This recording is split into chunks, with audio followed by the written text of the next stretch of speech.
exploits. God keep our land glorious and free. Oh, Canada, we stand on guard for thee. Oh, Canada, we stand on guard for thee. Que l'on ouvre les portes, let the doors be open.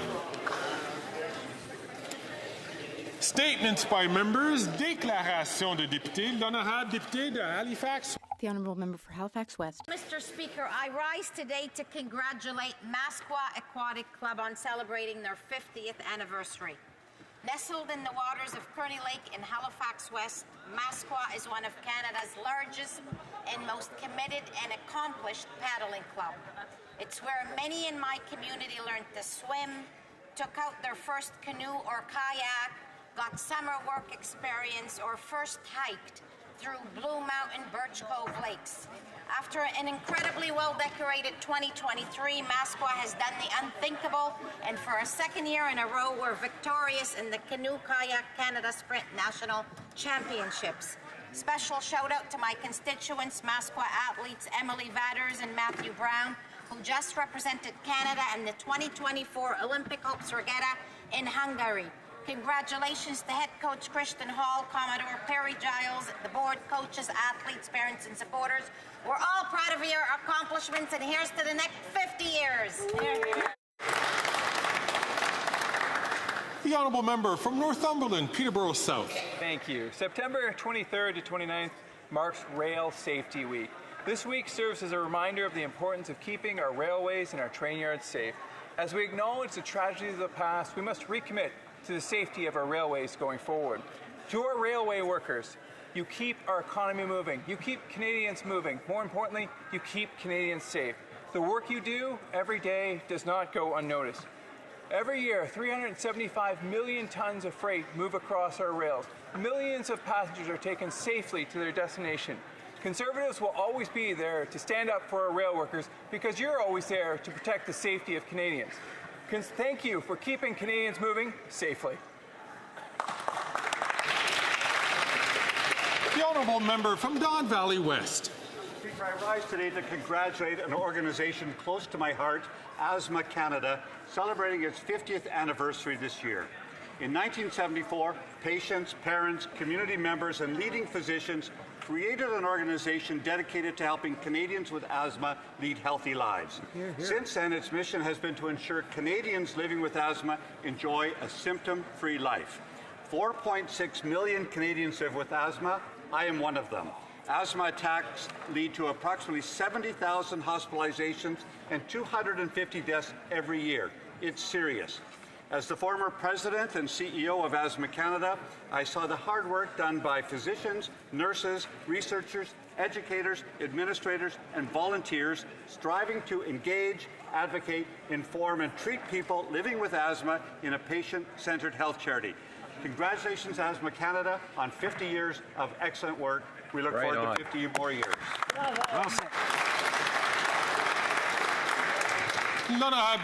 The Honourable Member for Jonquière.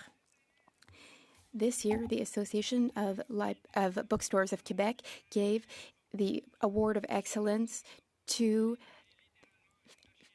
a bookstore in my riding. It's owned by a human reading expert. He can give you recommendations for all types of books, history, sociology. He is a true expert in running a bookshop, and he helps everyone in the Saguenay region. He is brimming with enthusiasm, and if you go to find him, you'll surely find him devouring books. This is the third time that the Librairie Marie-Laura bookstore has won this award. We are not ignorant about literature in my riding. Denis Laferrière said that oxygen is necessary for life, but a good book is oxygen for the soul. Congratulations. The Honourable Member for Saint-Léonard-Saint-Michel. Mr. Speaker, this weekend I had the great pleasure of attending La Festa degli Anziani with a group of Giuseppe Garibaldi Seniors Club. This event to mark National Day of Seniors, which will be celebrated on October 1st, was an opportunity to highlight and be grateful for the contributions of our seniors in our communities. Que ce soit We brought the retirement age back down to 65 years after the Conservatives had increased it to 67 years. We created the Canadian Dental Care Plan, thanks to which thousands of seniors were able to obtain dental care that they needed. We also increased the guaranteed income supplement by 10%. Our government has demonstrated on countless occasions that it is committed towards seniors. the number of seniors living in poverty, that means thousands of lives have been improved by our measures. Avec leur Seniors are wise and very active in their communities. Seniors deserve our support. They're worth it. Niagara West. Thank you, Mr. Speaker. As always, I want to thank the constituents of my beautiful riding of Niagara West for the honour to be able to choose and represent their voice in Parliament. I'd also like to recognize the parents, teachers, and students from Heritage Christian School who are in Ottawa today. And I spoke with many of my constituents over the summer, and the overwhelming message to the Liberal government was call an election. Why? These are some of the issues they brought up. Skyrocketing prices of basic items like food and other groceries. Folks mentioned the price of gas. It keeps going up and up and up. And in my riding, a car is a necessity, not a luxury. They said taxes were making it impossible to pay the bills. The carbon tax, everyone wanted this horrible tax scheme scrapped. People were worried about paying for housing, which has doubled over the last 9 years. They mentioned the rising levels of crime, car thefts, and drug addiction. They want an election where they can choose a strong majority Conservative government that will axe the tax, build the homes, fix the budget, and stop the crime.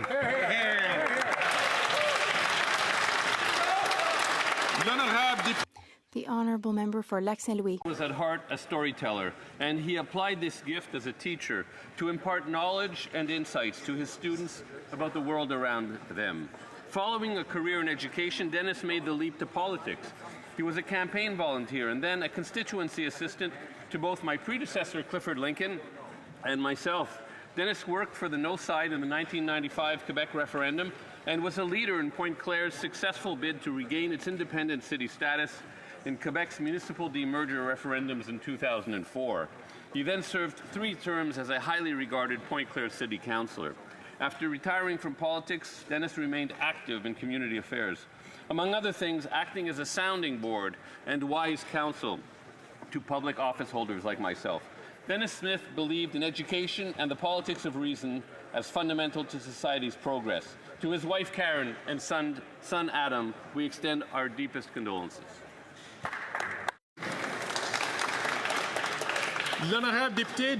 The Honourable Member for Orleans. Mr. Speaker, today, all Francophones and Francophiles of Ontario and I are celebrating Franco-Ontarian Day. This is a day where we are proud to celebrate our Francophone heritage. We are a strong community. We're united by our love of the French language and our desire for the French language to thrive in the generations to come. In my beautiful riding of Orleans, we are fortunate to have the MIFO Centre. It's a critically important organization whose mission is to support the Francophone community of Ottawa and Eastern Ontario. Recently, a federal investment was announced. There will be a new MIFO Centre built, so it will really thrive. I'd also like to pay tribute to an incredible Orleans Francophone, Denis Gagnon. He passed away on September 12th of this year. He was a pillar in our community. He inspired us with his monthly columns in the Orléanais publication. Happy Franco-Ontarian Day. The Honourable Member for Lévis-Lotbinière. Mr. Speaker, Conservatives, like thousands of Canadians and Quebecers, no longer have confidence in this Prime Minister or in this government. The NDP kept this government alive on a respirator for months. Now the Bloc wants to take their place. They are not going to support us on our non-confidence motion. The Bloc Québécois must be totally desperate or not care in the slightest about Quebecers in order to save this Prime Minister who's so centralizing and costly. They're keeping this Prime Minister in power even though he's constantly overstepping and meddling with provincial jurisdiction. The Liberal government is going to threaten 1,400 forestry jobs through its decree. The only party working to save the forestry sector is the Conservative Party. The Bloc Québécois, they're terrible negotiators. They're ready to sell their souls rather than give Quebecers the country that they deserve. Will the Bloc finally vote to axe the tax, build the homes, fix the budget, and stop the crime? The honourable member from Whitby.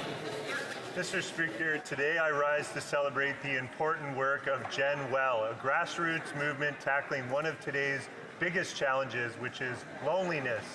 As social beings, we thrive on human connection, but in a world where much of our interaction has moved online, in-person connections are more crucial than ever. Jen Well's efforts highlight the alarming reality, which is 50% of Canadians report feeling lonely. The World Health Organization even recognizes loneliness as a global public health concern with impacts as harmful as smoking. I commend Jen Well for their work and invite everyone to join tonight's nonpartisan event to support their mission of fostering human connection. I hope to see you all there.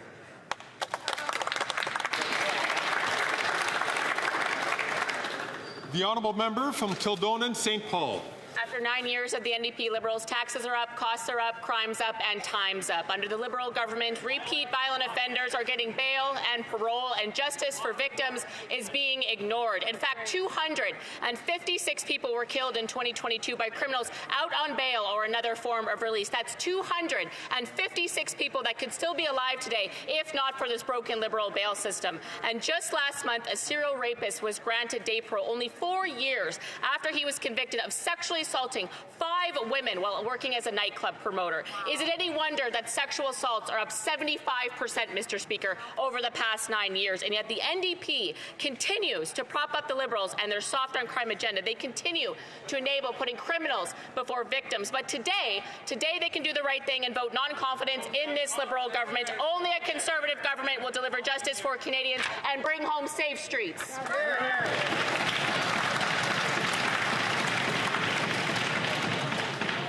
The honourable member from Kamloops, Thompson, Caribou. Mr. Speaker, after 9 years of this NDP Liberal government, taxes are up, costs are up, crime is up, and time is up. Canadians won an election to decide the direction of this country and the future of the carbon tax. It seems that the NDP leader's pension is worth more to him than the hundreds of thousands of jobs that will be lost due to the quadrupling of this carbon tax. Even the radical NDP premier from BC has flip-flopped on the carbon tax, but not the leader of the federal NDP. He would rather be frenemies with the Prime Minister. Meanwhile, Canadians line up at food banks. The NDP can pull out of its costly coalition with the Prime Minister and vote in favour of our non-confidence motion. Trigger a carbon tax election. Today, on behalf of all Canadians, there's a chance to bring down this costly government. Will the NDP leader have the guts to give Canadians the elections they deserve? The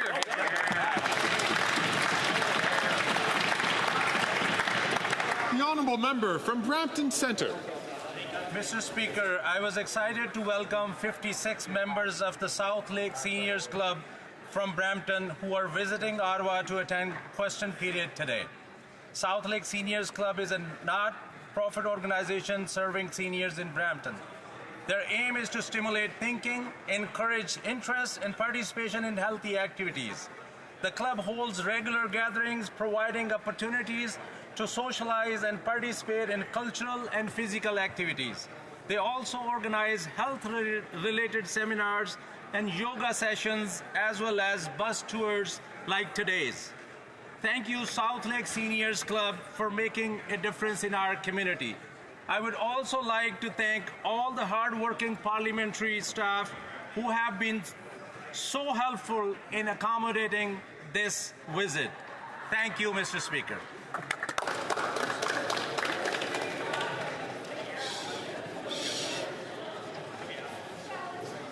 The honourable member from Winnipeg Centre. Mr. Speaker, today members of Parliament will vote on Bill C-223 for a guaranteed livable basic income in Canada. While the affordability crisis is hurting all people, those who depend on a deteriorating social safety net are hit the hardest. That includes women and gender-diverse people fleeing violence, stuck in abuse because they lack the financial resources to leave. The reason for Call to Justice 4.5 of the National Inquiry into Murdered and Missing Indigenous Women and Girls to put in place a guaranteed livable basic income, something that every single member of Parliament in this House admitted to or committed to implement. Also, many senior women who do not have pensions because they spent their lives caring for families who live in poverty, while the many people in the disability community are subjected to legislative poverty due to insufficient programs like the Canada Disability Benefit. MPs need to ensure our constituents are provided with a level of financial support to uphold their charter rights. I urge all my colleagues to do so by voting in favour of the bill and stop punching down on people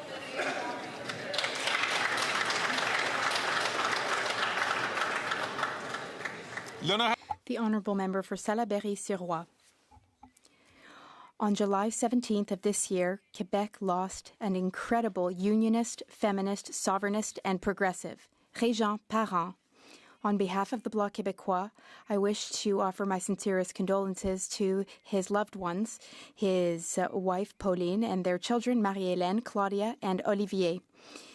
As a unionist, he championed the cause of education from the Syndicat de Champlain Union all the way to the presidency of the CSQ. He held the presidency from 2003 to 2012. As a feminist, he was a great ally of women who wanted to take their place in society, some of whom are here today, in fact. As a progressive and a sovereignist, he fought for the future of a Quebec based on social justice, and he was within the left wing of the Parti Québécois. On June 25th, in fact, he finished a column in a newspaper by saying, "I choose a French Quebec as a nation. Long live a free Quebec. Vive le Québec libre." Régent Parent, the Bloc Québécois thanks you. The Honourable Member for Miramichi Grand Lake. Mr. Speaker, after 9 years of NDP Liberal imposed misery, taxes are up, costs are up, crime is up, time is up. 2 years ago, the NDP leader sold out workers. He signed on his costly coalition with the Liberal Prime Minister that hiked taxes, ballooned food costs, doubled housing costs, and unleashed crime and chaos in our streets. The sellout NDP leader voted to quadruple the carbon tax, a plan that will grind our economy.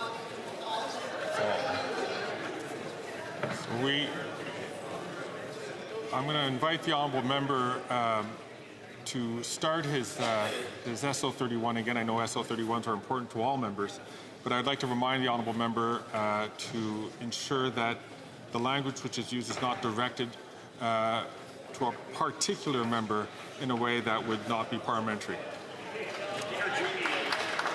The Honourable Member from Miramichi Grand Lake from the top.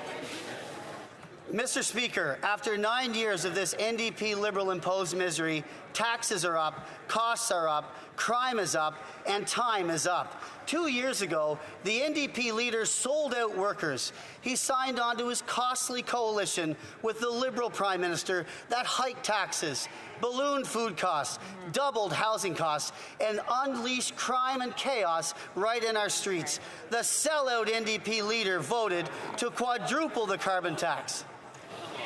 I'm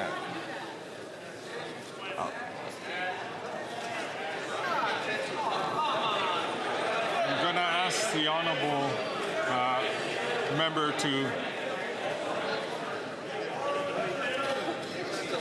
I'm going to offer the Honourable Member to continue his statement following...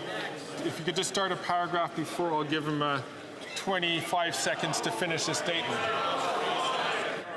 Canadians need a carbon tax election now to decide between this costly NDP Liberal coalition or common sense Conservatives who will axe the tax, build the homes, fix the budget, and stop the crime. It's time for this NDP leader to support our non-confidence motion today or admit that he sold out, thrown in the towel, and caved once again.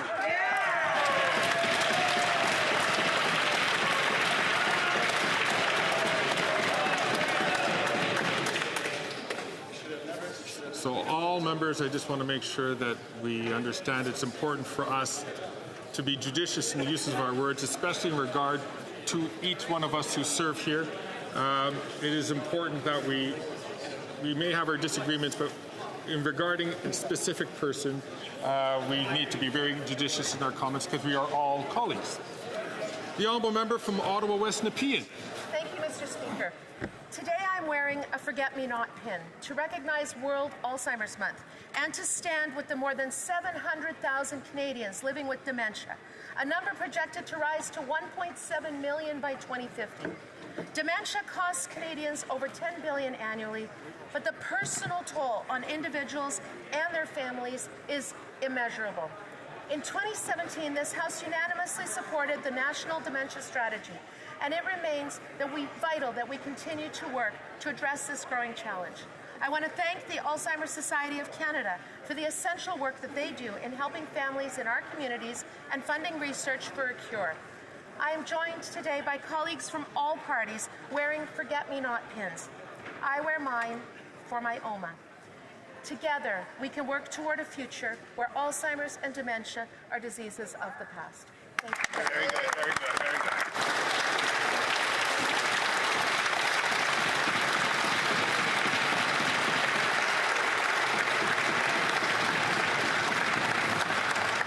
Oral questions. Questions orales. The Honourable Leader of the Opposition.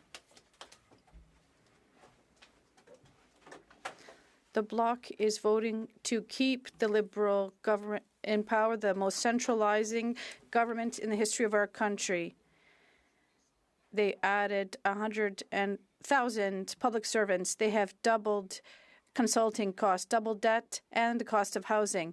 Is it not time to allow Quebecers to vote to cut their taxes, build homes, fix the budget, and stop the crime with a common sense government?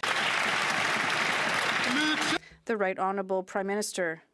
Mr. Speaker, the Conservative leader is offering cuts for programs, cuts for services, cuts in the fight against climate change, all the things that concern Quebecers and all Canadians.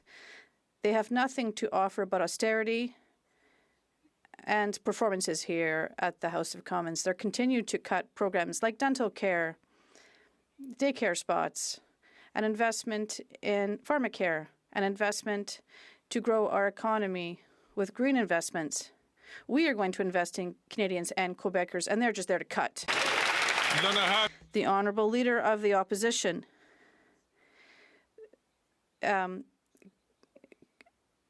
People who are poor are already seeing austerity because of cuts to their budget. They still don't have the means to buy a house, they say, and this dream just gets further and further away for some because the crisis just makes housing prices worse and everything else becomes excessively expensive. In Montreal, when I was housing minister, it cost $500 a month for an apartment. Is it not time to allow Quebecers to elect a government that will build homes? The Right Honourable Prime Minister. Mr. Speaker, if this Conservative leader is so really concerned with single mothers, he wouldn't have voted against more daycare spots or voted against help for children with the CCB. He would not have voted against investment that we're making to create more economic growth for these children and to put more money back in their pockets. But when he was housing minister under Harper, he did nothing for affordable housing across our country, and that's not what we want to be repeated again. Thank you. The Honourable Leader of the Opposition.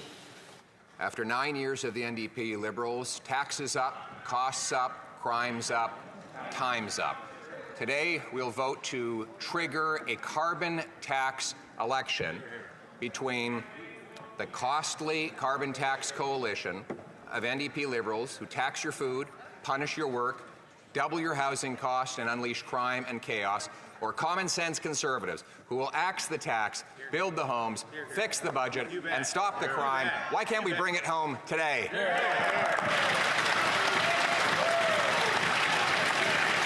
The Right Honourable Prime Minister. Mr. Speaker, again, with the clever little performance of slogans he's memorized without any actual solutions for Canadians. He doesn't care about Canadians. He cares about his own political self-interest. If he cared about Canadians, he wouldn't have voted against dental care. He wouldn't have voted against more spaces at $10 a day childcare. He wouldn't have voted against initiatives that are growing the economy, putting more money in people's pockets. He wants a climate change election. Let's have that election in the right time where we're putting more money in the pockets of Canadians. This is not the time for that.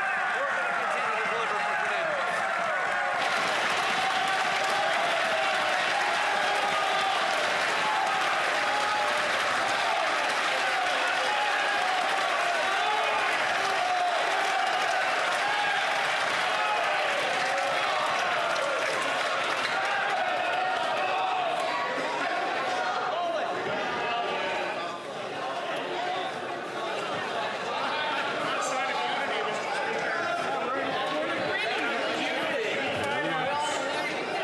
The Honourable Leader of the Opposition. Well, he just said he wants a carbon tax election on his plan to quadruple the tax to 61 cents a litre. If so, will he call it today?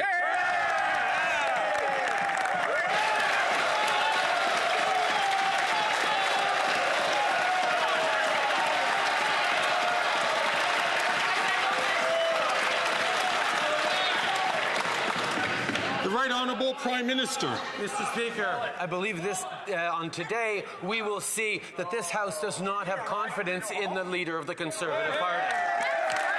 Mr. Speaker, we have delivered, are continuing to deliver, reduced emissions, more money in the pockets of Canadians, and success in the fight against climate change as we create jobs and build a stronger future. We are focused on delivering for Canadians the things that actually matter, while he's focused on slogans and clapping. Mr. Speaker, we're going to focus on being there for Canadians.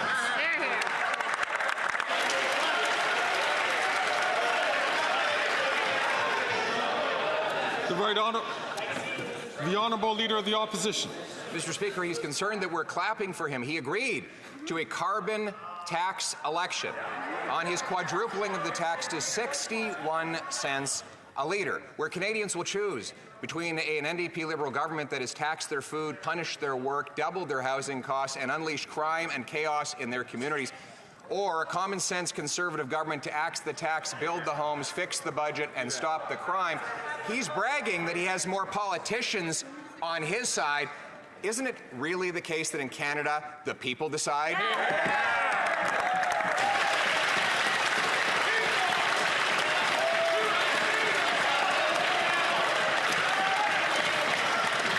The Right Honourable Prime Minister. Speaker, with the Canada carbon rebate, the price on pollution puts more money in the pockets of 8 out of 10 Canadians right across the country.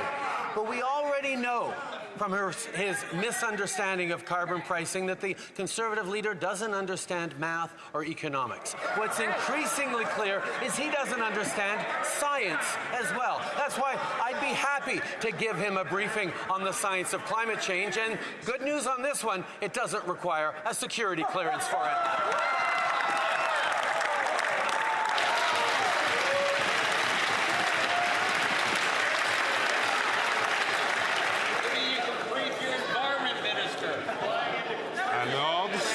Order, please.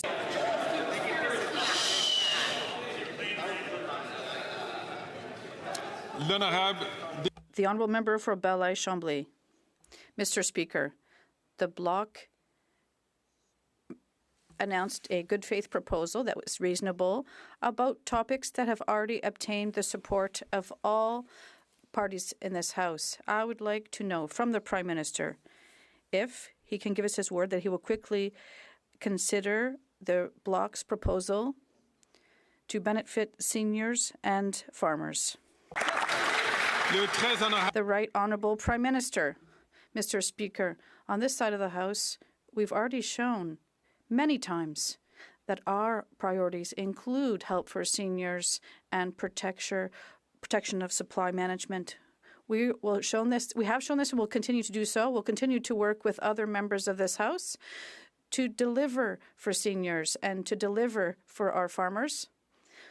We know that there are concerns that we can work together on, and we're going to do so because we're always here to help Quebecers and all Canadians in these difficult times. The Honourable Member for Belleuil-Chambly. Well, here we go. This is a good opportunity. Seniors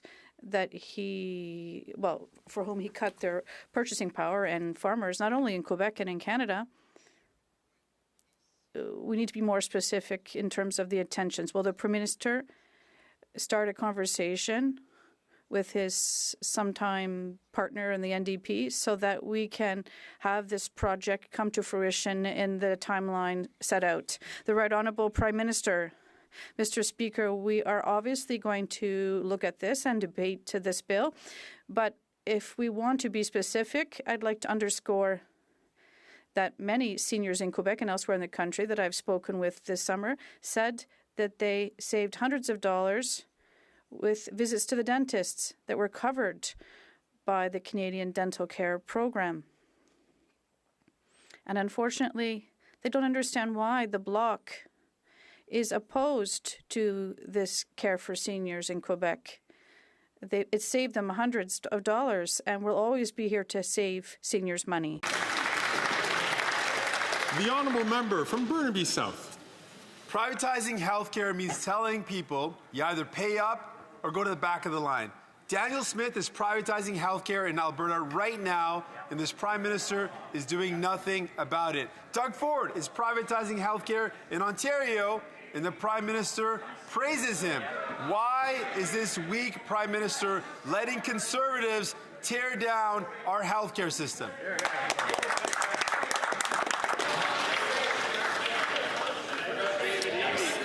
I see that the Prime Minister is rising on his feet. The Right Honourable Prime Minister.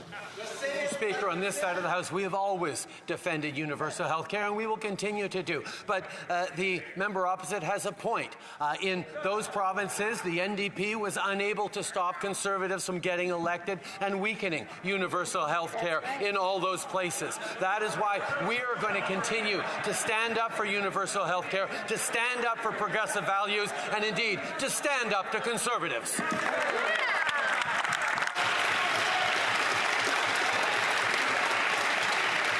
The Honourable Member for Burnaby South. Power to stop them, but it's too weak to do it. Les conservateurs. Conservatives want to cut health care services. It's clear. When the Conservative leader and Stephen Harper were in power, they cut roughly $43 billion in health care. The Conservatives want to privatize our health care system like Doug Ford and Daniel Smith. Why is the Prime Minister allowing them to do this? The Right Honourable Prime Minister. Mr. Speaker, the Honourable Member knows full well that we're always here to defend our public healthcare system. We are here to invest so that Canadians can have greater access to family doctors. We're here to ensure that there are more mental health services. We're here to require greater accountability and transparency from provinces in terms of the record money we're sending them, and we'll always be standing up to the Conservative provinces that want to cut our health care services. The Honourable Leader of the Opposition. Prime Minister that's cutting health care. His carbon tax will cost hospitals across this country in heat, in laundry services, in delivering medical equipment. Calculations by the Saskatchewan government show that the carbon tax will cost $175 million, equal to the loss of 1,900 nurses, all to pay the Prime Minister's greedy quadrupling carbon tax. Why won't he get his hands out of the pockets of the provinces and allow our premiers to fund health care? The Right Honourable Prime Minister. The Canada Carbon Rebate puts more money in the pockets of 8 out of 10 Canadian families right across the country while it fights climate change, while it creates growth. Mr. Speaker, fighting climate change is about building a better future for Canadians. This summer alone, insurers are estimating that $7.7 billion in losses are being covered for that. That is something that we have to step up on right now. And the Conservative leader, who doesn't even believe climate change is real, wants to do absolutely nothing about it. That's not good for Canadians. That's not good for our economy. The Honourable Leader of the Opposition. Hospitals don't get the Canada Carbon Rebate. A measly little check would not replace the $175 million that Saskatchewan hospitals are going to lose to heat themselves, to power their machinery, to deliver their goods. And yet, that's what the Prime Minister imposes. 1,900 nurses could lose their jobs in one province alone because of his greedy carbon tax quadrupling. Why won't he accept our common sense plan to axe the tax and boost funds for health care? The Right Honourable Prime Minister. Mr. Speaker, I will note that he voted against our plan to increase funding on health care to $200 billion over the next 10 years because he wants a two-tier system like most Conservative premiers in this country. The fact is, climate change will cost everyone in health outcomes, in growth outcomes, in harm to our economy, in harm to our future. He has no plan to fight climate change.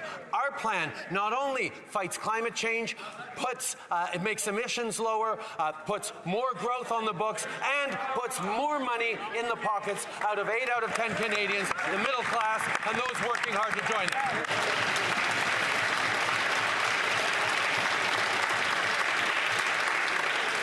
The Honourable Leader of the Opposition. More disinformation from a flailing and desperate Prime Minister clinging to power.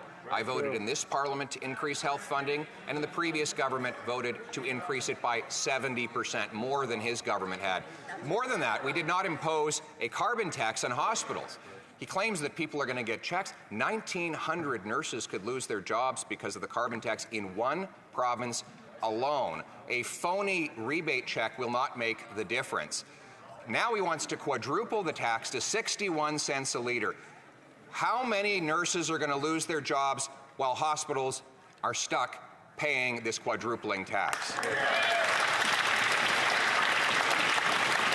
Right Honourable Prime Minister. Mr. Speaker, he refers to the Canada Carbon Rebate as a phony check. At least he recognizes that it exists, which is new from just a few months ago. The Canada Carbon Rebate, as defined by, investigated by the Parliamentary Budget Officer, puts more money, hundreds of dollars, back in the pockets of 8 out of 10 Canadians, exactly the middle class and those working hard to join it, who need support while we fight climate change, while we reduce emissions, while we grow a stronger economy with good jobs for future generations. He has no plan for the economy, no plan for the future.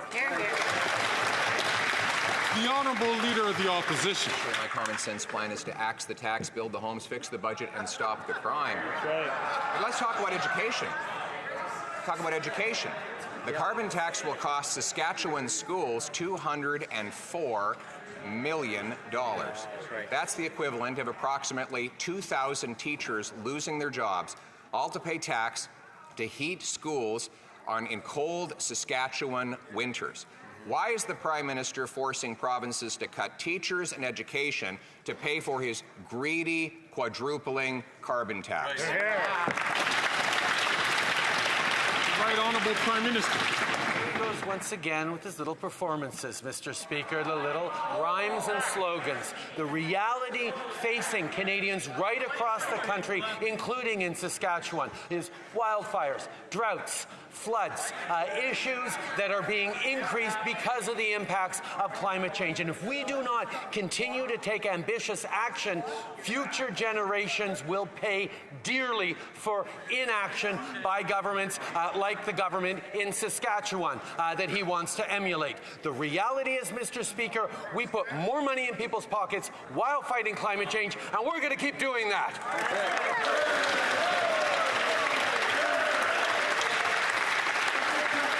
The Honourable Leader of the Opposition.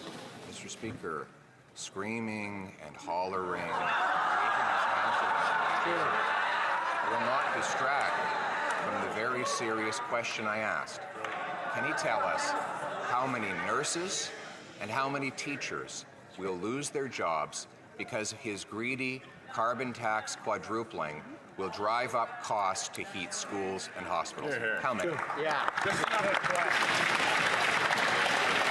The Right Honourable Prime Minister. Mr. Speaker, teachers and nurses across the country are terrified of conservative policies that cut programs, that cut services, that cut supports for the most vulnerable, for those who work hard to care for other Canadians, whether it's their opposition to pharmacare, which would be delivering free insulin and free prescription contraceptives, whether it's investing in a school food program going to help 400,000 kids with more food right across the country. That leader has opposed the things that nurses and teachers care most about. So let's not take any lessons from that guy.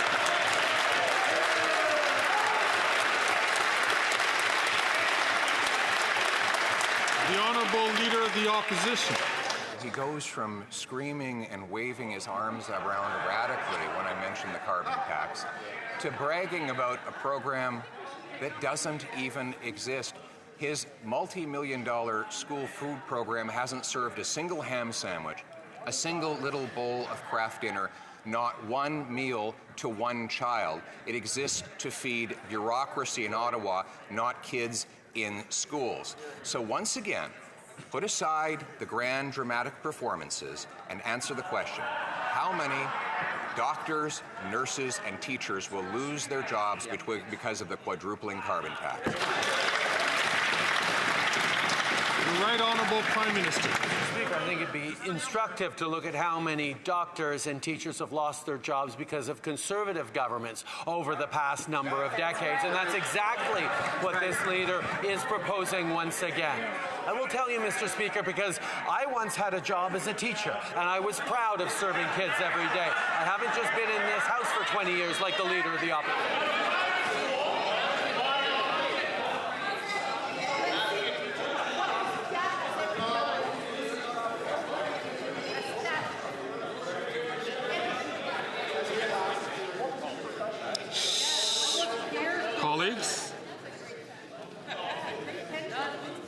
Colleagues. The Honourable Prime Minister, 15 seconds left on the clock. Yes, I was proud to be a school teacher, Mr. Speaker, because it was a way of having a positive impact on the lives of thousands of kids over the course of my career. And I'm proud to bring their voices here into this House and continue to put forward how we support our kids, how we support the vulnerable, as opposed to the cuts that they propose. That's right.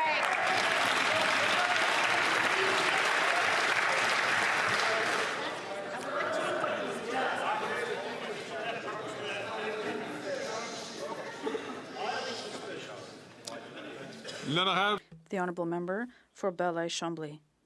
Mr. Speaker, it's not a race, but let's talk a bit about figures. The proposal put forth by the Bloc for seniors is roughly $1,000 per year for every senior. And it's not interference into the exclusive jurisdiction of Quebec. Dental care is up to Quebec, but OAS is up to Ottawa. If we respect the will of the national will of Quebec, it's fine. Otherwise, well, what's his choice? The Right Honourable Prime Minister, Mr. Speaker, over the past few years, we've invested enormously to help seniors, and we're going to continue to look at ways of helping them. I think we can all agree that vulnerable people, we have to help even more, and that's what we're delivering, a dental care program. But like I said to my colleagues and provincial partners, if those who want to deliver the same program for the same costs, we're very happy to talk to them about it.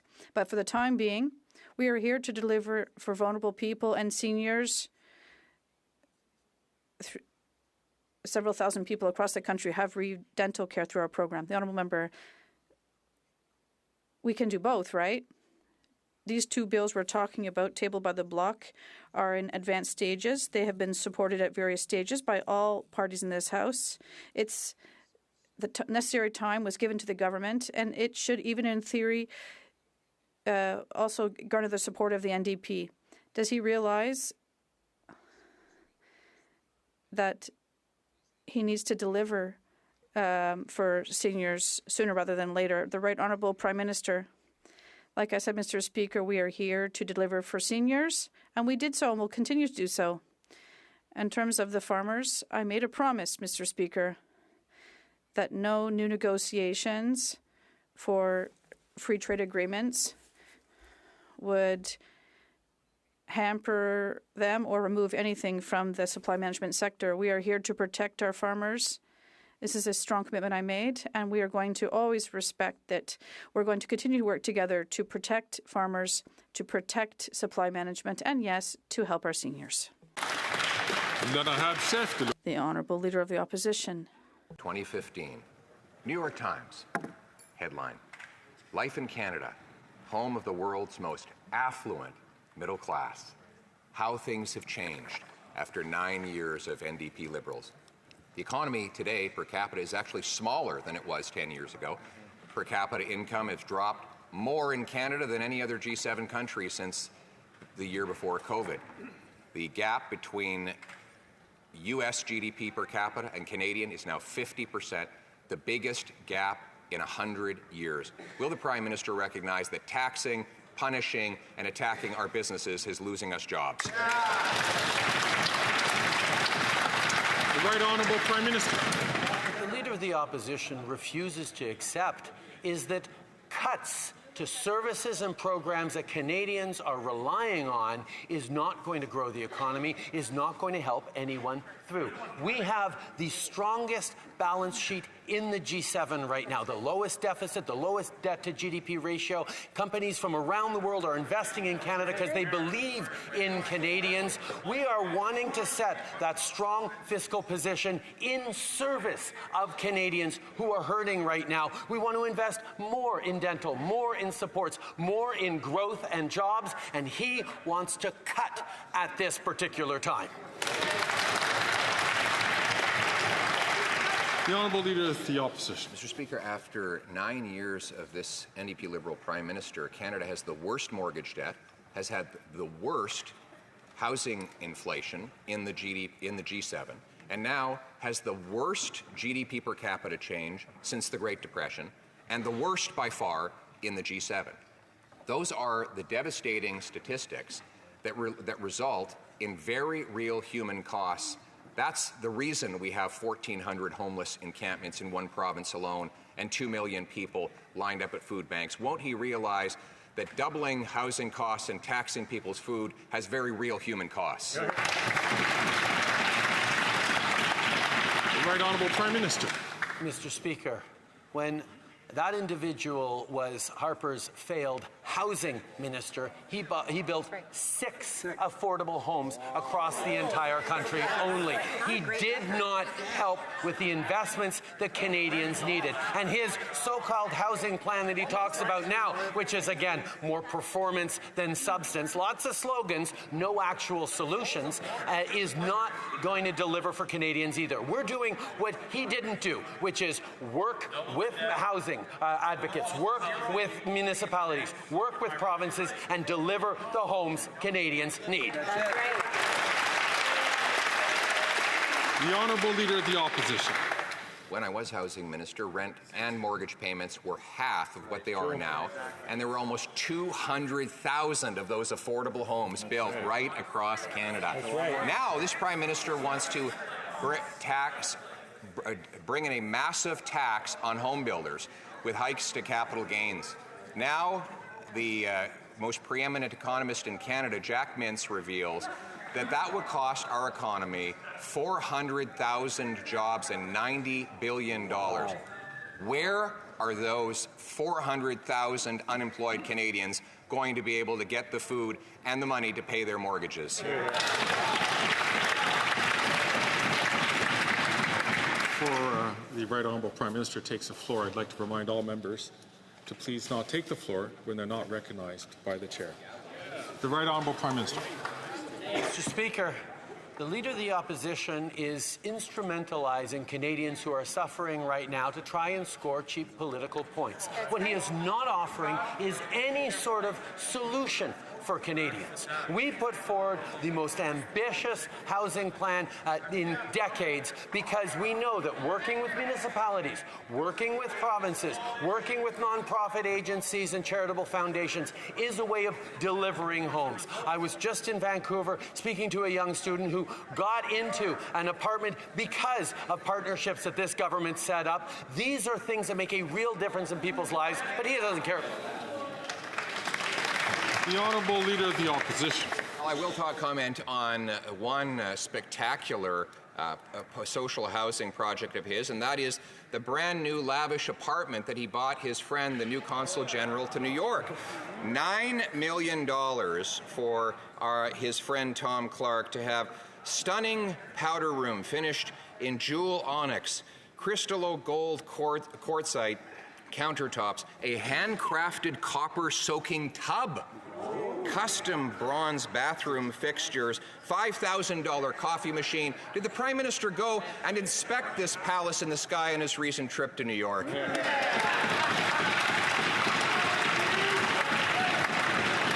Right Honourable Prime Minister.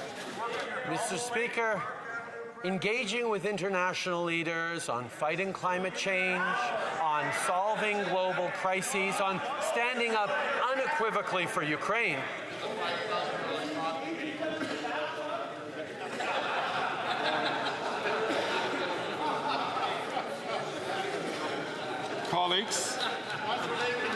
Colleagues, just as I said before, just as I said earlier, I would ask all members to please not take the floor unless they're recognized by the Speaker so that we can hear the questions and we can hear the answers. The Right Honourable Prime Minister from the top, please. Mr. Speaker, don't worry, on this side of the House, we're used to casual homophobic comments from the other side of the House. Mr. Speaker, what is it about the...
Colleagues,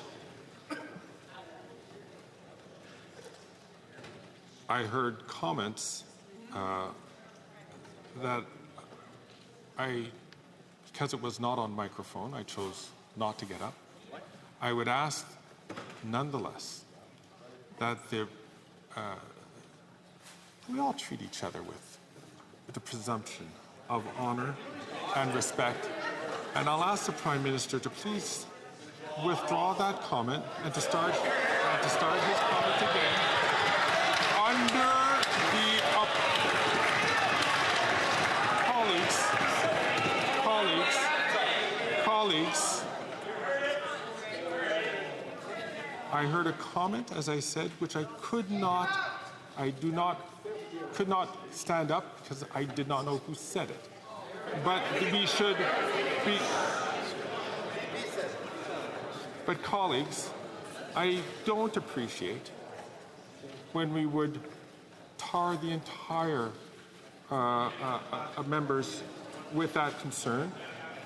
And I'm going to ask the honourable member, please, to withdraw that comment, start his question again, and let us presume the better natures of all members of Parliament here.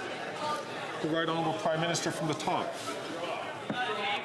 Mr. Speaker, standing up to bullies requires us to call them out on their crap sometimes, and that's what I will do.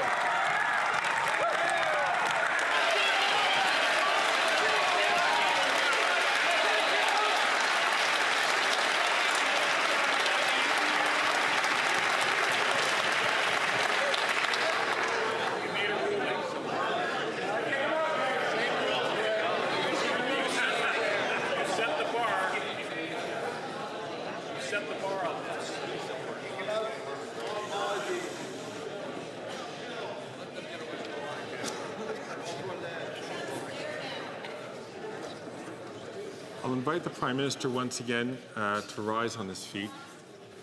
And thank you. Mr. Speaker, I will happily withdraw my comment if the member who suggested that I was sharing a bathtub with Tom Clark stands up, takes responsibility for his...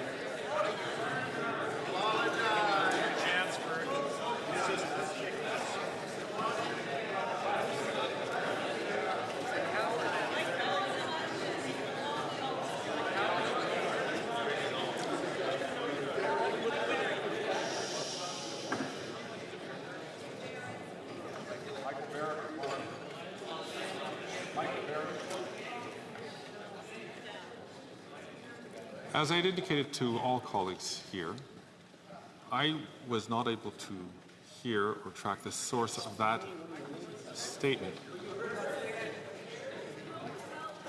And I'm just asking the Prime Minister to be the better person and to please just withdraw the comment and start his question again. The Right Honourable Prime Minister. Mr. Speaker, I withdraw the comment about defecating. I certainly, using the word crap, I shouldn't use that. I know crap is unparliamentary, but I will also, Mr. Speaker, when someone says something that is clearly homophobic, not them, I'm not accusing them of homophobia, I'm saying they made a homophobic...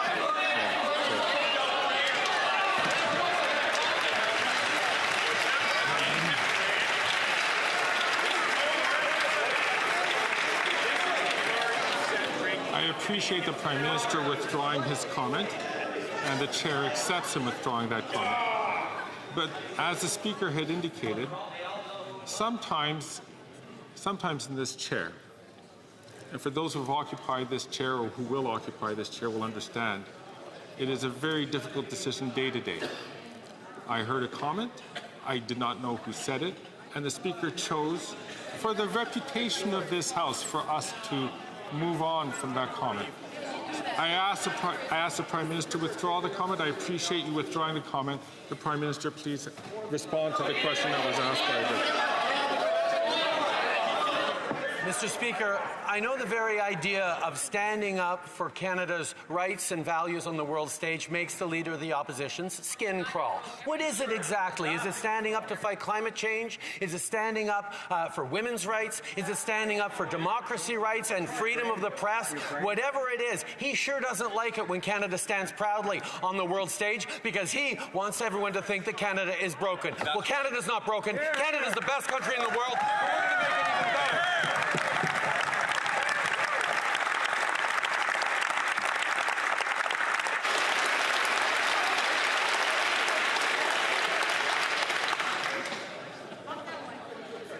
The honourable member from Nunavut.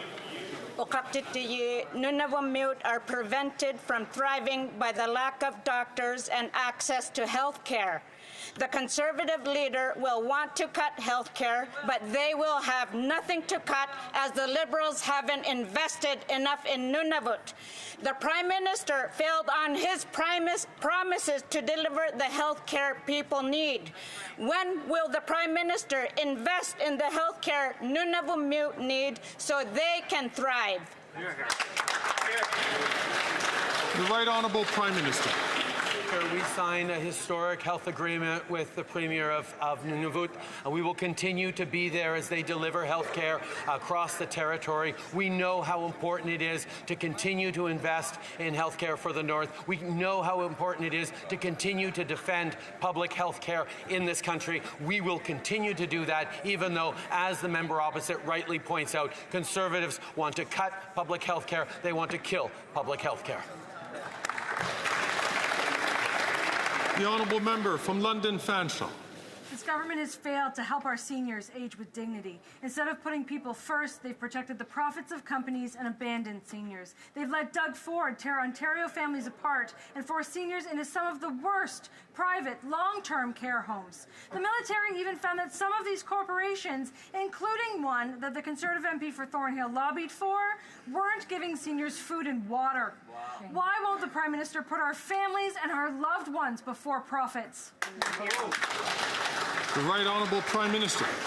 Speaker, I agree with the concern the member opposite expressed on security and safety for our most vulnerable seniors. That's why in this House we're moving forward with the Safe Long-Term Care Act later this fall. We certainly are counting on the support of our progressive friends from the NDP, but we hope that all members in this House will stand up and support a Safe Long-Term Care Act because we need to make sure we are protecting and supporting our most vulnerable seniors right across the country. That's right. The honourable member from Yukon. Mr. Speaker, as National Truth and Reconciliation Day approaches, Yukoners in my riding and Canadians everywhere will be reflecting on the painful history of First Nation, Inuit and Métis children being removed from their families and communities, some of them never to return home. For generations, Indigenous peoples were stripped of their cultures and languages. Canada must continue to address the truth and support their healing. Could the Prime Minister inform the House on the government's efforts to rebuild relationships with Indigenous communities and to demonstrate that every child matters? Great question. Good question. The Right Honourable Prime Minister. I want to thank the member for Yukon for his question and for his deep commitment to reconciliation. On September 30th, we reflect on a dark chapter in Canada's history, one of residential schools and colonialism. We reflect on the ongoing impacts to survivors, their families, and their communities. We are delivering on the calls to action and reconciliation by moving forward on UNDRIP, and we established the National Council for Reconciliation. Indigenous leaders and survivors are guiding our approach. We continue the journey to reconciliation. We will not go back. That's great. The Honourable Leader of the Opposition. The Prime Minister says the way he stands up for Canada is by buying a $9 million mansion in the sky for his crony Tom Clark. Well, he goes on Broadway late-night shows to say that they want to applaud that he said that it was a small issue that the Americans had illegally taken $9 billion of our softwood money and cost tens of thousands of jobs. Conservatives got a deal on this in 80 days after taking offices. He's had 9 years and 3 presidents. Why does he keep letting the Americans walk all over him? The Right Honourable Prime Minister. Mr. Speaker, I was glad to have the chance to speak directly to millions of Americans in this crucial moment and make the argument directly to them that we've been making to policymakers that U.S. tariffs on Canadian softwood lumber hurts American citizens and consumers. And when I go on American television, I make sure to talk up Canada, unlike the member for Calgary Nose Hill who talked down Canada to Tucker Carlson, unlike the member from Thornhill that went on Fox News to talk down Canada. I will always stand up for Canada proudly.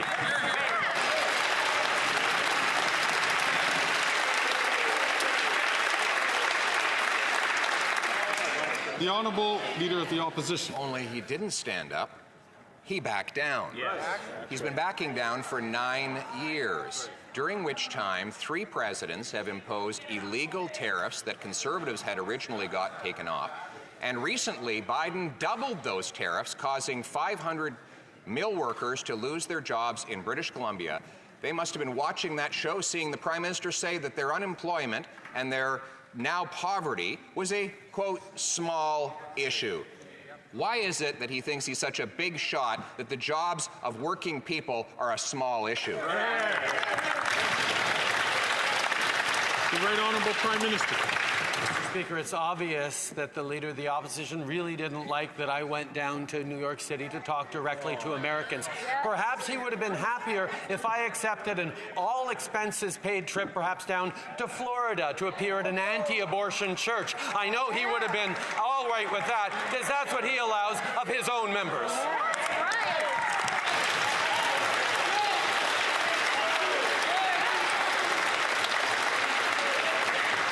The Honourable Leader of the Opposition. Falsehoods will not change the reality. His record is this.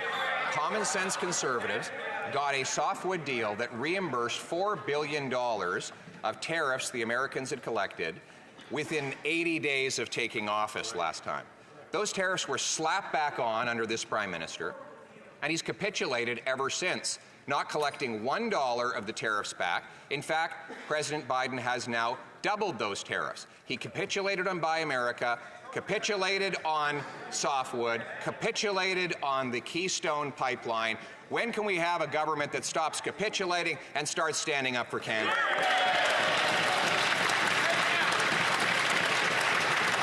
The Right Honourable Prime Minister. Mr. Speaker, it's the deepest of ironies that during the existential renegotiations of NAFTA, it is the Conservative Party's position that we needed to capitulate to the United States and to Donald Trump. That is not what we did.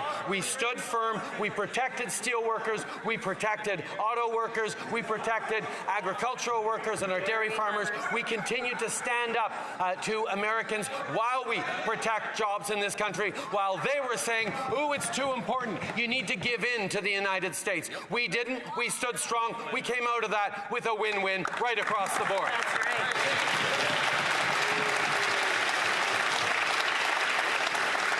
The Honourable Leader of the Opposition. Monsieur le Président, il a capitulé. He signed a deal that kept tariffs on softwood.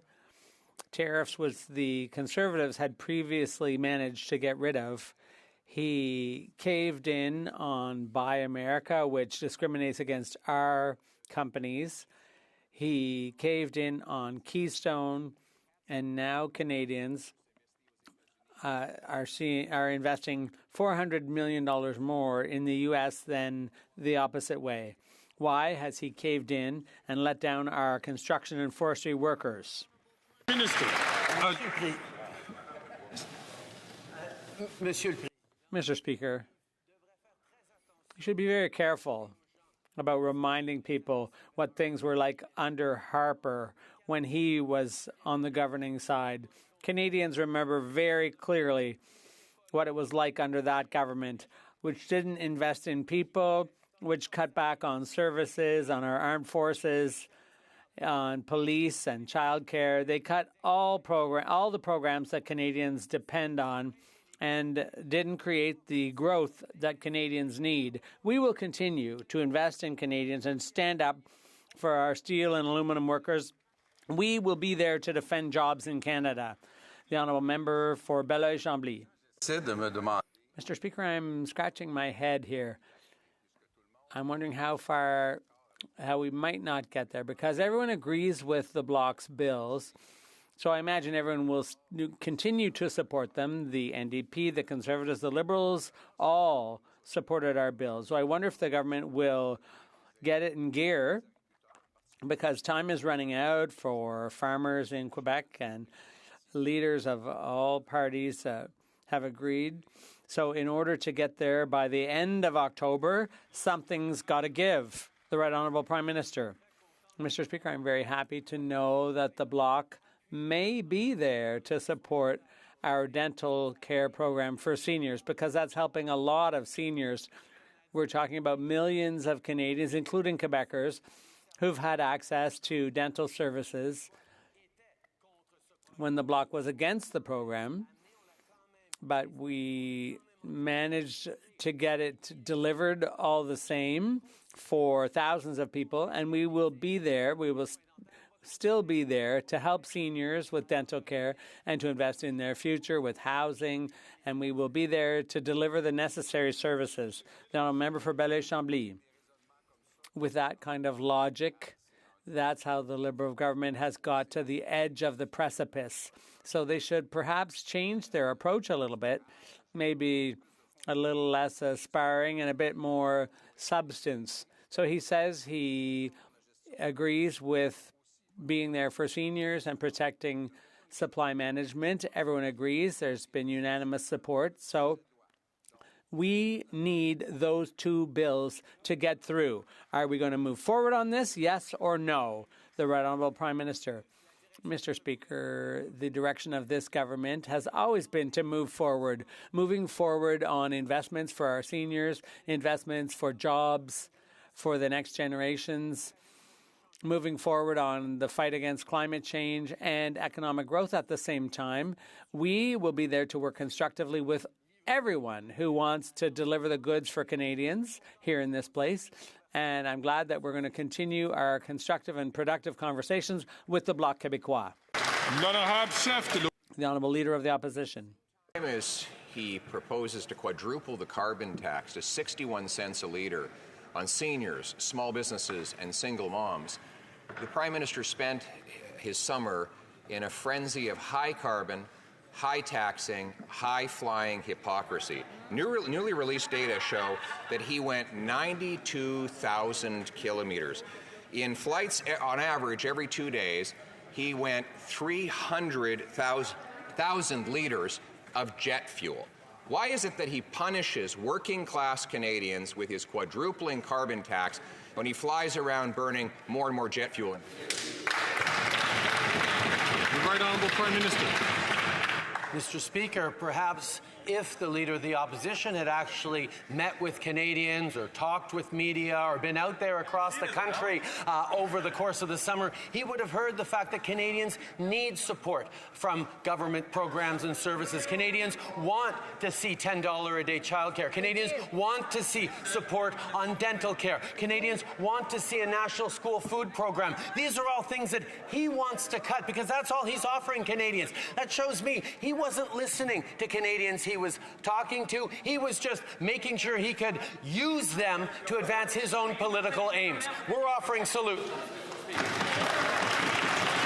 The Honourable Leader of the Opposition. So there you have it. He was charging Canadians for his 92,000 kilometers of flights so that he could go around repeating the promises that he's broken nationwide while taxing them. And his plan is to hike that tax to 61 cents a litre. Mr. Speaker, he emitted more carbon than 114 Canadians combined this summer. Why does the Prime Minister drive people into poverty, children into hunger, with promises he breaks and hypocrisy that he cannot reconcile? The Right Honourable Prime Minister. Well, now Canadians know, Mr. Speaker, in the unfortunate event that that guy ever ends up Prime Minister, he's going to stay at home in his basement on YouTube the whole time instead of meeting with Canadians. Yeah, that's right.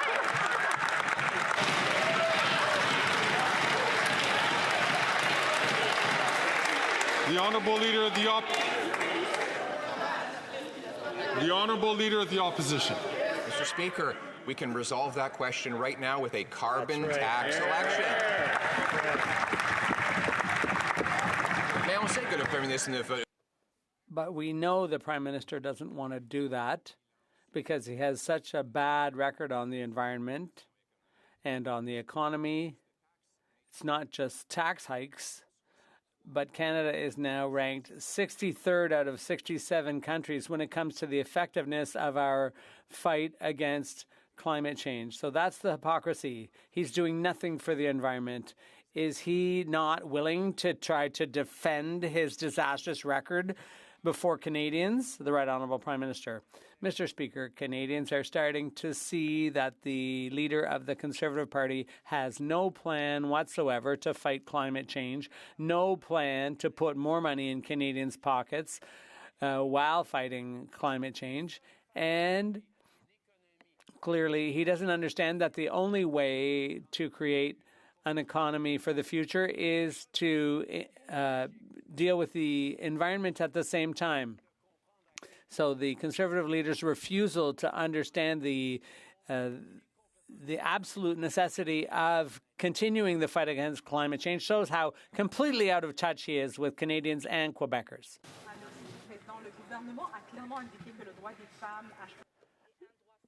The government, the right of women to choose is a fundamental right.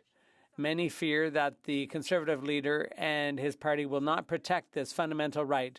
Does the Prime Minister agree that a party that doesn't defend women's right to choose cannot be considered a pro-choice government? The Right Honourable Prime Minister. I'd like to thank the member for London West for this fundamental question. Canadian women are concerned when they see the Conservatives, the member for Cypress Hills Grassland, going to Florida, all expenses paid, to promote a future without access to abortion.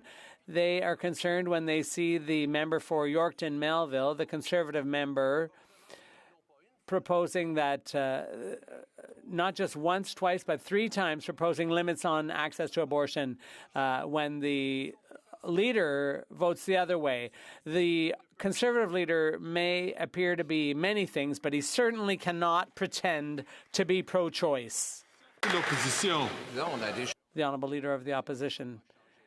Well, we've already said that we wouldn't change the law on abortion, and what he's saying is completely false. We will protect women. We will protect women with legislation against violence that has shot up by 53% after 9 years of this Prime Minister because of his policies that releases the most violent reoffenders. Now, will the Prime Minister allow Quebecers to vote to stop crime by putting true criminals behind bars and by making our border safer? The Right Honourable Prime Minister. Mr. Speaker, women in Canada know full well that to be pro-choice means standing up against all those who seek to limit women's rights, who seek to take rights away from women, as we've seen in the U.S., and what we see from this Conservative leader over and over again is that he is incapable of standing up to members of his own caucus who would like to limit access to abortion and who even vote in favor of measures. He even votes in favor of those members. It's shameful, Mr. Speaker.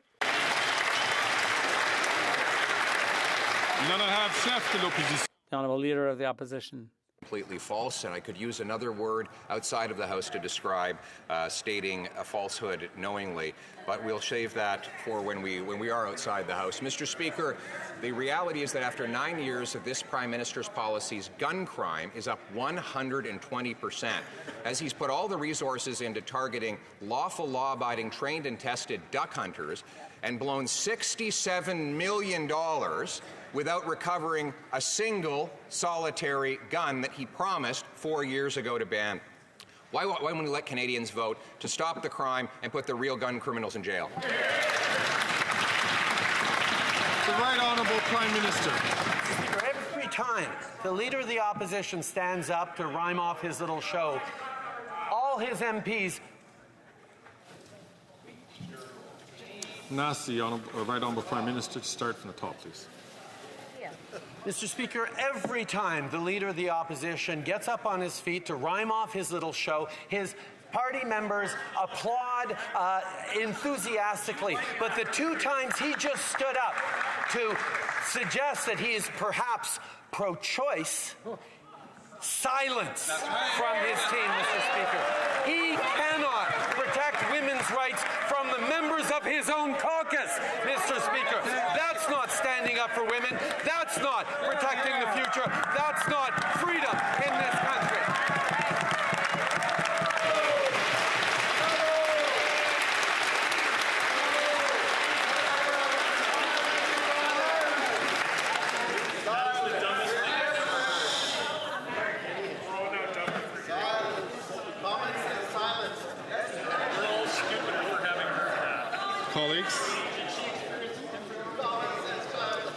Colleagues,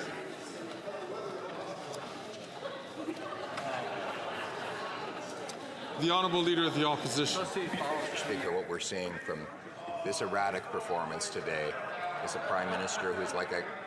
Can I ask the Honourable Member from Richmond Hill to please stay quiet as the Honourable Member has the floor. The Honourable Leader of the Opposition from the top, please. Beyond the normal fear and falsehoods, what we're seeing from this Prime Minister today is someone who is erratic and lost control of himself because he is so desperate to hold on to power. My question was about car theft. My next one is about Nanaimo drug dens. Drug dens which now are funded and authorized by this government through a permit under the Controlled and Substances Act, which was now cracked down upon by police officers for trafficking illegal substances and having 13 weapons.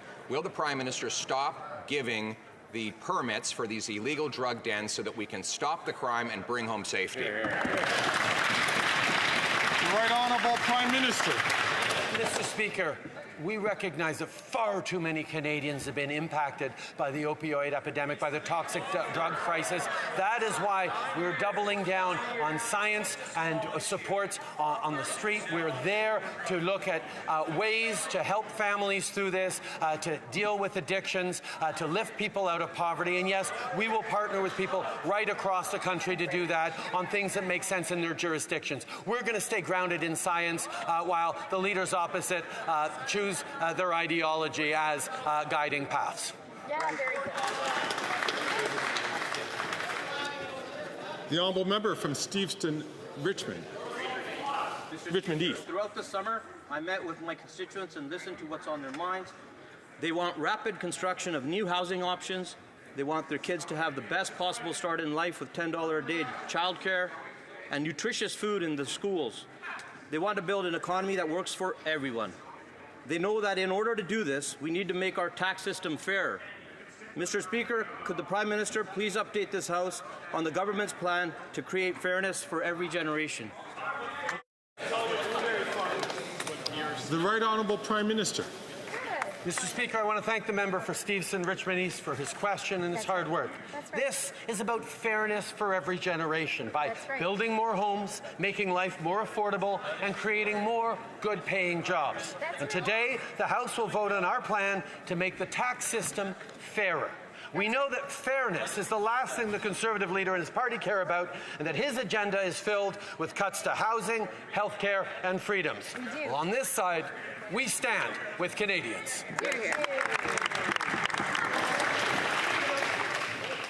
The Honourable Member from Edmonton, Griesbach. Thank you very much, Mr. Speaker. Israel's horrifying and indiscriminate bombings of Lebanon continue, and Canada is nowhere to be found. Hundreds of civilians have been killed, including 2 Canadians and dozens of children. There are tens of thousands of Canadians in Lebanon. Our constituents are terrified of what will come next. Canada must immediately call for de-escalation, take real action to create peace and safety for everyone in the region. When will the Prime Minister act to save Canadians in Lebanon and their families? The Right Honourable Prime Minister. Speaker, over the past days, I've spoken with Lebanese Canadians who are deeply worried for their families, and our hearts go out to the loved ones of the 2 Canadians killed. We need to see de-escalation right now from both Israel and Hezbollah. I spoke with leaders this week, including the King of Jordan and the UN Secretary General, along with G7 allies, on the need for urgent de-escalation. Civilians need to be protected. This violence needs to stop, and we need to move on a path towards regional stability and peace. The honourable member from Saanich Gulf Islands. Thank you, Mr. Speaker. And on the same point, it's clear that world leaders have been calling out for the last year since the horrific attacks of October 7th for restraint and to control the conflict so it doesn't spread as it just is spreading into Lebanon. And we know who the enemy of peace is.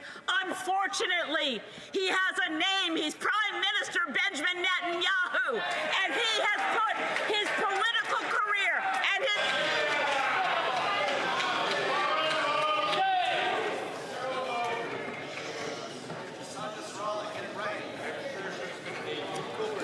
Colleagues, I'll ask you to please I'll ask you only to take the floor when you're recognized by the chair. The honourable member from Saanich Gulf Islands, one moment, please.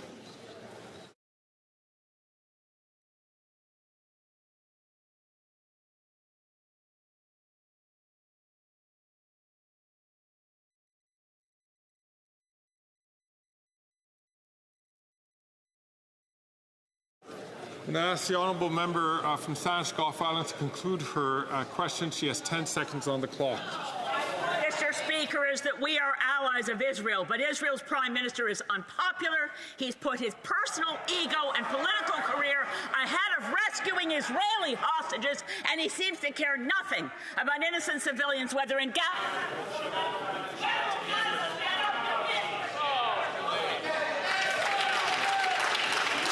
The Right Honourable Prime Minister. Speaker, the violence in the Middle East needs to stop. We need to see hostages released. We need to see Hamas lay down its arms. We need a ceasefire. We need to get back on a path towards a two-state solution where you have a peaceful, secure, democratic Israel alongside a peaceful, secure, democratic Palestinian state. That is Canada's position. That is what we are working with friends and allies and partners in the region are. That's what we will continue to work on every single day to bring peace and stability to that region. And so comes to an end of question period.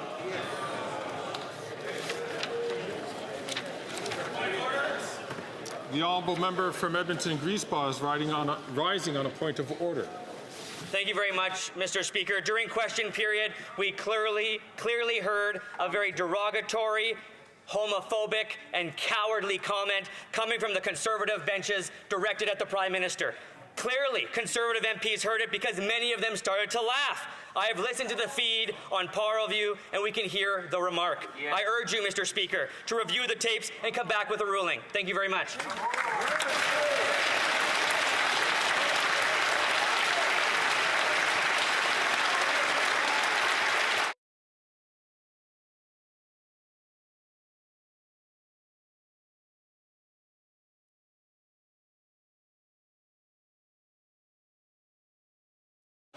I thank the honourable member from Edmonton Griesbach for his intervention. I will take it under advisement and come back to the House if this is necessary. It being 3:34, the House will now proceed to the taking of the deferred recorded division of the motion of Mr. Poilievre relating to the business of supply. As it is 3:34, we'll now proceed to the taking of the deferred recorded division on the motion of Mr. Poilievre relating to the business of supply. Call in the members.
La question. The question is as follows.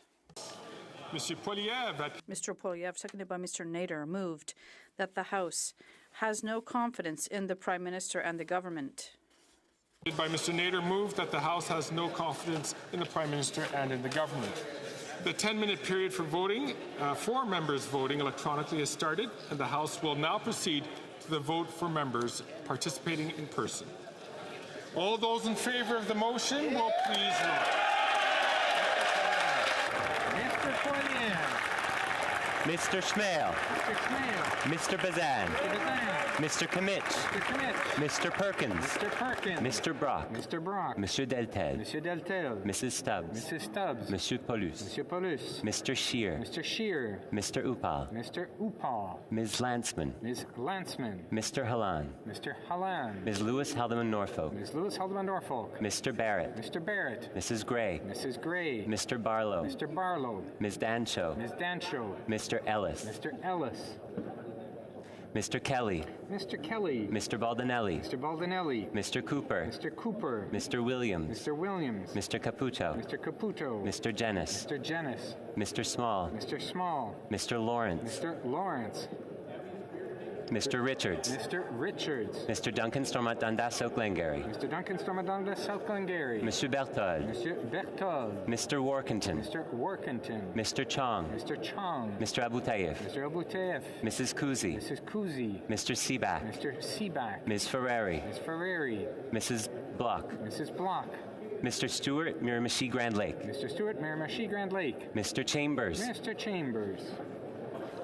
Mr. Viss. Mr. Viss. Mr. Doherty. Mr. Doherty. Mr. Macaulay, Edmonton West. Mr. Macaulay, Edmonton West. Mr. Lloyd. Mr. Lloyd. Monsieur Brassard. Mr. Brassard. Mrs. Goodridge. Mrs. Goodridge. Mr. Moore. Mr. Moore. Mr. Aitchison. Mr. Aitchison. Monsieur Godin. Monsieur Godin. Madame Vien. Madame Vien. Mr. Morant. Mr. Morant. Mr. Hoback. Mr. Hoback. Mr. Malillo. Mr. Malillo. Mr. Tucker. Mr. Tucker. Ms. Gladue. Ms. Gladue. Mr. Canna. Mr. Canna. Mrs. Cramp-Nyman. Mrs. Cramp-Nyman. Mrs. Roberts. Mrs. Roberts. Mr. Patzer. Mr. Patzer. Mrs. Gallant. Mrs. Gallant. Mr. Shipley. Mr. Shipley. Mr. Muse. Mr. Muse. Mr. Redikoff. Mr. Redikoff. Mr. Van Popta. Mr. Van Popta. Mr. Waugh. Mr. Waugh. Mr. Steinley. Mr. Steinley. Mr. Calkins. Mr. Calkins. Ms. Rude. Ms. Rude. Monsieur Lou. Monsieur Lou. Monsieur Généreux. Monsieur Généreux. Mr. Genereux. Mr. Genereux. Mr. Lobb. Mr. Lobb. Mr. Mazer. Mr. Mazier. Mr. Davidson. Mr. Davidson. Monsieur Martel. Monsieur Martel. Monsieur Gould. Monsieur Gould. Mr. Currick. Mr. Currick. Mr. Epp. Mr. Epp. Ms. Rempel Garner. Ms. Rempel Garner. Mr. Zimmer. Mr. Zimmer. Mr. Dreeshen. Mr. Dreeshen. Mr. Majumdar. Mr. Majumdar. Mr. Cram. Mr. Cram. Mr. Tolmie. Mr. Tolmie. Mrs. Wagenthal. Mrs. Wagenthal. Mr. Albus. Mr. Albus. Mr. Bragdon. Mr. Bragdon. Mr. Allison. Mr. Allison. Mr. Dalton. Mr. Dalton. Mr. Nader. Mr. Nader. Mrs. Falk, Battleford Lloydminster. Mrs. Falk, Battleford Lloydminster. Mr. McLean. Mr. McLean. Mr. Weber. Mr. Weber. Mr. McGuire. Mr. McGuire. Mr. Reed. Mr. Reed. Mr. Shields. Mr. Shields. Mr. Falk Provencher. Mr. Falk Provencher. Mr. Williamson. Mr. Williamson. Mr. Arnold. Mr. Arnold. Mr. Morrison. Mr. Morrison. Mr. Soroka. Mr. Soroka. Mrs. Vecchio. Mrs. Vecchio. Mr. Carey. Mr. Carey. Mr. Vidal. Mr. Vidal. Mr. Dowdle. Mr. Dowdle.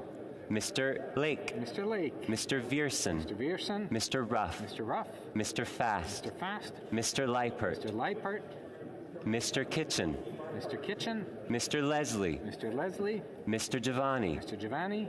Mr. Stewart, Toronto, St. Paul's. Mr. Stewart, Toronto, St. Paul's.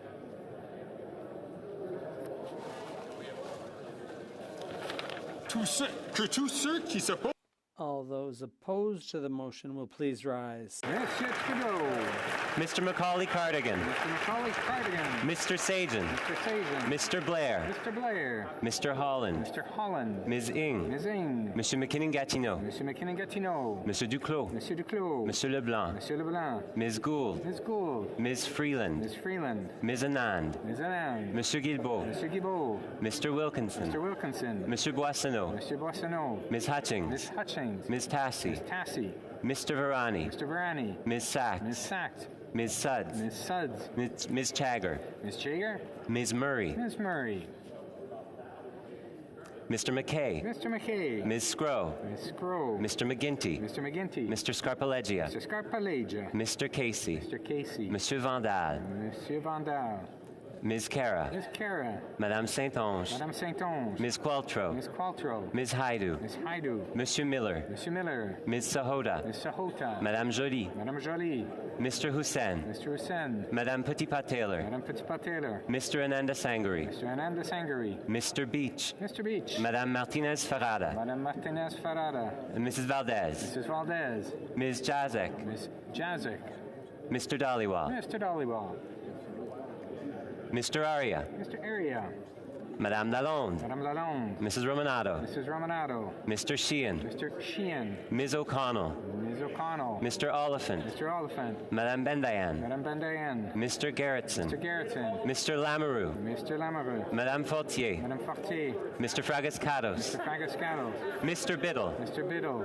Ms. de Brusen. Mr. Brusen. Mr. Vancouverden. Mr. Vancouverden. Mr. Baptiste. Mr. Baptiste. Mr. Kuzmierczuk. Mr. Kuzmierczuk. Mr. May Cambridge. Mr. May Cambridge. Ms. Dillon. Ms. Dillon. Ms. Zarowitz. Ms. Zarowitz. Mr. Assassi. Mr. Assassi. Mr.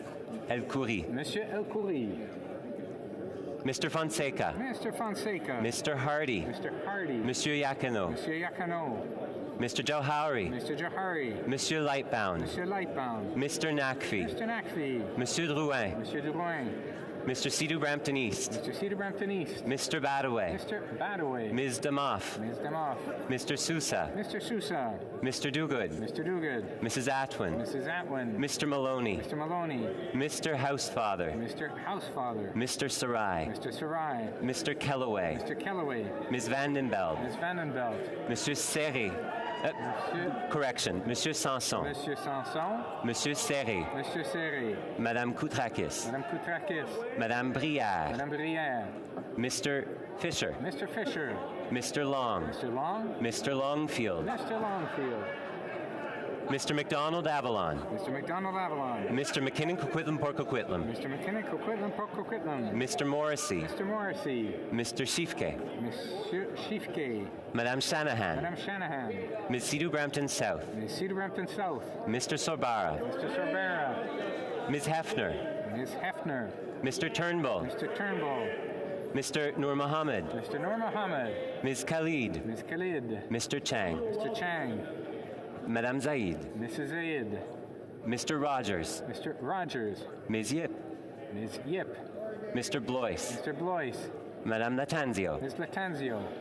Mr. Lewis Kitchener-Conestoga. Mr. Lewis Kitchener-Conestoga. Mr. Pulowski. Mr. Pulowski. Mr. Van Bynen. Mr. Van Bynen. Madame Mendez. Madame Mendez. Mr. Ali. Mr. Ali. Mr. Baines. Mr. Baines. Ms. Bradford. Ms. Bradford. Madame Châtel. Madame Châtel. Madame Diab. Madame Diab. Mr. Gahir. Mr. Gahir. Mr. Hanley. Mr. Hanley. Ms. Kayabaga. Ms. Kayabaga. Madame Lapointe. Madame Lapointe. Mr. McDonald Malpeck. Mr. McDonald Malpeck. Mr. Meow. Mr. Meow. Mrs. Thompson. Mrs. Thompson. Mr. Carr. Mr. Carr. Ms. Gainey. Ms. Gainey. Monsieur Blanchet. Monsieur Blanchet. Monsieur Sainte-Marie. Monsieur Saint-Marie. Monsieur Terrien. Monsieur Terrien. Madame Normandin. Madame Normandin. Monsieur Simard. Monsieur Simard. Monsieur Bergeron. Monsieur Bergeron. Monsieur Garon. Monsieur Garon. Madame de Bellefeuille. Madame de Bellefeuille. Madame Michaud. Madame Michaud. Monsieur Fortin. Monsieur Fortin. Monsieur Brunel Duceppe. Monsieur Brunel Duceppe. Monsieur Villemur. Monsieur Villemur. Madame Gaudreau. Madame Gaudreau. Madame Larouche. Madame Larouche. Monsieur Savard. Monsieur Barcelou Duval. Monsieur Barcelou Duval. Monsieur Plamondon. Monsieur Plamondon. Madame Vignola. Madame Vignola.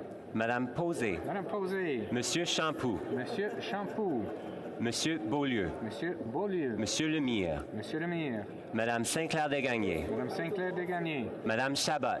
Madame Chabot. Madame Desbiens. Madame Desbiens.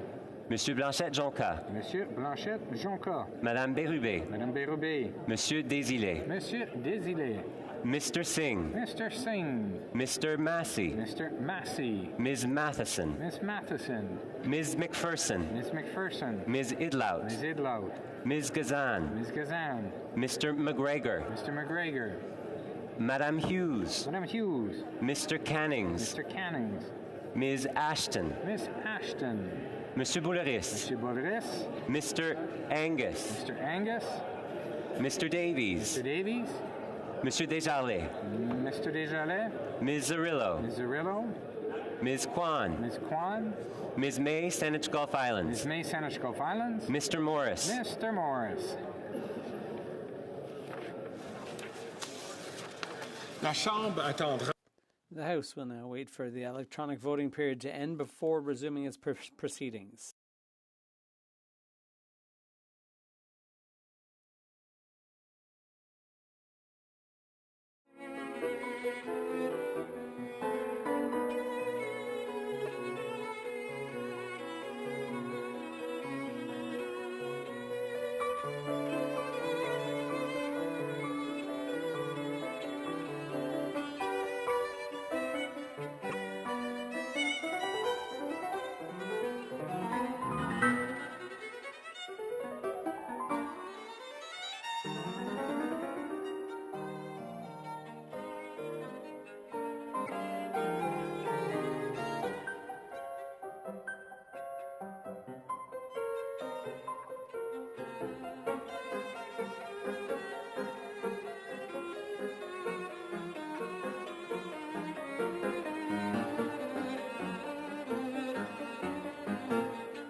I wish to inform the House that the electronic voting period has ended.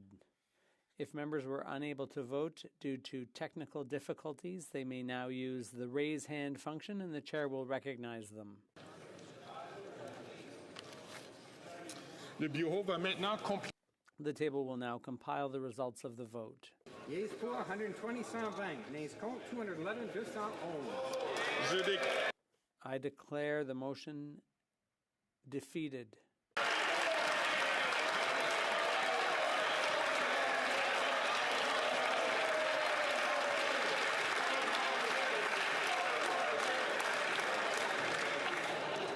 La Chambre procédera maintenant. The House will now proceed. La Chambre procédera. The House will now proceed to the taking of the deferred recorded division on the motion at second reading of Bill C-223 under private members' business. La question est la suivante. The question is as follows. By Mr. Green, moved that Bill C-223, an act to develop a national framework for a guaranteed livable basic income, be now read a second time and referred to the Standing Committee on Human Resources, Skills and Social Development and the Status of Persons with Disabilities. The 10-minute period for members voting electronically has started, and the House will now proceed to the vote. We will start with the sponsor of the item. Ms. Gazan. Ms. Gazan. We will now proceed to members participating in person.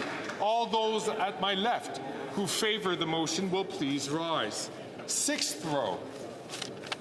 Madame Hughes. Madame Hughes. Mr. Cannings. Mr. Cannings. Ms. Ashton. Ms. Ashton. Cinquième rangée. Fifth row. Quatrième. Fourth row on my left. Troisième. Third row on my left. McGregor. Mr. McGregor. Deuxième. Second row on my left. Ms. McPherson. Ms. McPherson. Ms. Idlout. Ms. Idlout. First row on my left. Mr. Massey. Mr. Massey. Mr. Singh. Mr. Singh. Ms. Matheson. Ms. Matheson. Que tous ceux à ma droite qui All those on my right in favor of the motion will please rise. Sixth row. Mr. Hanley. Mr. Hanley. Mr. McDonald Malpeck. Mr. McDonald Malpeck. fifth row on my right who support the motion. Mr. McDonald Avalon. Mr. McDonald Avalon. Mr. Morrissey. Mr. Morrissey. Ms. Hefner. Ms. Hefner. Mrs. Zaid. Mrs. Zaid. Mr. Rogers. Mr. Rogers. Fourth row on my right. Mr. Hardy. Mr. Hardy. Mr. Nakfi. Mr. Nakfi. Ms. Damoff. Ms. Damoff. Mrs. Atwin. Mrs. Atwin. Mr. Fisher. Mr. Fisher. Mr. Long. Mr. Long. Ms. May, Saanich Gulf Islands. Ms. May, Saanich Gulf Islands. Mr. Morris. Mr. Morris. Troisième rang. Third row on my right. Mr. Area. Ms. DeBrusen. Ms. DeBrusen. Ms. Zarowitz. Ms. Zarowitz. Mr. Assassi. Mr. Assassi. Monsieur El Khoury. Monsieur El Khoury. Ms. Kwan. Ms. Kwan. Deuxième. Second row on my right. Mr. Casey. Mr. Casey. Mr. Desjardins. Mr. Desjardins. Ms. Zarillo. Ms. Zarillo. First row on my right. Monsieur Bouleris. Monsieur Bouleris. Mr. Angus. Mr. Angus. Mr. Davies. Mr. Davies. Que tous ceux All those on my left who are opposed to the motion will please rise. Sixth row. Mr. Morrison. Mr. Morrison. Mr. Dowdle. Mr. Dowdle. Mr. Vierson. Mr. Vierson. Mr. Giovanni. Mr. Giovanni. Mr. Stewart, Toronto St. Paul's. Mr. Stewart, Toronto St. Paul's. Monsieur Blanchette-Jonca. Monsieur Blanchette-Jonca. Madame Bérubé. Madame Bérubé. cinquième rang. Fifth row on my left. Mr. Dreeshen. Mr. Dreeshen. Mr. Majumdar. Mr. Majumdar. Mr. Tolmy. Mr. Tolmy. Mrs. Wagenthal. Mrs. Wagenthal. Mr. Albus. Mr. Albus. Mr. Bragdon. Mr. Bragdon. Mr. Allison. Mr. Allison. Mr. Nader. Mr. Nader. Mr. McLean.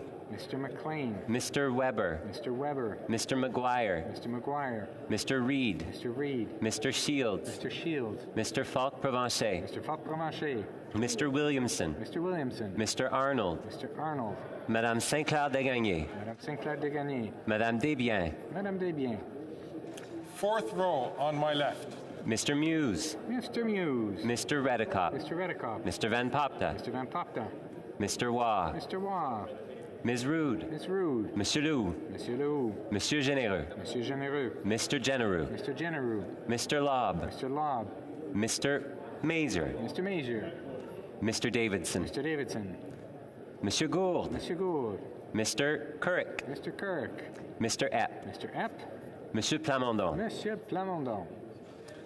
Third row on my left. Mr. Macaulay, Edmonton West. Mr. Macaulay, Edmonton West. Mrs. Goodridge. Mrs. Goodridge. Mr. Moore. Mr. Moore. Monsieur Godin. Monsieur Godin. Madame Vien. Madame Vien. Mr. Morant. Mr. Morant. Mr. Hoback. Mr. Hoback. Mrs. Cramp-Nyman. Mrs. Cramp-Nyman. Mrs. Roberts. Mrs. Roberts. Mr. Patzer. Mr. Patzer. Mrs. Gallant. Mrs. Gallant. Deuxième rangée. Second row on my left. Mr. Kelly. Mr. Baldinelli. Mr. Baldinelli. Mr. Cooper. Mr. Cooper. Mr. Williams. Mr. Williams. Monsieur Berthold. Monsieur Berthold. Mr. Workington. Mr. Workington. Mr. Aboutaïf. Mr. Aboutaïf. Mrs. Kuzi. Mrs. Kuzi. Ms. Ferrari. Ms. Ferrari. Mrs. Bloch. Mrs. Bloch. Madame de Bellefeuille. Madame de Bellefeuille. Madame Michaud. Madame Michaud. Première rangée. First row on my left. Mr. Schmale. Mr. Bazan. Mr. Bazan. Mr. Kimmich. Mr. Kimmich. Mr. Perkins. Mr. Perkins. Mr. Brock. Mr. Brock. Monsieur Deltel. Monsieur Deltel. Mrs. Stubbs. Mrs. Stubbs. Monsieur Paulus. Monsieur Paulus. Ms. Lewis, Haldeman Norfolk. Miss Lewis, Haldeman Norfolk. Mrs. Gray. Mrs. Gray. Mr. Barlow. Mr. Barlow. Mr. Ellis. Mr. Ellis. Monsieur Saint-Marie. Monsieur Saint-Marie. Monsieur Terrien. Monsieur Terrien. Que tous ceux All those on my right opposed to the motion will please rise. Mr. Baines. Mr. Baines. Ms. Bradford. Ms. Bradford. Mr. Gahir. Mr. Gahir. Madame Lapointe. Madame Lapointe. Back to Madame Chatel. Madame Chatel. Mr. Miao. Mr. Miao. Mrs. Thompson. Ms. Thompson. Fifth row on my right. Mr. McKinnon, Coquitlam, Port Coquitlam. Mr. McKinnon, Coquitlam, Port Coquitlam. Madame Shanahan. Madame Shanahan. Ms. Cedar Brampton South. Ms. Cedar Brampton South. Mr. Sorbara. Mr. Sorbara. Mr. Chang. Mr. Chang. Ms. Yip. Ms. Yip. Mr. Lewis, Kitchener-Conestoga. Mr. Lewis, Kitchener-Conestoga. Mr. Van Bynen. Mr. Van Bynen. Third row on my right. Monsieur Yakino. Monsieur Yakino. Mr. Johari. Mr. Johari. Mr. Sidhu, Brampton East. Mr. Cedar Brampton East. Mr. Badaway. Mr. Badaway. Mr. Sousa. Mr. Sousa. Mr. Duguid. Mr. Duguid. Mr. Sarai. Mr. Sarai. Mr. Kellaway. Mr. Kellaway. Ms. Vandenbeld. Ms. Vandenbeld. Madame Koutrakis. Madame Koutrakis. Madame Brière. Madame Brière. Third row on my right. Ms. Jones. Ms. Jones. Ms. O'Connell. Ms. O'Connell. Mr. Lamoureux. Mr. Lamoureux. Mr. Fragascatos. Mr. Fragascatos. Mr. Vancouverden. Mr. Vancouverden. Mr. Kuzmarchuk. Mr. Kuzmarchuk. Mr. May Cambridge. Mr. May Cambridge. Ms. Dillon. Ms. Dillon. Mr. Assassi. Mr. Assassi. Deuxième rangée à ma droite. Second row on my right. Mr. McGinty. Mr. McGinty. Mr. Scarpalegia. Mr. Scarpalegia. Ms. Cara. Ms. Cara. Madame Saint-Onge. Madame Saint-Onge. Ms. Sahota. Ms. Sahota. Madame Petitpas-Taylor. Madame Petitpas-Taylor. Ms. Jazek. Ms. Jazek. Première rangée à First row on my right. Mr. Sajan. Mr. Sajan. Ms. Hutchings. Ms. Hutchings. Ms. Tassi. Ms. Tassi. Mr. Varani. Mr. Varani. Ms. Sack. Ms. Sachs. Ms. Murray. Ms. Murray. La Chambre. The House will now wait for the electronic voting period to end before resuming its proceedings.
I wish to inform the House that the electronic voting period has ended.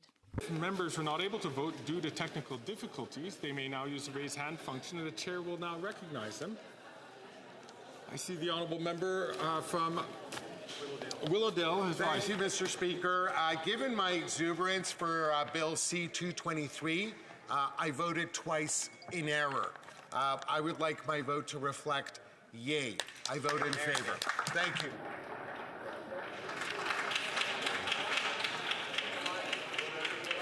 The honourable member from Sherwood Park, Fort Saskatchewan. Thank you, Chair. I had a problem with the voting app, and I wish to cast a vote as nay. Nay compte. The honourable member from Regina Leuven. I had a problem with the app as well, Mr. Speaker, and I'd like to vote nay. Mr. Stanley, nay compte.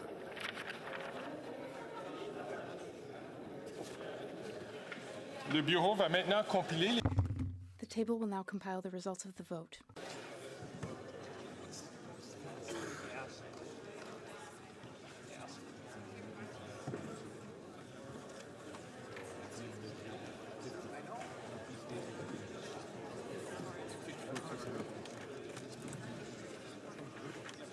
Yeas pour 54-54, nays contre 273-273. I declare the motion defeated.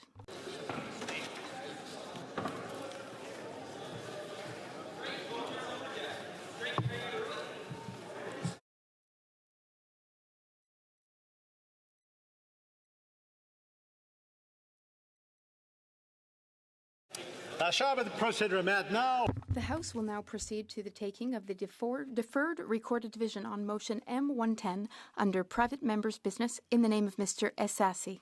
Question is as follows. Mr. Elsassi, seconded. Mr. Garretson moves that A, the House recognize that 1. Over 20% of food produced in Canada goes uneaten and wasted, costing the Canadian economy tens of billions of dollars. 2. Les personnes, les familles. 2. Individuals, families, and communities across Canada face critical levels of food insecurity. 3. Surplus food unfit for human consumption may serve as animal feed, supporting farmers and reducing national methane emissions. 4. In 2015, the United Nations set sustainable development goals that included a commitment to reduce food waste by 50% by 2030. May I dispense? I appreciate that a whole bunch. The 10-minute period for members voting electronically is started. The House will now proceed to the vote. We'll start with the sponsor of the item. Mr. Elsassi. Mr. Elsassi. We will now proceed for members participating in person. All those at my right in favor of the motion, please rise in the 6th row. Ms. Bradford. Ms. Bradford. Madame Châtel. Madame Châtel. Mr. Gahir. Mr. Gahir. Madame Lapointe. Madame Lapointe. Mr. McDonald-Malpec. Mr. McDonald-Malpec. Ms. Thompson. Ms. Thompson. Mr. Carr. Mr. Carr.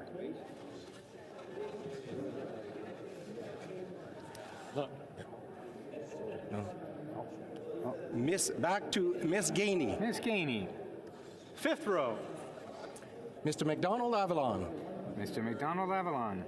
Mr. McKinnon, Coquitlam, Port Coquitlam. Mr. McKinnon, Coquitlam, Port Coquitlam. Mr. Morrissey. Mr. Morrissey. Madame Shanahan. Madame Shanahan. Ms. Sidhu, Brampton South. Ms. Sidhu, Brampton South. Mr. Sorbera. Mr. Sorbera. Mr. Noor Mohammed. Mr. Noor Mohammed. Mr. Chang. Mr. Chang. Mrs. Zaid. Mrs. Zaid. Mr. Rogers. Mr. Rogers. Miss Yip. Ms. Yip. Mr. Lewis Kitchener-Conestoga. Mr. Lewis Kitchener-Conestoga. Mr. Pulowski. Mr. Pulowski. Mr. Van Bynen. Mr. Van Bynen. 4th row at my right. Hardy. Mr. Hardy. Monsieur Yacono. Monsieur Yacono. Mr. Johari. Mr. Johari. Mr. Nakvi. Mr. Nakvi. Mr. Sidhu Brampton East. Mr. Sidhu Brampton East. Mr. Badaway. Mr. Badaway. Mr. Sousa. Mr. Sousa. Mr. Duguid. Mr. Duguid. Mrs. Atwin. Mrs. Atwin. Mr. Sarai. Mr. Sarai. Mr. Callaway. Mr. Callaway. Miss Vandenbelt. Ms. Vandenbelt. Monsieur Sanson. Monsieur Sanson. Madame Koutrakis. Madame Koutrakis. Madame Brière. Madame Brière. Mr. Fisher. Mr. Fisher. Mr. Long. Mr. Long. Mr. Longfield. Mr. Longfield. Miss May, Saanich Gulf Islands. Ms. May, Saanich Gulf Islands. Mr. Morris. Mr. Morris. 3rd row. Mr. Area. Mr. Area. Miss Jones. Ms. Jones. Miss O'Connell. Ms. O'Connell. Mr. Garretson. Mr. Garretson. Mr. Lamoureux. Mr. Lamoureux. Mr. Fragiscados. Mr. Fragiscados. Mr. Bruson. Mr. Bruson. Mr. Vancouverden. Mr. Vancouverden. Mr. Kuzmarchuk. Mr. Kuzmarchuk. Mr. May Cambridge. Mr. May Cambridge. Monsieur El Khoury. Monsieur El Khoury. In the second row. Miss Scrow. Miss Scrow. Mr. McGinty. Mr. McGinty. Mr. Scarpelagia. Mr. Scarpelagia. Mr. Casey. Mr. Casey. Miss Cara. Miss Cara. Madame Saint-Onge. Madame Saint-Onge. Miss Sahota. Miss Sahota. Madame Petitpas-Taylor. Madame Petitpas-Taylor. Miss Jazik. Miss Jazik. Mr. Desjardins. Mr. Desjardins. Miss Zarillo. Miss Zarillo. In the first row at my right. Mr. Sajan. Mr. Sajan. Mrs. Hutchins. Mrs. Hutchins. Miss Tassie. Miss Tassie. Miss Sachs. Miss Sachs. Miss Murray. Miss Murray. Monsieur Bouleris. Monsieur Bouleris. Mr. Angus. Mr. Angus. Mr. Davies. Mr. Davies. All those at my left in favor of the motion will please rise in the sixth row. In the fifth row. Whoops. In the fourth row. Okay, we'll have to go back. Let's go back to the sixth row. Madame Hughes. Madame Hughes. Mr. Cannings. Mr. Cannings. Okay, we sure? Okay, good. In the fifth row. In the fourth row. In the third row. Mr. McGregor. Mr. McGregor. In the second row. Miss McPherson. Miss McPherson. Miss Idlout. Miss Idlout. In the first row at my left. Mr. Massing. Mr. Massey. Miss Matheson. Miss Matheson. All those at my left opposed to the motion will please rise. Right, we'll try that again. To my right, opposed to the motion, please rise in the sixth row, in the fifth row, in the fourth row, in the third row, in the second row, in the first row. All those at my left opposed to the motion will please rise in the sixth row. Mr. Morrison. Mr. Morrison. Mr. Dowdall. Mr. Dowdall. Mr. Vierson. Mr. Vierson. Mr. Giovanni. Mr. Giovanni. Mr. Stewart, Toronto St. Paul's. Mr. Stewart, Toronto St. Paul's. Monsieur Blanchet-Jonca. Monsieur Blanchet-Jonca. Madame Bérubé. Madame Bérubé. In the fifth row. Mr. Dreeshen. Mr. Dreeshen. Mr. Majumdar. Mr. Majumdar. Mr. Tolney. Mr. Tolney. Mrs. Wagenthal. Mrs. Wagenthal. Mr. Albus. Mr. Albus. Mr. Bragdon. Mr. Bragdon. Mr. Nader. Mr. Nader. Mr. McLean. Mr. McLean. Mr. Weber. Mr. Weber. Mr. McGuire. Mr. McGuire. Mr. Reed. Mr. Reed. Mr. Arnold. Mr. Arnold. Madame Desbiens. Madame Desbiens. In the third row. Mr. Muse. Mr. Muse. Mr. Muse. Mr. Redekop. Mr. Redekop. Mr. Van Pupta. Mr. Van Pupta. Mr. Waugh. Mr. Waugh. Miss Rude. Ms. Rude. Monsieur Lehoux. Monsieur Lehoux. Monsieur Généreux. Monsieur Généreux. Mr. Genereux. Mr. Genereux. Mr. Lobb. Mr. Lobb. Monsieur Gould. Monsieur Gould. Mr. Epp. Mr. Epp. Monsieur Plamondon. Monsieur Plamondon. In the third row. Mr. Macaulay, Edmonton West. Mr. Macaulay, Edmonton West. Mrs. Goodridge. Mrs. Goodridge. Mr. Moore. Mr. Moore. Monsieur Godin. Monsieur Godin. Madame Vien. Madame Vien. Mr. Morant. Mr. Morantz. Mr. Malillo. Mr. Malillo. Mrs. Cramp-Nyman. Mrs. Cramp-Nyman. Mrs. Roberts. Mrs. Roberts. Mr. Patzer. Mr. Patzer. Mrs. Gallant. Mrs. Gallant. In the second row at my left. Mr. Kelly. Mr. Kelly. Mr. Baldinelli. Mr. Baldinelli. Mr. Cooper. Mr. Cooper. Mr. Williams. Mr. Williams. Monsieur Bertol. Monsieur Bertol. Mr. Workington. Mr. Workington. Mr. Albultaif. Mr. Albultaif. Miss Ferrari. Miss Ferrari. Mrs. Block. Mrs. Block. Madame de Bellefeuille. Madame de Bellefeuille. In the first row. Mr. Schmale. Mr. Schmale. Mr. Bazan. Mr. Bazan. Mr. Perkins. Mr. Perkins. Mr. Brock. Mr. Brock. Mrs. Stubbs. Mrs. Stubbs. Miss Lewis Haldeman Norfolk. Miss Lewis Haldeman Norfolk. Mrs. Gray. Mrs. Gray. Mr. Barlow. Mr. Barlow. Monsieur Sainte-Marie. Monsieur Sainte-Marie. Monsieur Terrien. Monsieur Terrien. The House will now wait for the electronic voting period to end before resuming its proceedings.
To inform the House, the electronic voting period has ended. If members are not able to vote due to technical difficulties, they use the raise hand function and the chair will recognize them.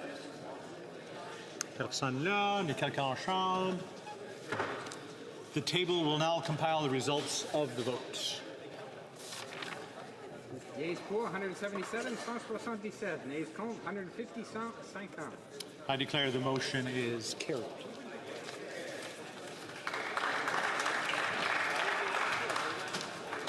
The House will now proceed with the taking of the deferred recorded division on the motion at second reading stage of Bill C-378 under private members' business.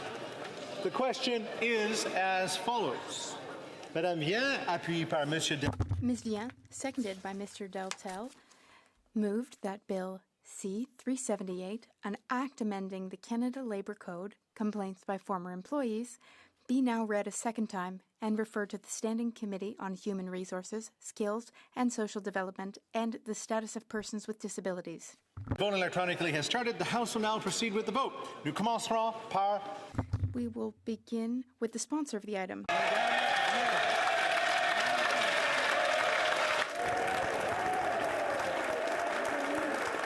We will now proceed for members participating in person. All those at my left in favor of the motion, please rise in the sixth row.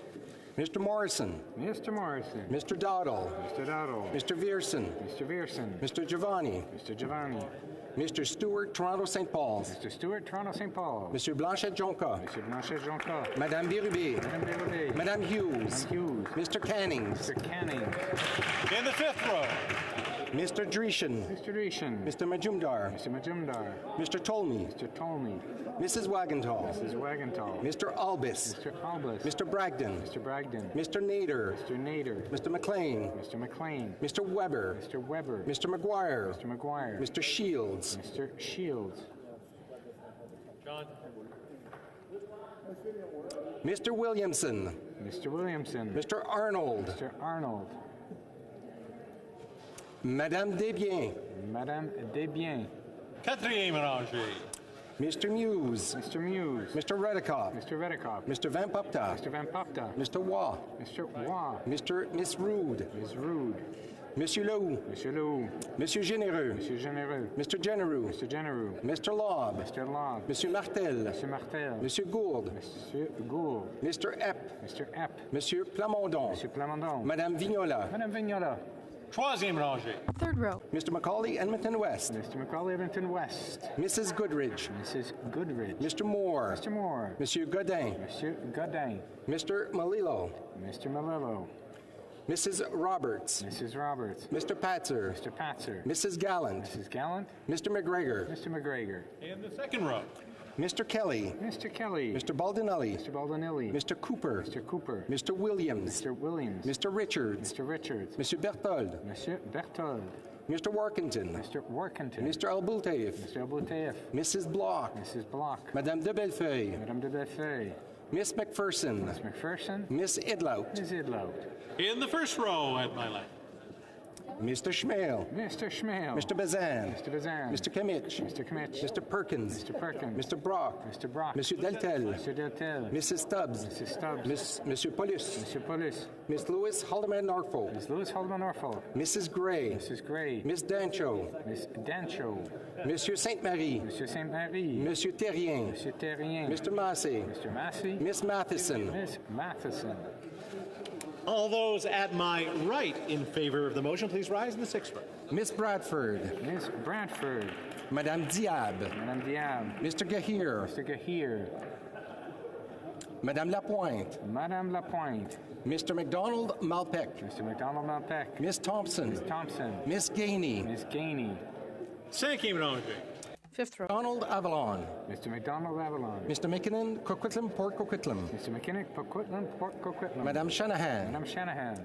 Miss Sidhu Brampton South. Miss Sidhu Brampton South. Mr. Noor Mohammed. Mr. Noor Mohammed. Mr. Chang. Mr. Chang. Mrs. Zaid. Mrs. Zaid. Mr. Rogers. Mr. Rogers. Miss Yip. Miss Yip. Mr. Pulowski. Mr. Pulowski. Mr. Van Bynen. Mr. Van Bynen. Quatrième rangée. Fourth row. Yacono. Monsieur Yacono. Mr. Johari. Mr. Johari. Mr. Nakvi. Mr. Nakvi. Mr. Cedar Brampton East. Mr. Cedar Brampton East. Mr. Badaway. Mr. Badaway. Mr. Sousa. Mr. Sousa. Mrs. Atwin. Mrs. Atwin. Mr. Sarai. Mr. Sarai. Mr. Kellaway. Mr. Kellaway. Ms. Vandenveld. Ms. Vandenveld. Monsieur Sanson. Monsieur Sanson. Madame Koutrakis. Madame Koutrakis. Madame Brière. Madame Brière. Mr. Fisher. Mr. Fisher. Mr. Long. Mr. Long. Mr. Longfield. Mr. Longfield. Miss May, Saanich Gulf Islands. May, Saanich Gulf Islands. Mr. Morris. Mr. Morris. In the third row. Miss Jones. Ms. Jones. Miss O'Connell. Ms. O'Connell. Mr. Garrettson. Mr. Garrettson. Mr. Lamoureux. Mr. Lamoureux. Mr. Fragiscatos. Mr. Fragiscatos. Mr. Vancouverden. Mr. Vancouverden. Mr. Batiste. Mr. Batiste. Mr. Kuzmarchuk. Mr. Kuzmarchuk. Mr. May Cambridge. Mr. May Cambridge. Monsieur El Khoury. Monsieur El Khoury. Second row. Miss Scrow. Miss Scrow. Mr. McGinty. Mr. McGinty. Mr. Scarpalegia. Mr. Scarpalegia. Mr. Casey. Mr. Casey. Miss Cara. Miss Cara. Madame Saint-Onge. Madame Saint-Onge. Miss Sahota. Miss Sahota. Madame Pittspa-Taylor. Madame Pittspa-Taylor. Miss Jazek. Miss Jazek. Mr. Desjarlais. Mr. Desjarlais. Miss Zarillo. Miss Zarillo. First row at my right. Mr. Sajan. Mr. Sajan. Miss Hutchins. Miss Hutchins. Miss Tassie. Miss Tassie. Miss Sachs. Miss Sachs. Miss Murray. Miss Murray. Monsieur Bouleris. Monsieur Bouleris. Mr. Angus. Mr. Angus. Mr. Davies. Mr. Davies. All those at my left opposed to the motion will please rise in the sixth row, fifth row, fourth row, third row, second row, and first row. And all those at my right opposed to the motion will please rise in the sixth row, fifth row, fourth row, third row, second row, and first row. The House will now wait for electronic voting period to end before resuming its proceedings.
The electronic voting period has ended. If members weren't able to vote due to technical difficulties, we use the raise hand function and the chair will recognize them. Monsieur Robillard. Je vote pour. Monsieur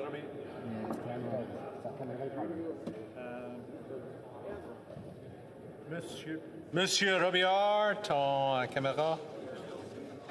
Your camera's not on. On ne voit pas. Je vote pour. Non, on voit l'autre bord de ton ordinateur.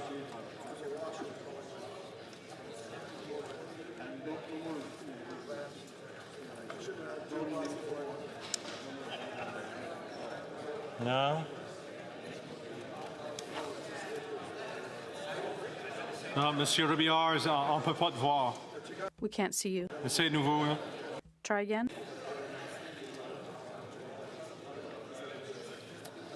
Non, t'as la caméra à l'autre bord de ton ordinateur. T'es allumé là. Man, flip ton téléphone à l'autre bord là. OK. On va continuer.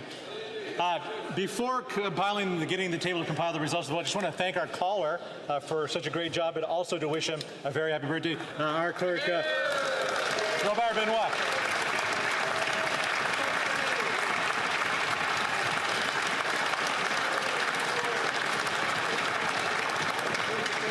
Robert, I'm going to pay for that, I know I will.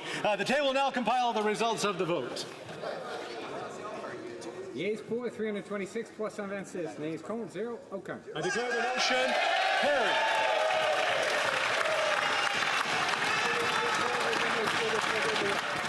Accordingly, the bill stands referred to the Standing Committee on Human Resources, Skill and Social Development, and the Status of Persons with Disabilities. The House will now proceed to recorded division, deferred recorded division, for motions at report stage of Bill S-205. Is on motion number 1. A vote on this motion also applies to motions numbers 2 to 12. Motion number 1.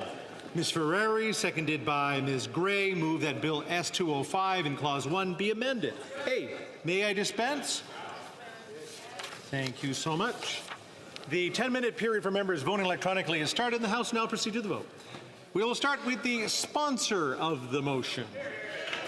Ms. Dancho. We'll now proceed to members participating in person. All those at my left in favor of the motion, please rise in the 6th row. Mr. Morrison. Mr. Morrison. Mr. Vierson. Mr. Vierson. Mr. Giovanni. Mr. Giovanni. Mr. Stewart, Toronto St. Paul's. Mr. Stewart, Toronto St. Paul's.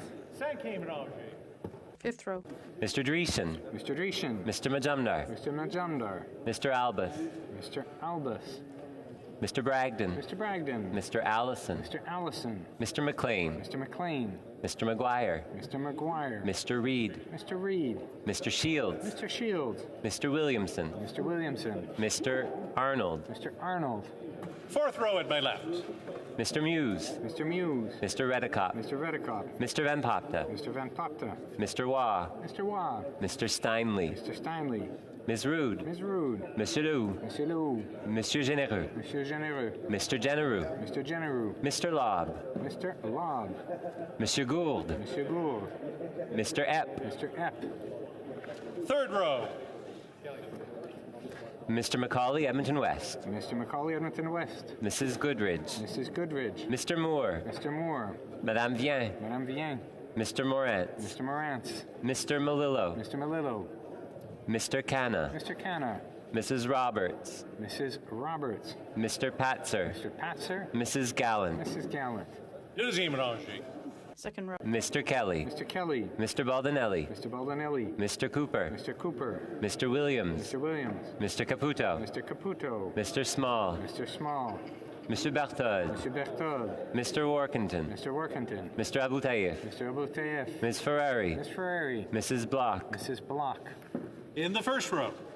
Mr. Schmale. Mr. Schmale. Mr. Bazan. Mr. Bazan. Mr. Kimmich. Mr. Kimmich. Mr. Perkins. Mr. Perkins. Mr. Brock. Mr. Brock. Monsieur Deltel. Mr. Deltel. Mrs. Stubbs. Mrs. Stubbs. Monsieur Paulus. Monsieur Paulus. Ms. Lewis Haldeman Norfolk. Ms. Lewis Haldeman Norfolk. Mr. Barrett. Mr. Barrett. Mrs. Gray. Mrs. Gray. Mr. Barlow. Mr. Barlow. All those at my right in favor of the motion to please rise in the 6th row, in the 5th row, in the 4th row, in the 3rd row, deuxième rangée. Second row. First row. All those at my right opposed to, well, no, this again, on to my left, look this way. All those at my left opposed to the motion to please rise in the 6th row. Monsieur Blanchet-Jonca. Monsieur Blanchet-Jonca. Madame Bérubé. Madame Bérubé. Madame Hughes. Madame Hughes. Mr. Cannings. Mr. Canning. Cinquième rangée. Fifth row. Quatrième rangée. Fourth row. Plamondon. Monsieur Plamondon. Madame Vignola. Madame Vignola. 3rd row. Mr. McGregor. Mr. McGregor. Deuxième rangée. Second row.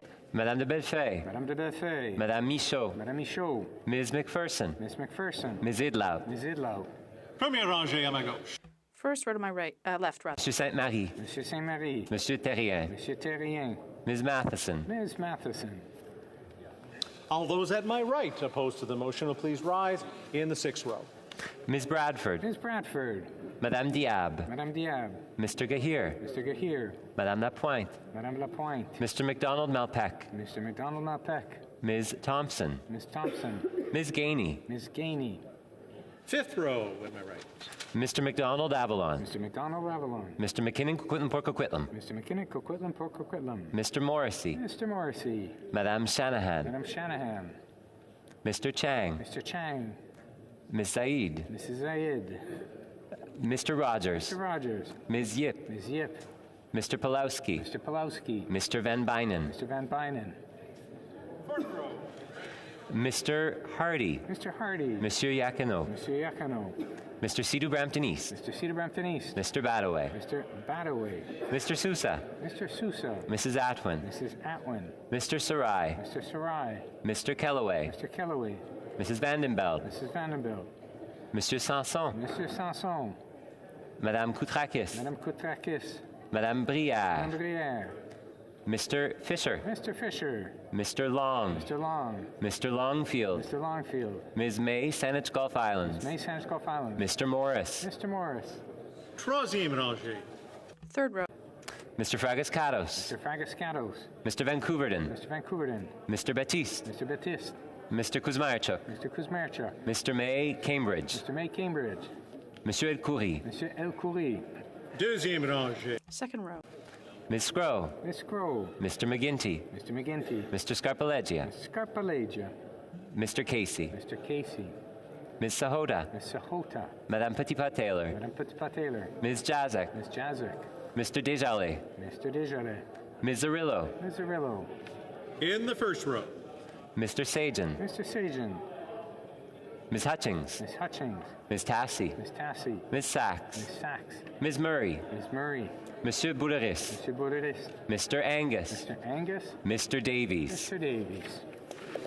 La Chambre attendra. The House will now wait for the end of the electronic voting period before resuming its proceedings.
The electronic voting period has ended. Si les députés n'ont pas pu voter en raison de problèmes de technique.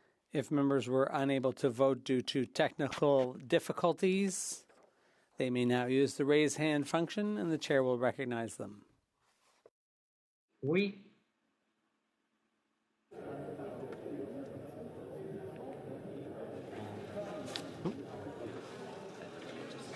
Il dit oui. Il dit oui.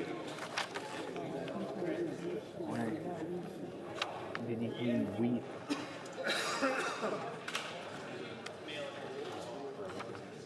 Okay, I'll ask him again. Monsieur Robillard, commences-tu vote? Oui. Monsieur Robillard, yé pour. Quelqu'un d'autre en chambre? No. Anyone else in the chamber? Results of the vote.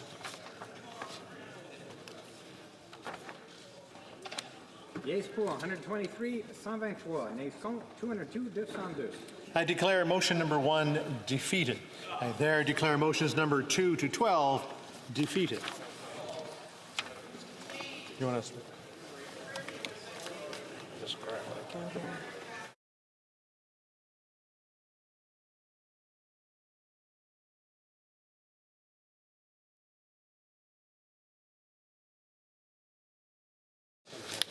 Ms. Dancho, seconded by Mr. Barlow, moves that Bill S-205, an act to amend the criminal code and to make consequential amendments to another act, interim release and domestic violence reconnaissance orders, as amended, be concurred in at report stage. If a member participating in person wishes that the motion be carried or carried on division, or if a member of a recognized party participating in person wishes to request a recorded division, I would invite them to rise and indicate it to the chair.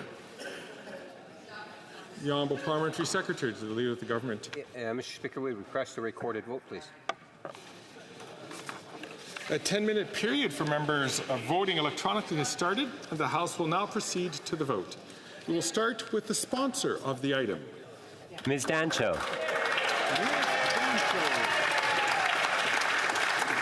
We will now proceed to members participating in person. All those at my left in favor of the motion will please rise. 6th row. Mr. Morrison. Mr. Morrison. Mr. Vierson. Mr. Vierson. Mr. Giovanni. Mr. Giovanni. Mr. Stewart, Toronto St. Paul's. Mr. Stewart, Toronto St. Paul's. Monsieur Blanchet-Jonca. Monsieur Blanchet-Jonca. Madame Bérubé. Madame Bérubé. Madame Hughes. Madame Hughes. Mr. Canning. Mr. Cannings. 5th row on my right. Mr. Dreesen. Mr. Dreesen. Mr. Majumdar. Mr. Majumdar. Mr. Albus. Mr. Albus. Mr. Bragdon. Mr. Bragdon. Mr. McLean. Mr. McLean. Mr. McGuire. Mr. McGuire. Mr. Reid. Mr. Reid. Mr. Shields. Mr. Shields. Mr. Arnold. Mr. Arnold. 4th row on my left. Mr. Muse. Mr. Muse. Mr. Redekop. Mr. Redekop. Mr. Van Popta. Mr. Van Popta. Mr. Waugh. Mr. Waugh. Mr. Steinley. Mr. Steinley. Ms. Rude. Ms. Rude. Monsieur Lou. Monsieur Lou. Monsieur Généreux. Monsieur Généreux. Monsieur Gourde. Monsieur Gourde. Mr. Epp. Mr. Epp. Madame Vignola. Madame Vignola. À ma gauche. Mr. Macaulay, Edmonton West. Mr. Macaulay, Edmonton West. Mrs. Goodridge. Mrs. Goodridge. Mr. Moore. Mr. Moore. Madame Vien. Madame Vien. Mr. Morant. Mr. Morant. Mr. Canna. Mr. Canna. Mrs. Roberts. Mrs. Roberts. Mr. Patzer. Mr. Patzer. Mrs. Gallant. Mrs. Gallant. Mr. McGregor. Mr. McGregor. 2e rangée à ma gauche. Mr. Kelly. Mr. Kelly. Mr. Baldinelli. Mr. Baldinelli. Mr. Cooper. Mr. Cooper. Mr. Williams. Mr. Williams. Mr. Small. Mr. Small. Monsieur Barthold. Monsieur Berthold. Mr. Workington. Mr. Workington. Mr. Aboutaïf. Mr. Aboutaïf. Ms. Ferrari. Ms. Ferrari. Mrs. Bloch. Mrs. Bloch. Madame de Bellefeuille. Madame de Bellefeuille. Madame Michaud. Madame Michaud. Ms. McPherson. Ms. McPherson. Et première rangée à ma gauche. Mr. Schmale. Mr. Schmale. Mr. Bazan. Mr. Bazan. Mr. Kimmich. Mr. Kimmich. Mr. Brock. Mr. Brock. Monsieur Deltel. Monsieur Deltel. Mrs. Stubbs. Mrs. Stubbs. Monsieur Paulus. Monsieur Paulus. Ms. Lewis Haldeman Norfolk. Ms. Lewis Haldeman Norfolk. Mr. Barrett. Mr. Barrett. Mrs. Gray. Mrs. Gray. Mr. Barlow. Mr. Barlow. Monsieur Sainte-Marie. Monsieur Sainte-Marie. Monsieur Terrien. Monsieur Terrien. Ms. Matheson. Ms. Matheson. Que tous ceux à ma droite. All those on my left in favor of the motion will please rise. Sixième rangée. Ms. Bradford. Ms. Bradford. Madame Diab. Madame Diab. Mr. Gahir. Mr. Gahir. Madame Lapointe. Madame Lapointe. Mr. McDonald Malpeck. Mr. McDonald Malpeck. Ms. Thompson. Ms. Thompson. Ms. Gainey. Ms. Gainey. Cinquième rangée à ma droite. Mr. McKinnon Coquitlam Port Coquitlam. Mr. McKinnon Coquitlam Port Coquitlam. Madame Shanahan. Madame Shanahan. Mr. Chang. Mr. Chang. Mr. Rogers. Mr. Rogers. Ms. Yip. Ms. Yip. Mr. Van Bynen. Mr. Van Bynen. Quatrième rangée à ma droite. Mr. Hardy. Mr. Hardy. Mr. Cedar Brampton East. Mr. Cedar Brampton East. Mr. Badaway. Mr. Badaway. Mr. Sousa. Mr. Sousa. Mrs. Atwin. Mrs. Atwin. Mr. Sarai. Mr. Sarai. Mr. Kellaway. Mr. Kellaway. Mrs. Vandenbeld. Mrs. Vandenbeld. Monsieur Sanson. Monsieur Sanson. Madame Koutrakis. Madame Koutrakis. Madame Brière. Madame Brière. Mr. Fisher. Mr. Fisher. Mr. Long. Mr. Long. Mr. Longfield. Mr. Longfield. Ms. May, Saanich Gulf Islands. Ms. May, Saanich Gulf Islands. Mr. Morris. Mr. Morris. Troisième rangée à ma droite. Mr. Lamoureux. Mr. Lamoureux. Mr. Fragascatos. Mr. Fragascatos. Mr. Vancouverden. Mr. Vancouverden. Mr. Batiste. Mr. Batiste. Mr. Kuzmarchuk. Mr. Kuzmarchuk. Mr. May, Cambridge. Mr. May, Cambridge. Monsieur El Khoury. Monsieur El Khoury. Deuxième rangée à ma droite. Ms. Scrow. Miss Scrow. Mr. McGinty. Mr. McGinty. Mr. Casey. Mr. Casey. Ms. Sahota. Miss Sahota. Madame Petitpas Taylor. Madame Petitpas Taylor. Ms. Jazek. Ms. Jazek. Mr. Desjardins. Mr. Desjardins. Ms. Zarillo. Ms. Zarillo. Et première rangée à ma droite. Mr. Sajan. Mr. Sajan. Ms. Hutchings. Miss Hutchings. Ms. Tassie. Miss Tassie. Ms. Sachs. Miss Sachs. Ms. Murray. Miss Murray. Monsieur Boulleris. Monsieur Boulleris. Mr. Angus. Mr. Angus. Mr. Davies. Mr. Davies. La Chambre... excuse-moi, je dois poser l'autre question. Oh, I have to ask the other question. Opposed to the motion will please rise. Sixth row. Fifth row. Fourth row. Third row. Second row. First row. All those on my right who oppose the motion. Sixth row. Fifth row. Quatrième rangée.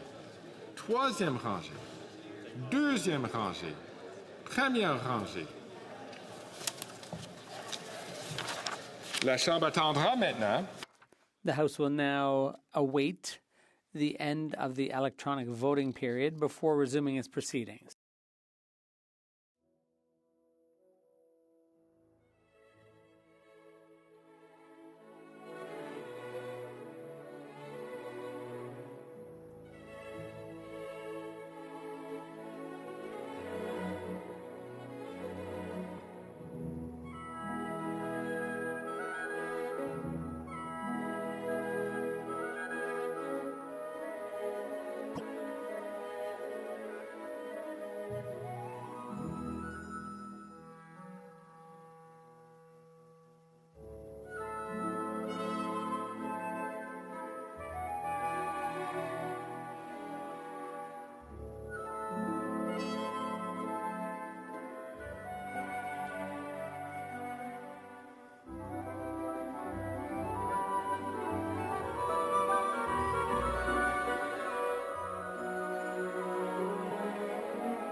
I wish to inform the House that the electronic voting period has ended.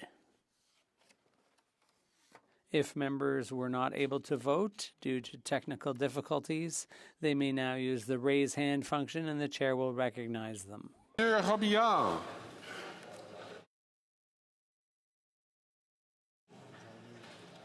Monsieur Robillard, vous êtes en mode sourdine. Mr. Robillard, you're on mute.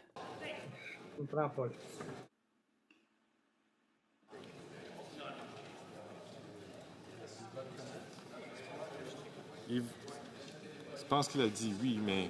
I think he said yay, but... Can I confirm that you voted yay, Mr. Robillard?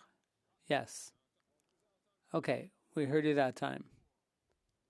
I see that the honourable member from Courtenay Alberni is rising. Thank you, Mr. Speaker. Mr. Speaker, due to technical difficulties, I wasn't able to vote on my app. I'd like to record a vote of yes. Thank you. Mr. Johns, yay pour. D'autres personnes? Anyone else? Le bureau. The table will now compile the results of the vote.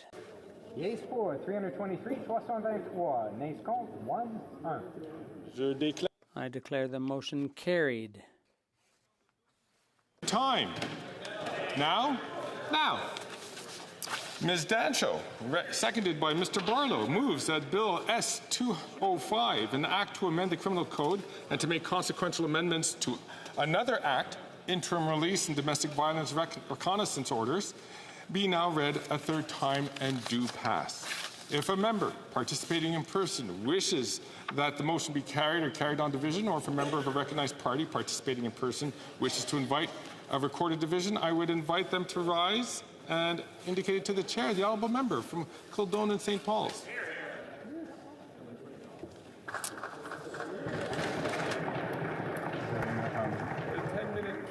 For members voting electronically has started, and the House will now proceed to the vote. We will start with the sponsor of the item. Ms. Dancho. Ms. Dancho. In person, all those to the left in favour of the motion will please rise. Sixth row. Mr. Morrison. Mr. Morrison. Mr. Vierson. Mr. Vierson. Mr. Giovanni. Mr. Giovanni. Mr. Stewart, Toronto St. Paul. Mr. Stewart, Toronto St. Paul. Monsieur Blanchette-Jonca. Monsieur Blanchette-Jonca. Madame Bérubé. Madame Bérubé. Madame Hughes. Madame Hughes. Mr. Canning. Mr. Canning. Cinquième rangée à ma droite.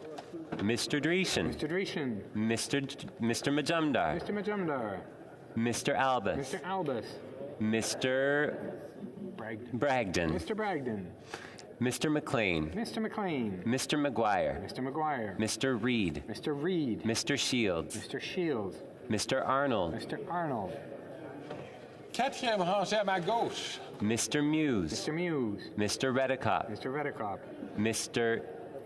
Van Popta. Mr. Van Popta. Mr. Waugh. Mr. Waugh. Mr. Steinley. Mr. Steinley. Ms. Rude. Ms. Rude. Monsieur Lou. Monsieur Lou. Monsieur Généreux. Monsieur Généreux. Monsieur Gould. Monsieur Gould. Mr. Epp. Mr. Epp. Madame Vignola. Madame Vignola. Troisième rangée à ma gauche. Mr. Macaulay, Edmonton West. Mr. Macaulay, Edmonton West. Mrs. Goodridge. Mrs. Goodridge. Mr. Moore. Mr. Moore. Madame Vien. Madame Vien. Mr. Morant. Mr. Morant. Mr. Kana. Mr. Kana. Mrs. Roberts. Mrs. Roberts. Mr. Patzer. Mr. Patzer. Mrs. Gallant. Mrs. Gallant. Mr. McGregor. Mr. McGregor. Deuxième rangée à ma gauche. Mr. Kelly. Mr. Kelly. Mr. Baldinelli. Mr. Baldinelli. Mr. Cooper. Mr. Cooper. Mr. Small. Mr. Small. Monsieur Berthold. Monsieur Berthold. Mr. Workington. Mr. Workington. Mr. Abutayev. Mr. Abutayev. Mrs. Kuzi. Mrs. Kuzi. Ms. Ferrari. Ms. Ferrari. Mrs. Block. Mrs. Block. Madame de Bellefeuille. Madame de Bellefeuille. Mr. Johns. Mr. Johns. Ms. McPherson. Ms. McPherson. Première rangée à ma gauche. First row at my left. Mr. Schmale. Mr. Bazan. Mr. Bazan. Mr. Kimmich. Mr. Kimmich. Mr. Perkins. Mr. Perkins. Mr. Brock. Mr. Brock. Monsieur Deltel. Monsieur Deltel. Mrs. Stubbs. Mrs. Stubbs. Monsieur Paulus. Monsieur Paulus. Ms. Lewis, Haldeman, Norfolk. Mrs. Lewis, Haldeman, Norfolk. Mr. Barrett. Mr. Barrett. Mrs. Gray. Mrs. Gray. Mr. Barlow. Mr. Barlow. Monsieur Sainte-Marie. Monsieur Sainte-Marie. Monsieur Terrien. Monsieur Terrien. Ms. Matheson. Ms. Matheson. Que tous ceux à ma gauche. All those at my left in favor of the motion will please rise. Sixth row. Ms. Bradford. Ms. Bradford. Madame Diab. Madame Diab. Mr. Gahir. Mr. Gahir. Madame Lapointe. Madame Lapointe. Mr. McDonald Malpeck. Mr. McDonald Malpeck. Ms. Thompson. Ms. Thompson. Ms. Gainey. Ms. Gainey. 5e rangée à ma gauche. Fifth row at my left. Mr. McKinnon Coquitlam Port Coquitlam. Right. McKinnon Coquitlam Port Coquitlam. Madame Shanahan. Madame Shanahan. Mr. Chang. Mr. Chang. Mr. Rogers. Mr. Rogers. Ms. Yip. Ms. Yip. Mr. Van Bynen. Mr. Van Bynen. 4e rangée à ma Fourth row at my right. Hardy. Mr. Hardy. Monsieur Yakano. Monsieur Yakano. Mr. Cedar Rampton East. Mr. Cedar Rampton East. Mr. Badaway. Mr. Badaway. Mr. Sousa. Mr. Sousa. Mrs. Atwin. Mrs. Atwin. Mr. Sarai. Mr. Sarai. Mr. Kellaway. Mr. Kellaway. Mrs. Vandenbelt. Mrs. Vandenbelt. Monsieur Sanson. Monsieur Sanson. Madame Koutrakis. Madame Koutrakis. Madame Brière. Madame Brière. Mr. Fisher. Mr. Fisher. Mr. Long. Mr. Long. Mr. Longfield. Mr. Longfield. Ms. May, Saanich Gulf Islands. Ms. May, Saanich Gulf Islands. Mr. Morris. Mr. Morris. 3e rangée à ma droite. Third row at my right. Mr. Aria. Mr. Aria. Madame Bendayan. Madame Bendayan. Mr. Lamoureux. Mr. Lamoureux. Mr. Fragascados. Mr. Fagascados. Mr. Vancouverden. Mr. Vancouverden. Mr. Baptiste. Mr. Baptiste. Mr. Kuzmierchuk. Mr. Kuzmierchuk. Mr. May Cambridge. Mr. May Cambridge. Monsieur El Khoury. Monsieur El Khoury. 2e rangée à ma droite. Second row. Mr. McGinty. Mr. McGinty. Mr. Casey. Mr. Casey. Ms. Sahota. Ms. Sahota. Madame Petitpas Taylor. Madame Petitpas Taylor. Ms. Jazek. Ms. Jazek. Mr. Desjardins. Mr. Desjardins. Ms. Zarillo. Ms. Zarillo. 1e rangée à ma droite. First row at my right. Mr. Sajan. Mr. Sajan. Ms. Hutchings. Ms. Hutchings. Ms. Tassie. Ms. Tassie. Ms. Sachs. Ms. Sachs. Ms. Murray. Ms. Murray. Monsieur Bouleris. Monsieur Boulderis. Mr. Angus. Mr. Angus. Que tous ceux à ma All those at my left opposed to the motion will please rise. Sixth row. 5e rangée. Fifth row. 4e. Fourth row. 3e. Third row. 2e. Second row. 1e. First row. Que tous ceux à ma droite. All those at my right opposed to the motion will please rise. Rangée. Sixth row. Fifth row. Fourth row. Third row. Second row. First row. La Chambre attendra. The House will now wait for the end of the electronic voting period before resuming its proceedings.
I wish to inform the House that the electronic voting period has ended. If members were unable to vote due to technical difficulties, they may now use the raise hand function and the chair will recognize them. Monsieur Robillard. Mr. Robillard. Oui. Monsieur Robillard, yay pour. Le bureau va maintenant compiler.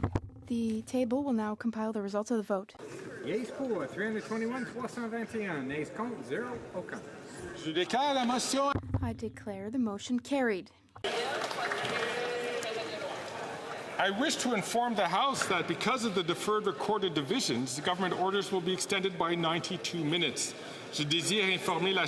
I wish to inform the House that due to recorded divisions, government orders will be extended by 92 minutes.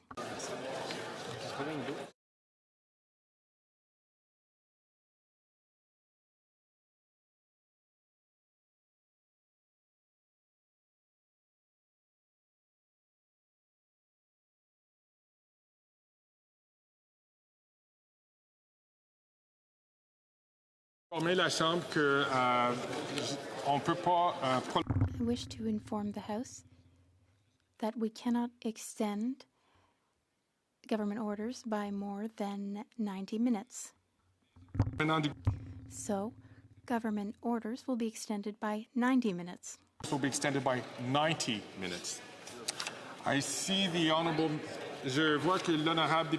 I see the honourable member for Outremont rising on a point of order. The honourable member.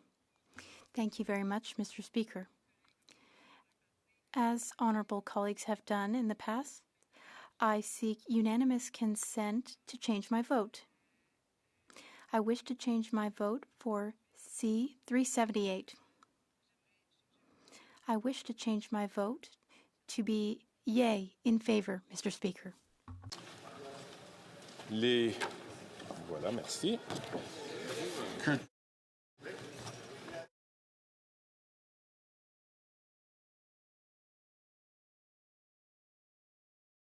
Demander à l'honorable député à répéter quel projet de loi. I ask the honourable member to repeat which vote. My vote on C-378, Mr. Speaker. I wish to vote in favour. Juste informer la députée. I wish to inform the member that no members voted against the motion. The vote was unanimous in favour. L'honorable ministre, I see that the honourable minister for Crown Indigenous Relations is rising on his feet on a point of order. Thank you, Mr. Chair. I was here just before you announced the last vote. Unfortunately, I wasn't recognized. But I understand the last two votes where I did vote, both in favor, were not registered. I'm just wondering if you could clarify that. And if it's not registered, then I'd like to ask for your consent to be registered as in favor. Thank the honourable minister. We will check our records.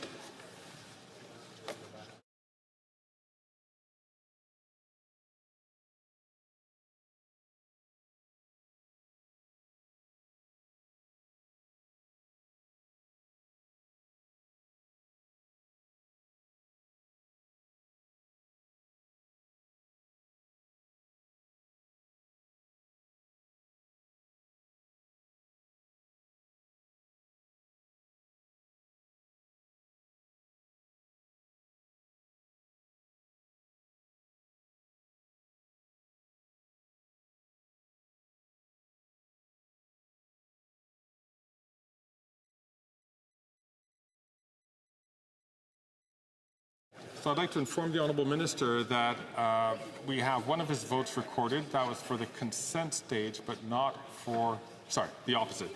It was for third reading, but we need to have your vote recorded. We need to seek unanimous consent of the House to have your other vote considered. Speaker, if I may seek unanimous consent for my vote on S205 to be registered in favor, please. All of those opposed to the Honourable Minister moving the motion will please say nay. I'm afraid there is not unanimous consent. I wish to inform the House that the volume of earpieces will now be reset. Members using their earpiece at this time will have to readjust the volume. Je désire informer la Chambre. I wish to inform members that earpieces will now be reset. Members using earpieces right now will have to reset the volume. Je vois que l'honorable député et secrétaire parlementaire. The Honourable Member and Parliamentary Secretary is rising on a point of order. Mr. Speaker, I believe that Bill C-205 for the Conservative member for Peterborough Kawartha, and I wish to request a vote in favour of that bill. On va vérifier si son vote. We will check the member's vote to see whether it was recorded.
Bien, l'honorable député veut.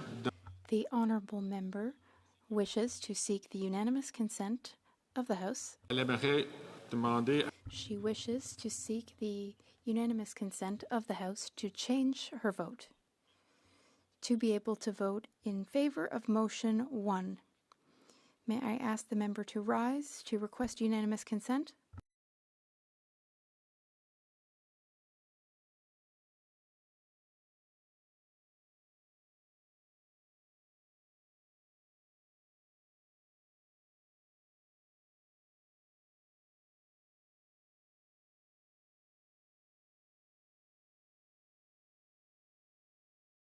Je vais inviter l'honorable secrétaire parlementaire. I invite the Honourable Parliamentary Secretary to come to the table to speak to the clerk, and we will get sorted out. In the meantime...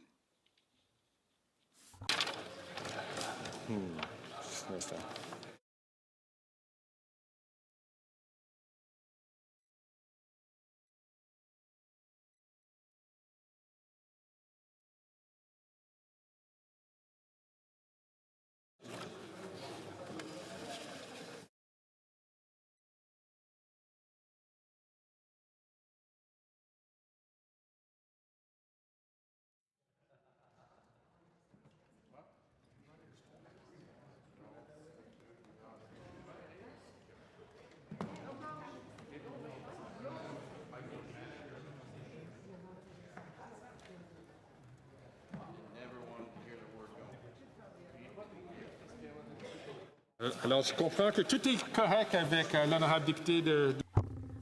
All is well for the member for Outremont. We do not need unanimous consent. Lawrence is rising on a point of order. The honourable member. Yes, thanks very much, Mr. Speaker. I'm seeking unanimous consent of the House to change my vote, which was incorrectly recorded as a no, to a yay on Bill S-205 on the concurrence of the report.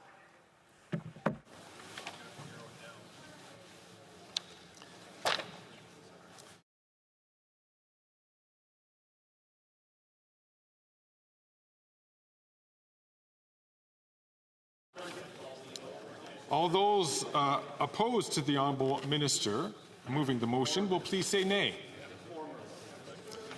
Forgive me. For the member moving the motion will please say nay. Agreed. The House has heard the terms of the motion. All those opposed to the motion will please say nay. Carried. J'espère que ça va pour tous les députés. I hope everything's fine. Members are okay with their votes. That's great. Now, government orders. The Honourable Parliamentary Secretary to the Government House Leader. Tabling of documents.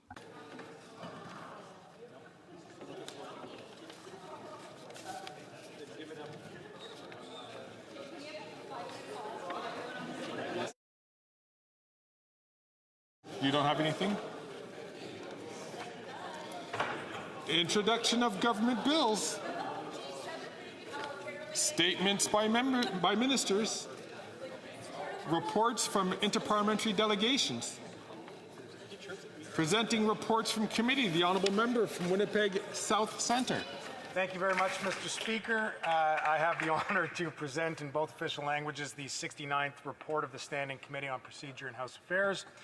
The committee advises that pursuant to Standing Order 91.1(2), the Subcommittee on Private Members' Business met to consider the items added to the order of precedence on Friday, June 14th, 2024, as well as the orders for the second reading of private members' public bills originating in the Senate, and recommended that the items listed herein, which it has determined should not be designated non-votable, be considered by the House.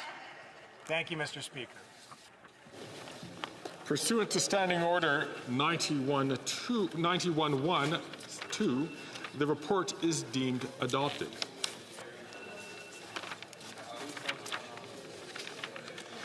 It is my duty, pursuant to Standing Order 38, to inform the House that the questions to be raised tonight at the time of adjournment are as follows. First, the Honourable Member for Edmonton-Wetaskiwin. Second, the Honourable Member for Spadina-Fort York on immigration, refugees and citizenship. And third, the Honourable Member for Courtenay-Alberni in regards to health.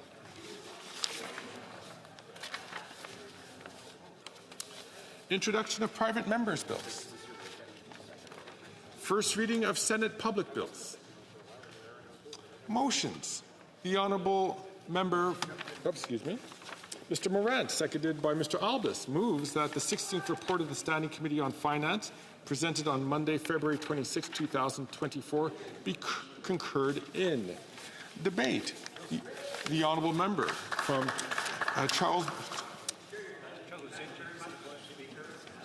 Charleswood, St. James, Naboya, Headingley. Amazing colleague, the member from Central Okanagan, Similkameen, Nicola. And I just have to say, Mr. Speaker, what an honor it is to rise on behalf of my constituents, the great people of Charleswood, St. James, Assiniboia, Headingley. Every day I come here, I think about what we can do as members of Parliament to make their lives just a little bit better. And it's also an honor for me, Mr. Speaker, to serve as a member of the Standing Committee on Finance, where I've been for the most part since I was elected in 2019, with a brief stint along the way on the Foreign Affairs Committee. The members of the Finance Committee serve a vital role as the only opposition party focused on holding this Liberal government to account. Mr. Speaker, people are suffering across this land from coast to coast to coast after 9 years of the most incompetent and out-of-touch government in Canadian history. And that's why I think it's very important to point out the extraordinary display of hypocrisy we just saw unfold in this chamber. Just 2 weeks ago, in the throes of the Elmwood-Transcona by-election, the leader of the NDP got up on his feet in front of the cameras, held up a copy of the coalition agreement and said, "I'm ripping it up. I'm done with the Prime Minister. It's over. The gloves are off." And, I can't help but thinking, Mr. Speaker, that you know, I think they thought they were going to lose that by-election. And so they knew that the Liberals were dragging them down, and so they got up, the leader got up in front of the cameras, and he said, I'm ripping up the coalition agreement, and I'll... Order. There seems to be some conversations going on, and I'm not sure what those conversations are about, but I would ask members to please have those conversations out, because it is interrupting the proceedings. The honourable member for... okay. Just the extraordinary display of hypocrisy that just occurred in this House, never before seen on a level like that in this House, in the history of this country, in the history of this austere chamber. And what happened? He knew he was going down. We had a great candidate. I was on the doors with him many, many, many times. Colin Reynolds, construction electrician, a guy on the executive of his local IBEW union board, who grew up in the area and really connected with the residents. And so he knew he was going to lose that by-election. So what did he do? I said, I'm ripping it up. I'm done with the Prime Minister. And unfortunately, the people of Elmwood Transcona, they deserve better. They deserve better than having the leader of the NDP try to fool them into thinking he is a man of principle. However, he is not, and that was established today, Madam Speaker. In front of the entire country, the man who said, I'm ripping up the agreement, got up and taped it back together, Madam Speaker. He taped it back together and he got up on his feet and he said, I believe in this Prime Minister. I'm voting with this Prime Minister. In fact, he said, I have confidence in the Prime Minister. The height of hypocrisy is on a level never, as I said, never ever before seen on the floor of this chamber.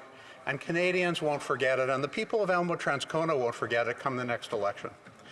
Now, on the issue of this report, Madam Speaker, as I said, I sit on that committee. Conservatives really are the only members on that committee that are doing their best to hold the government to account. And we had some great ideas for the report that our other colleagues from other parties on the committee would not support. And so for the people watching, we attached a dissenting report to the report, which we're allowed to do, and anyone who wants to look it up online, they can read the dissenting report. But I wanted just to go through some parts of it. But before I do, I also want to just circle back for a second, just to look at part of the Liberal government's record. In 2015, in order to fool Canadians into voting for him, the Prime Minister promised to balance the budget by 2019. And of course, that never happened. In fact, he doubled the national debt in 9 years. That's right, it doubled. It's hard to get your head around that, for people to get their heads around that, Madam Speaker, but just to put it in perspective, in 2015, when the Prime Minister first was elected to office, the national debt was $616 billion. Today, it's over $1.2 trillion. He has spent more in debt than all other prime ministers from 1867 to today combined. Today, the interest on that debt is $52 billion a year, more than we spend on health care, more than we spend on defense, and in fact, more than we actually collect in the GST. And so it's important for people watching to know that when they go out and they buy something in the store, and the store adds on the GST, that money is going directly to paying the interest on the massive historic debt that this Prime Minister has managed to rack up. And so at committee, Conservatives made a number of common sense recommendations that were rejected by the NDP and Liberal members. And one of the recommendations we made at committee, Madam Speaker, which we had hoped would be a recommendation in the report, was to axe the carbon tax. And the reason we wanted to axe the carbon tax is pretty straightforward, and I'll go through some of those points, Madam Speaker. You know, we had, for example, the Governor of the Bank of Canada, Tiff Macklem, who came to committee and told us that the carbon taxes are inflationary, and that by cutting the carbon tax, inflation would come down by 0.6%. bringing CPI back into the bank's target range. Now, the government has had an opportunity to start with, the government has an opportunity now to start with a carbon tax on farmers. Our common sense conservative Bill C-234 should be passed immediately in its original form to take the tax off farmers to help lower food prices. And I know it's been said many, many times in this House, but you know, when you tax the farmer that produces the food, and you tax the trucker that ships the food, and you tax the grocer who stocks the food costs more. And what's the result? 2 million Canadians lining up at food banks. Historic numbers of homeless encampments across this country. You know, Madam Speaker, just last year as part of the Finance Committee's, or earlier this year as part of the Finance Committee's housing study, we had Mayor Cam Guthrie from Guelph at committee, and I asked him, I said, he was elected in 2014, I said, the year you were elected, Mayor Guthrie, how many homeless encampments were there in Guelph? He said, 0.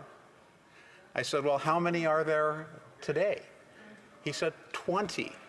That's just one example, and I made a speech about this the other day in the House, and I went through the litany of housing hell stories across this country as a result of the apocalyptic, terrible, historically terrible housing policies of this Liberal government. Never before, $82 billion on the National Housing Strategy, never before has so much been spent to achieve so little, Madam Speaker. It's time to axe the failed and inflationary carbon tax that makes gas, groceries, and home heating more expensive, and to bring down inflation so that Canadians can once again earn powerful paychecks so that they can afford nutritious food and a home in a safe neighborhood. It seems like a simple ask, part of the Canadian dream, but that dream has been broken by the failed policies of this Liberal government. And we said there should be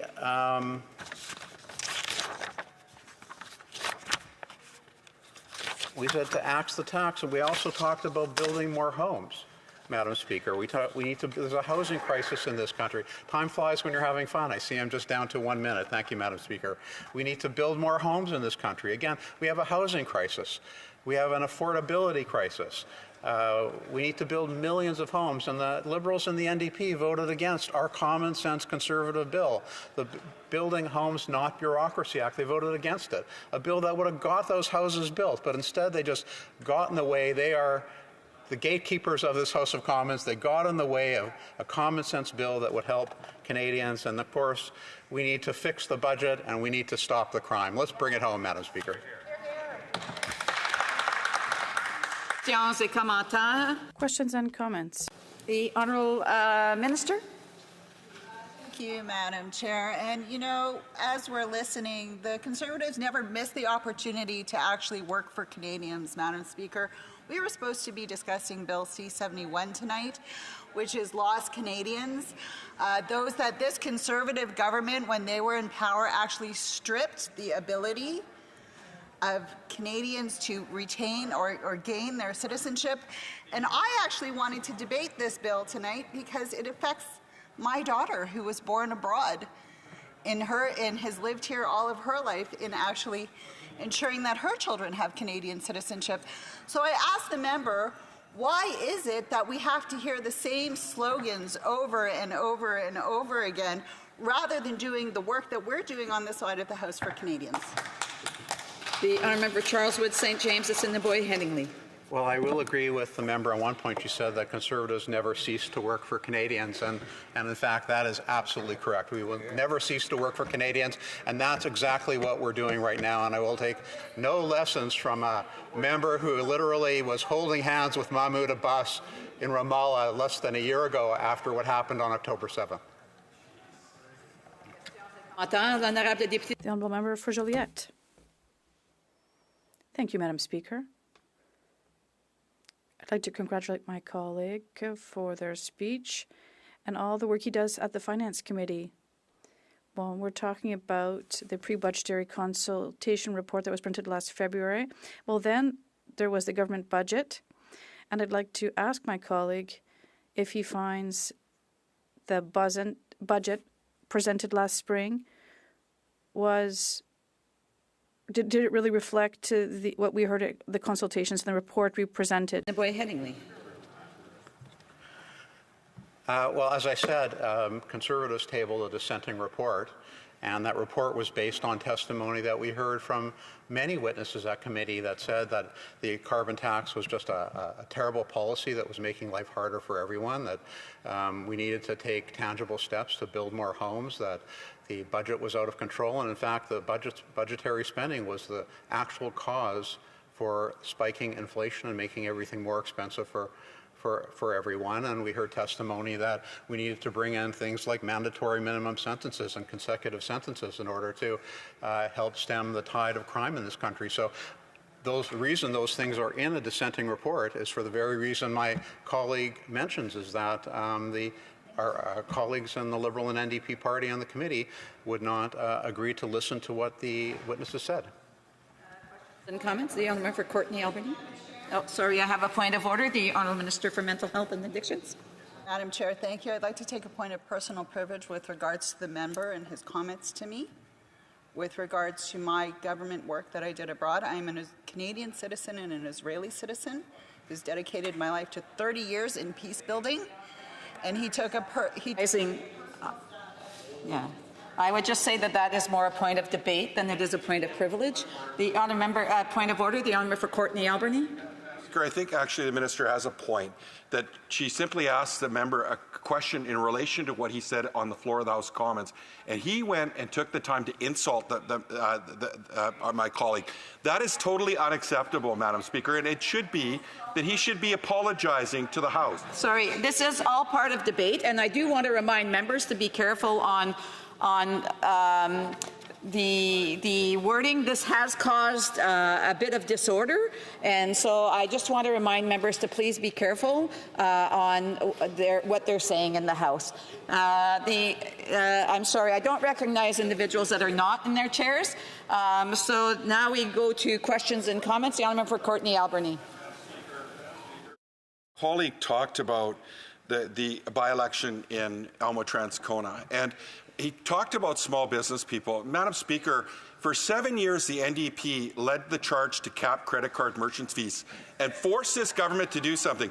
The Conservatives, Madam Speaker, they sat silent for 7 years while small business people paid some of the highest credit card fees in the world, Madam Speaker. Layla Dance, who won Elmo-Transcona, who ran the Transcona Business Improvement Association, the reason she won is because small business people saw right through the fact that the Conservatives are actually just there for big corporations, Madam Speaker. So my question through you is, why were the Conservatives silent and standing up for Visa and MasterCard instead of small business owners in this country? Honourable member for Charleswood St. James, Assiniboia Headingley. That's pretty rich, Madam Speaker, from a member whose party voted with a government that spiked inflation higher than it's ever been before, quicker than it's ever been before, making everything more expensive. And as much as they like to talk about how inflation has come down to the 2% target, the damage has been done. Everything is more expensive. So good on him for taking on credit card interest, but the reality is that the policies he supported were seriously detrimental to affordability in this country, and Canadians are suffering now because of that. Wow. Resuming debate, the honourable member for Central Okanagan, Similkameen Nicola. Thank you, Madam Speaker, and it's always a pleasure and an honour to rise on behalf of the good people of Central Okanagan, Similkameen Nicola, and I'm very proud to be sharing this time with the previous member. Madam Speaker, the Finance Committee has a very important job. In fact, it's rare because in our standing orders it actually says that the Finance Committee must travel and hear widely from Canadians as it does its deliberations. But Madam Speaker, as we've heard from the leader of the of Canada's Common Sense Conservatives, Canada does have a problem. We have a gate gatekeeper economy, Madam Speaker. And a gatekeeper economy means, Madam Speaker, that there are many people that are seeking prosperity, seeking opportunity, but cannot do so because of the various gatekeepers that are closing in. And Madam Speaker, as a member of the Finance Committee, a previous member of the Finance Committee, I should say, I took great pride in the effort to try to hear testimony when we travel to sometimes remote locations, Madam Speaker. But one of the key problems we do have is that for the average citizen, let's call them, John Smith or Jane Doe, for the average individual, Madam Speaker, they don't have a lobbyist here in Ottawa. And oftentimes, it's actually lobbyists that are the ones that are coming to the Finance Committee. And the number one recommendation they are always making, Madam Speaker, is to spend more money. Now, when we talk about the costly coalition of an NDP Liberal, sometimes supported by the Bloc, but mainly the NDP Liberal government, Madam Speaker, it's because there is never a dollar that they could not find something to spend on. In fact, Madam Speaker, let's go harken back to the first majority that this government had. The Treasury Board president at the time said, we're going to do a spending review. And Madam Speaker, the spending review that they did came back that actually found that they needed to spend more money. That's the kind of situation where we have, Madam Speaker, no leadership, no priority except to spend others' money. In fact, Madam Speaker, when I speak about this issue, often I refer that Ottawa, in terms of the government, has a spending problem. It doesn't have a revenue problem. Yet there isn't a tax that this government won't look to increase. Every April 1st, we see a hodgepodge of different taxes, starting with the carbon tax. And Madam Speaker, it doesn't matter what province you are from, the exception of Quebec, Madam Speaker. Every April 1st, we see, again, an NDP government, our NDP Liberal government raising the carbon tax. In fact, if you go to the BC NDP government's own budget documents, on page 75, they actually say the federal government is responsible for us having to raise our carbon tax. Now, Madam Speaker, I want to just take a quick moment to point out that the members for Foothills has actually asked the government about Carbon Tax 1 and Carbon Tax 2. Yes, there is a series of regulations that have ended up, and of course they've been fully costed by both the government and the Parliamentary Budget Office. But the government's own analysis, Madam Speaker, is each one respectively combined is a tax on the economy of up to, if not higher than, $40 billion per year. Let's be mindful that the leader of the NDP has always advocated for more taxes to come to Ottawa. He's talked about not supporting carbon taxes, but we shall see, Madam Speaker, because he also talked about not supporting this Liberal Prime Minister anymore. In fact, he famously now tore up, I'm tearing up the agreement, Madam Speaker, for confidence and supply. And he said that the Prime Minister shouldn't be Prime Minister. And yet, Madam Speaker, he comes to this place today, and what did the NDP leader and his caucus do? They supported this government. So, Madam Speaker, it would be really interesting to see what happens April 1st of next year, where we have things like the carbon tax set to increase. We have things like excise tax on alcohol, Madam Speaker. We'll see what happens at that particular juncture. But, Madam Speaker, I'm going to go back to the gatekeeping economy and the lobbyists and whatnot. Madam Speaker, they always come and they present something. When I speak to my constituents, they are talking in terms of that they're barely able to keep on with what they have, whether that be affording, nutritious food. Sylvain Charlebois, the food professor at Dalhousie, has said that people are making the very difficult choice between nutritious food and the cost, and they're more siding with the cost. We should be concerned, Madam Speaker. We should be concerned that many of our constituents are going to food banks because they cannot afford to pay their carbon tax, their income tax, Madam Speaker, all the taxes that this government continues to raise. So, Madam Speaker, we also, who speaks for those people, Madam Speaker? They don't have a lobbyist. We are supposed to speak for them. We are the ones who are ultimately responsible for either giving the government supply or denying it. So again, we had a confidence vote today where we saw both the Bloc and the NDP side with the Liberal government. Now, Madam Speaker, I believe that we need to be looking more to our constituents rather than the recommendations of lobbyists that show up at the Finance Committee and others. So, Madam Speaker, we also need to consider that our average, the average, again, John Smith or Jane Doe, especially if they're younger, are having critical shortages of housing. Now, this Liberal government has said every single fall economics update and every budget, oh, this is the big thing and we're going to address that. Madam Speaker, they have not. They have not addressed things like chronic homelessness. They have not addressed the fact that young people cannot get into the market even when they save and scrimp to get there, Madam Speaker.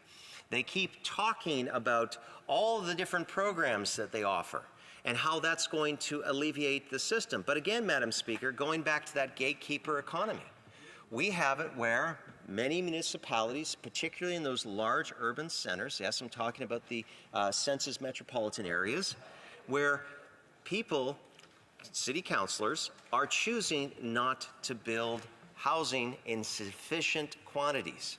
And Madam Speaker, this is caused where, again, if you have a massive demand for housing, which has only gone up and due to the policies of this government, Madam Speaker, if we continue to allow gatekeepers, such as municipal councils, to basically stop the investment of new housing, in BC, in the past year, we've seen housing starts drop by 34%. Madam Speaker, that is going to create an affordability challenge, a crisis again. This government and politicians that support it constantly talk about the housing crisis, and yet there's very little discussion about putting pressure on municipalities. In fact, Madam Speaker, the government's own housing, so-called housing accelerator, I called it a slush fund for municipalities. They are essentially allowing municipalities, writing them checks for not increasing housing stock. Even in Kelowna, which a part of my riding is in Kelowna, if you actually read through the Housing Accelerator plan, Madam Speaker, it actually talks about that they can actually invest the dollars that they're given from it in things like bike lanes and bridges and sewers. There's no onus on the city of Kelowna to help build a single house. There's not an actual commitment for that. So, Madam Speaker, this is the problem. We have a government that fails to acknowledge that municipal councils are those gatekeepers, instead of putting up a set of incentives that actually reward those who are building and punishing those that are not. They've essentially written out blank checks to these municipalities, Madam Speaker. And you know what? They also have been picking winners and choosers. I know the city of West Kelowna, Summerland, the District of Summerland, District of Peachland, all applied for the same funding. Madam Speaker, didn't get anywhere with this government. So again, the scattershot approach, Madam Speaker, is not working. And again, it's those young people that I want to focus on, because all of us here love this country. I really believe that we do. But the problem is if we continue to deliver the same kind of results, Madam Speaker, those young people are going to feel alienated, and they're going to either opt out, not vote, or they're going to vote for very extreme choices. Now, the member for Carleton, Madam Speaker, as I've said before, has been adamant that he and our party will build the homes. So, Madam Speaker, on this concurrence debate, we need to discuss more about, again, axing the tax. We need to build more homes. I wish I could get to fix the budget and stopping the crime, Madam Speaker, but I'm running out of time. Thank you. Looking forward to questions in this chamber. And comments? The Honourable Parliamentary Secretary, Government House Leader. So thank you, Madam Speaker. And sadly, we see the Conservative Party continues to want to play the game of filibustering and at a significant expense. The real people that the Conservative Party is actually penalizing by this behavior is actually Canadians. Canadians are feeling the impact of a conservative opposition party that continues to feel entitled to thrive for their thirst for power and filibustering government legislation to the degree they won't even allow it to go to committee. Does the member not recognize that the official opposition does have a role to play, that it also assists and can help Canadians? The member for Central Okanagan, Similkameen Nicola. Madam Speaker, because we do not agree with this government's agenda, that's called a democracy where people can disagree. And I would also just disagree with the whole statement that the government thinks that it has the right issues today. Madam Speaker, my constituents are talking about the unaffordability of just being able to pay their bills, Madam Speaker. They want to see us axe the tax. They also want to see us talk about housing. Madam Speaker, it's politicians that say there's a crisis and then they do nothing about it. In fact, they talk about other things. Madam Speaker, the common sense Conservatives, we are the party that will axe the tax, build the homes, fix the budget, and stop the crime. Madam Speaker, those are the priorities of my constituents. The honourable member for Joliette. Thank you, Madam Speaker. I'd like to thank my colleague for his speech, and he's a colleague that I have the pleasure of working together with on the Finance Committee and have for some months now. At the beginning of his speech, he said that the government was spendthrift. And one of the things the government spends the most on is supporting the fossil fuel industries like oil and natural gas. For example, there's the Trans Mountain Pipeline that costs $34 billion. And there's also the carbon capture and nuclear plants in the oil sands that's used there. So $83 billion plus $23 billion. So does my colleague like me believe that that spending should be cut back? The honourable member for Central Okanagan, Similkameen Nicola. Madam Speaker, I'd like to thank my colleague for his question from the bloc. In politics, I give my support where the government taxes the correct amount. For example, this member at Finance Committee raised legitimate questions about the so-called luxury tax, a tax on workers that actually we had industry come in and say this will harm the industry and we will push business to the United States and to other places. So that's a policy that I 100% agree with my Bloc Québécois member. Madam Speaker, I would also suggest that he may want to take a look at l'Énergie de West. Western energy, particularly natural gas. Home province of British Columbia, Madam Speaker. We could be doing good things on the environment and the economy. We can be helping displace dirty coal right across the whole country, across the whole world, Madam Speaker. These are some of the things we should have discussions about, and I hope that we will with this gentleman and his party in the future. We have time for a brief question. The honourable member for Vancouver Kingsway. Madam Speaker, my honourable colleague spoke about the number one issue being affordability for his constituents. I can tell you that's the same issue that I've heard in my riding of Vancouver Kingsway. We come from the same province. Now, the NDP has addressed that in a number of ways, and one of the ways we did that was by bringing in dental care for 9 million people so that the thousands of dollars that someone would have to pay on dental care out of their pocket would no longer be the case for them. We also brought in pharmacare, and we know with diabetes medication, I've talked to many, many people who have to spend thousands of dollars every year on diabetes medications and devices.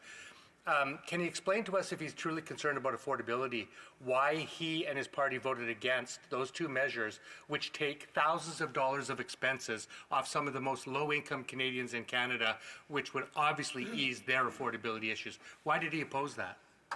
Far from a brief question. The honourable member for Central Okanagan, Similkameen Nicola, a brief answer, please. Okay, I'll be very quick. I'll give the member a practical example. My understanding is in the Similkameen and in Penticton proper there has not been any sign-ups for a dentist. Maybe there has been one now, Madam Speaker. But for the NDP to be touting that this program is widely available and accessible to people, Madam Speaker, I've had people in Kelowna that have told me that they've tried to go to a different dentist, but the new dentist requires a numbers of x-rays that cost hundreds of dollars, Madam Speaker, and they cannot afford that. So, Madam Speaker, this member may believe his own rhetoric, but when you actually talk to the people that are trying to access the so-called dental program, they can't. Madam Speaker, it is smoke and mirrors, and many people have phoned me specifically because they know I'm a Conservative and they want that feedback heard on the House of Commons floor. I don't think that was a brief answer either, but it's okay. I think it was about the same amount of timing. So questions and resuming debate. The Honourable Parliamentary Secretary to the Leader of the Government in the House of Commons. Yes, thank you, Madam Speaker. And I'm hoping to be able to address the motion that's been brought forward as liberally as both the mover and the seconder have addressed the motion in terms of all over the place in regards to the government agenda and some of the things that the Conservative Party of Canada would like to be able to do. Madam Speaker, you know, it's interesting. We just finished having a confidence vote.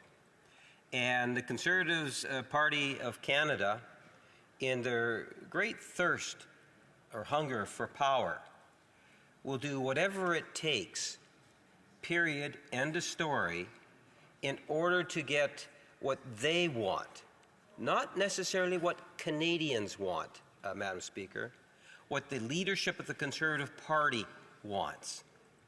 And it's unfortunate because there is a substantial cost to the behavior that we are witnessing day in and day out from the Conservative Party. Their single focus is nothing more than to cause an election. Fortunately, other political entities in the House of Commons today recognize that we are not here to serve the Conservative Party. We are here to serve and provide for Canadians in all regions of our country, Madam Speaker. And I truly believe that in the last election, all parties were given a mandate. And that mandate, Madam Speaker, was to work cooperatively in looking for ways in which we can provide the type of supports that Canadians want to see and expect, not only of the government of the day or the Liberals, but also from the New Democrats, members of the Bloc, and, in fact, Conservative members of the House of Commons.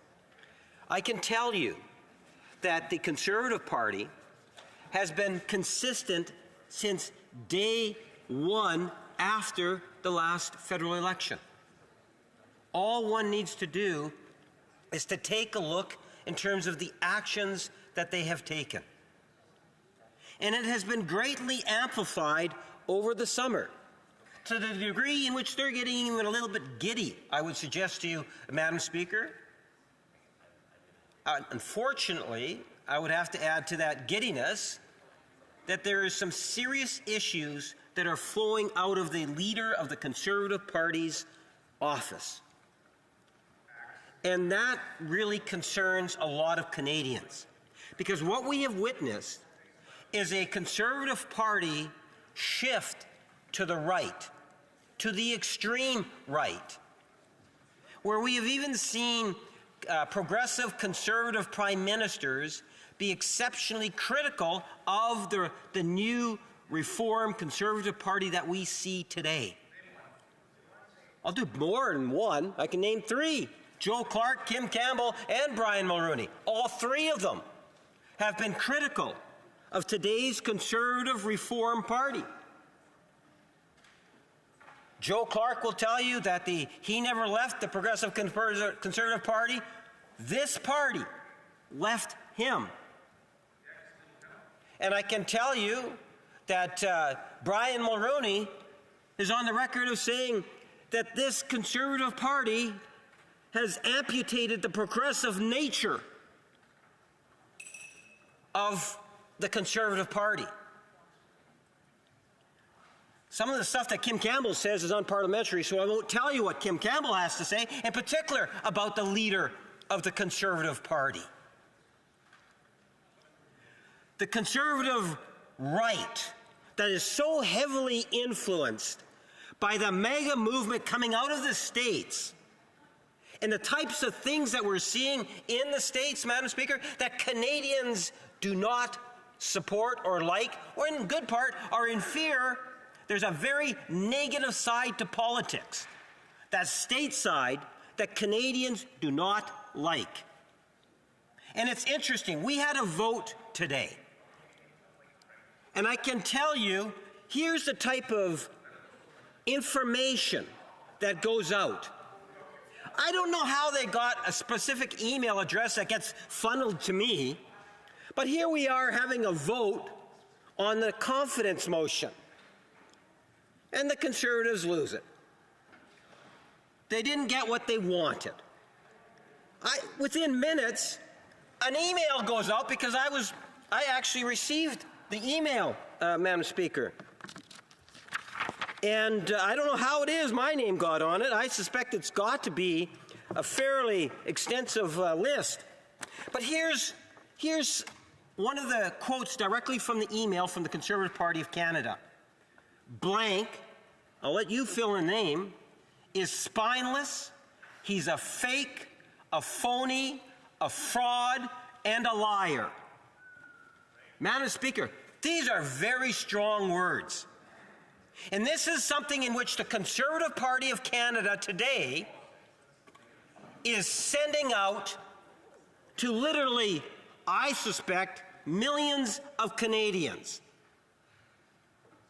I have no idea how I ended up on this list, and we'll see if using their AI, they're going to find out how I did, Madam Speaker. But I can tell you, it's not the first one I got in the last few days. And at the very end, what do they want? They want me to donate, Madam Speaker. Oh, don't worry, I will not be donating. I can tell you, it's easy to resist it.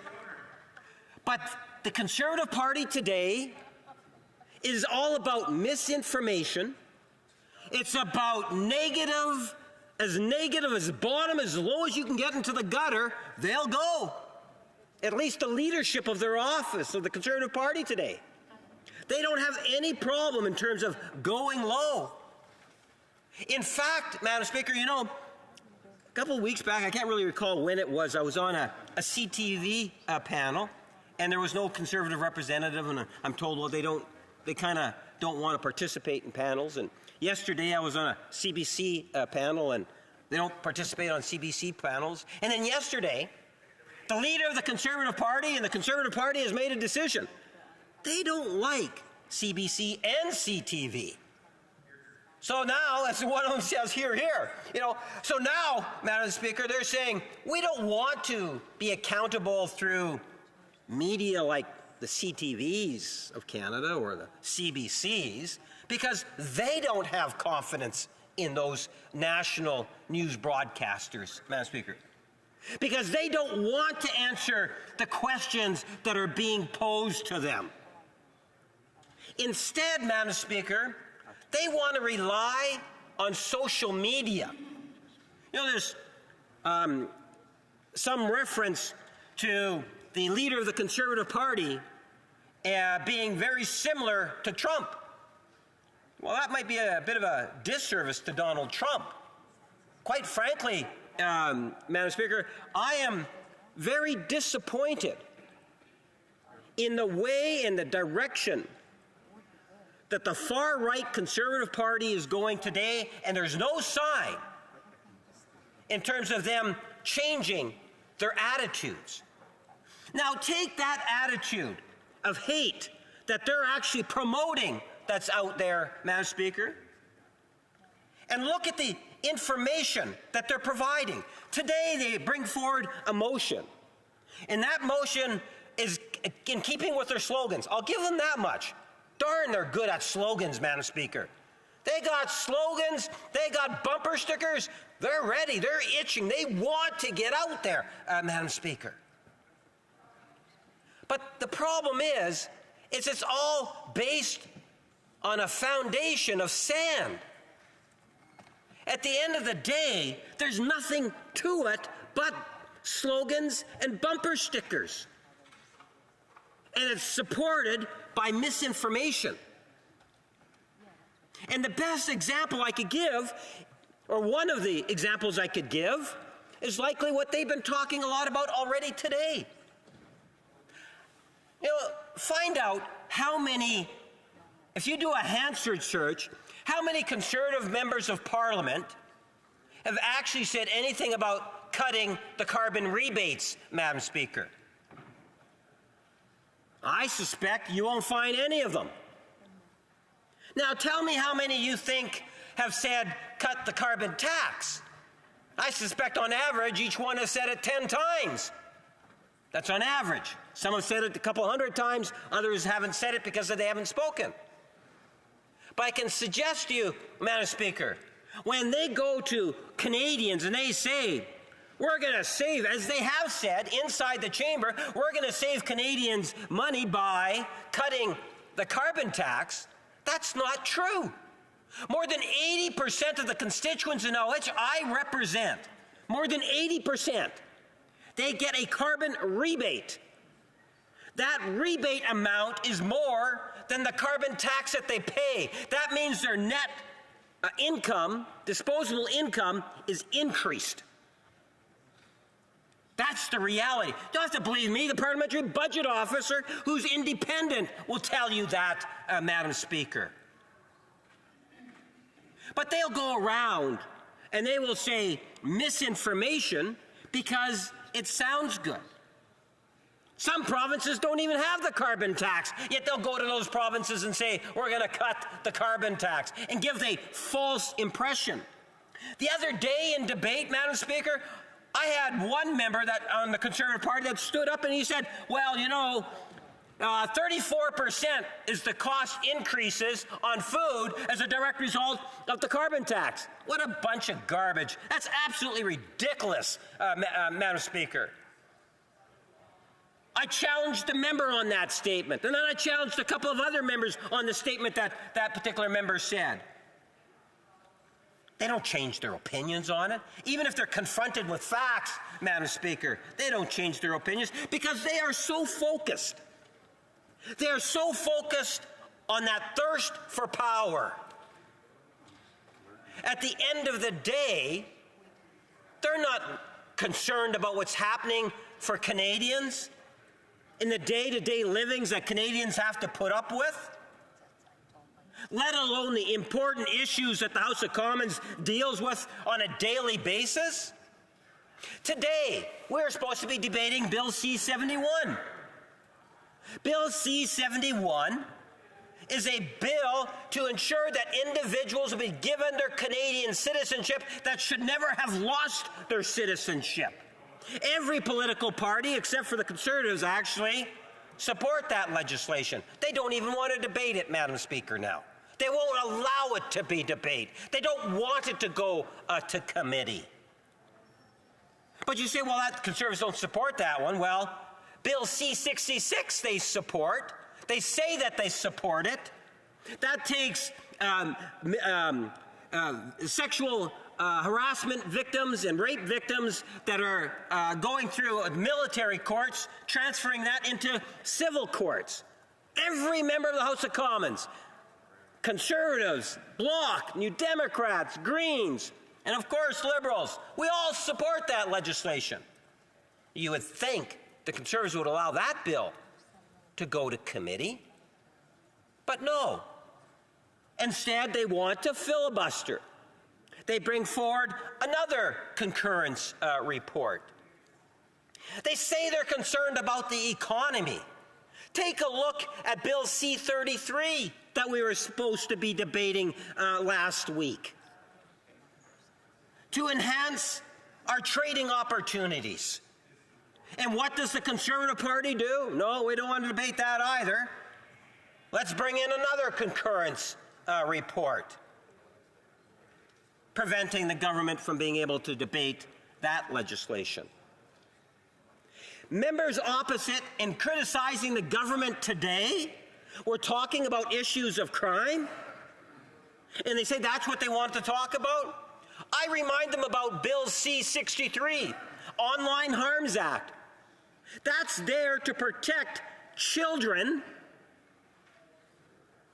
being extorted, being bullied, and the whole issue of exploitation of our young children. We were supposed to debate that last week, but no. The Conservatives said no to that too, Madam Speaker, and brought forward a concurrence report. The Conservative Party is going out of its way in order to prevent any legislation from going to committee. It was interesting, prior to getting up, I had a member of one of the opposition parties approach me saying, why don't we just move to orders of the day? And I think there's a great deal of effort, a thought, to move towards orders of the day, because then maybe we can get on with actually providing movement on some of this legislation. The problem is that we're a minority government. In a minority government, we can't go to orders of the day unless we get an opposition party that says, hey, look, we will support the government moving to orders of the day so we can get rid of the games that the Conservative Party is playing. Let there be no doubt, no matter how critical the Conservative Party is, how much of a roadblock that they want to put in, no matter how much of a character assassination that they're after in regards to the government, Madam Speaker, this Prime Minister, this government will continue to be focused on the interests of Canadians in all regions of our country. That is something in which we will continue to be day in and day out. And that means, whether the Conservatives want it or not, we will continue to develop policy ideas that will transform into budgetary measures and legislative measures. And there will come a time when Canadians will, in fact, evaluate and take a look in terms of what it is that the Conservative Party has been doing between now and whenever the next election is, and what it is that other political entities have done. I think that there is a sense of responsibility for all of us in order to be able to accomplish good things for Canadians. That's what I liked about the agreement that was achieved between the Liberals and the New Democrats. I have always been a big fan of the Pharmacare plan, Madam Speaker. I've always been a very strong advocate for a national healthcare system that supports our provinces that administer healthcare. For over 30 years as a parliamentarian, those are the types of issues that have been important for me. And I can tell you, as a government, it's been important for us. And we were able to get the support from the New Democrats to advance a number of wonderful healthcare initiatives. And that's what it means, Madam Speaker, in terms of putting people first, putting the constituents of Canada ahead of partisan politics. By doing that, this government has invested $198 billion, Madam Speaker, in over 10 years in health care. That's for future generations, Madam Speaker. We have developed a dental care program that is, to date, over 700,000 people have had access to, Madam Speaker. Think in terms of diabetes. Think in terms of contraceptives, and how, as a government working with an opposition party, we are in fact making a difference. In fact, I suggested one of the other things we should be looking at is the possibility of shingles, and how a Pharmacare might be able to deal with that particular issue, Madam Speaker. These are the types of ideas that we're talking about within the Liberal Party, wanting to build a stronger, healthier healthcare system, Madam Speaker, while the Conservative Party wants to tear it down. That's a part of the Conservative far-right hidden agenda, Madam Speaker, and people need to be aware of that. And by the time we get to the election, I believe that throughout that election, we will see the conservative sand fade away. There is no foundation to what they're saying. That it's just the bumper stickers and the slogans. That's all they have, Madam Speaker. Contrast that to the many progressive measures we have taken as a government, and in good part because of a cooperation of opposition parties, Madam Speaker. I ask the Conservatives to stop playing the games. Stop bringing in the Conservative motions of concurrence and allow debate on government legislation, Madam Speaker. A responsible Conservative opposition can still bring in the motions that they want, but at least allow the debates to occur on legislation. Allow these important pieces of legislation to go to committee where they can be studied, where they can come back, where they can provide hope for many, Madam Speaker. That's the very least the Conservatives can do. Put Canadians ahead of your own political party. Thank you, Madam Speaker. Questions and comments? The Honourable Kamloops Thompson Caribou. Thank you, Madam Speaker. It's always a pleasure to rise on behalf of the people from Kamloops Thompson Caribou. And before I begin my question, I just want to wish my mother a very happy birthday. Madam Speaker, I just don't know where to start. This is a member who talks about wasting House resources. I believe he has probably spoken more than every single member on that side combined. I have seen him repeatedly stand up when there are strong women sitting in front of him, behind him, around him, and he repeatedly stands up. This is a feminist government, they say. Talk to Jody Wilson-Raybould. Talk to Jane Philpott. Talk to the finance minister in a year or two. This government is unbelievable in their hypocrisy. He talks about us being negative. All he did was talk negatively. If he wants to change politics in Canada, he should look in the mirror. Parliamentary Secretary of the Government House Leader. Well, Madam Speaker, I think that if we recognize, as I'm sure the member opposite does, that when it comes to legislation, that if every member of the Conservative Party wanted to stop legislation, all they have to do is just stand up and speak, and you can go from one member to the next member to the next member. You have 100 members. You could kill all legislation. I recognize that the official opposition as an opposition party has a lot of tools in which it can actually go to the toolbox to prevent legislation from passing. Good for them. But at the end of the day, I wish they would start thinking about not what's in the best interest of the Conservative Party of Canada, but rather what's in the best interest of Canadians. And I truly believe that if they started to do that, we would see more things taking place in a positive fashion on the floor of the House of Commons. And I can assure the member opposite, my critique of the opposition party and their leader doesn't even come even close to the type of behavior that we witness coming from the Conservative ranks over across the aisle. The Honourable Member for Lac-Saint-Jean. Thank you, Madam Speaker. Madam Speaker, when I was elected 5 years ago, I remember my first day of work. I was impressed by the energy, the passion, and also I was impressed by the decibel level that my colleague from Winnipeg North can reach when he speaks in this place, and he hasn't disappointed today. Now, it's been 5 years since that I've been an MP, and the member for Winnipeg North answers questions very precisely. He doesn't avoid answering questions, and I really appreciate that about him. We are now discussing the Finance Committee report. The Bloc Québécois has a proposal that we need to increase OAS for 65 to 74-year-olds.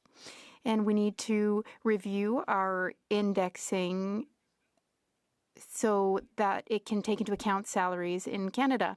So I have a simple question. I know my colleague will impress me with a simple answer. Does he support our proposal?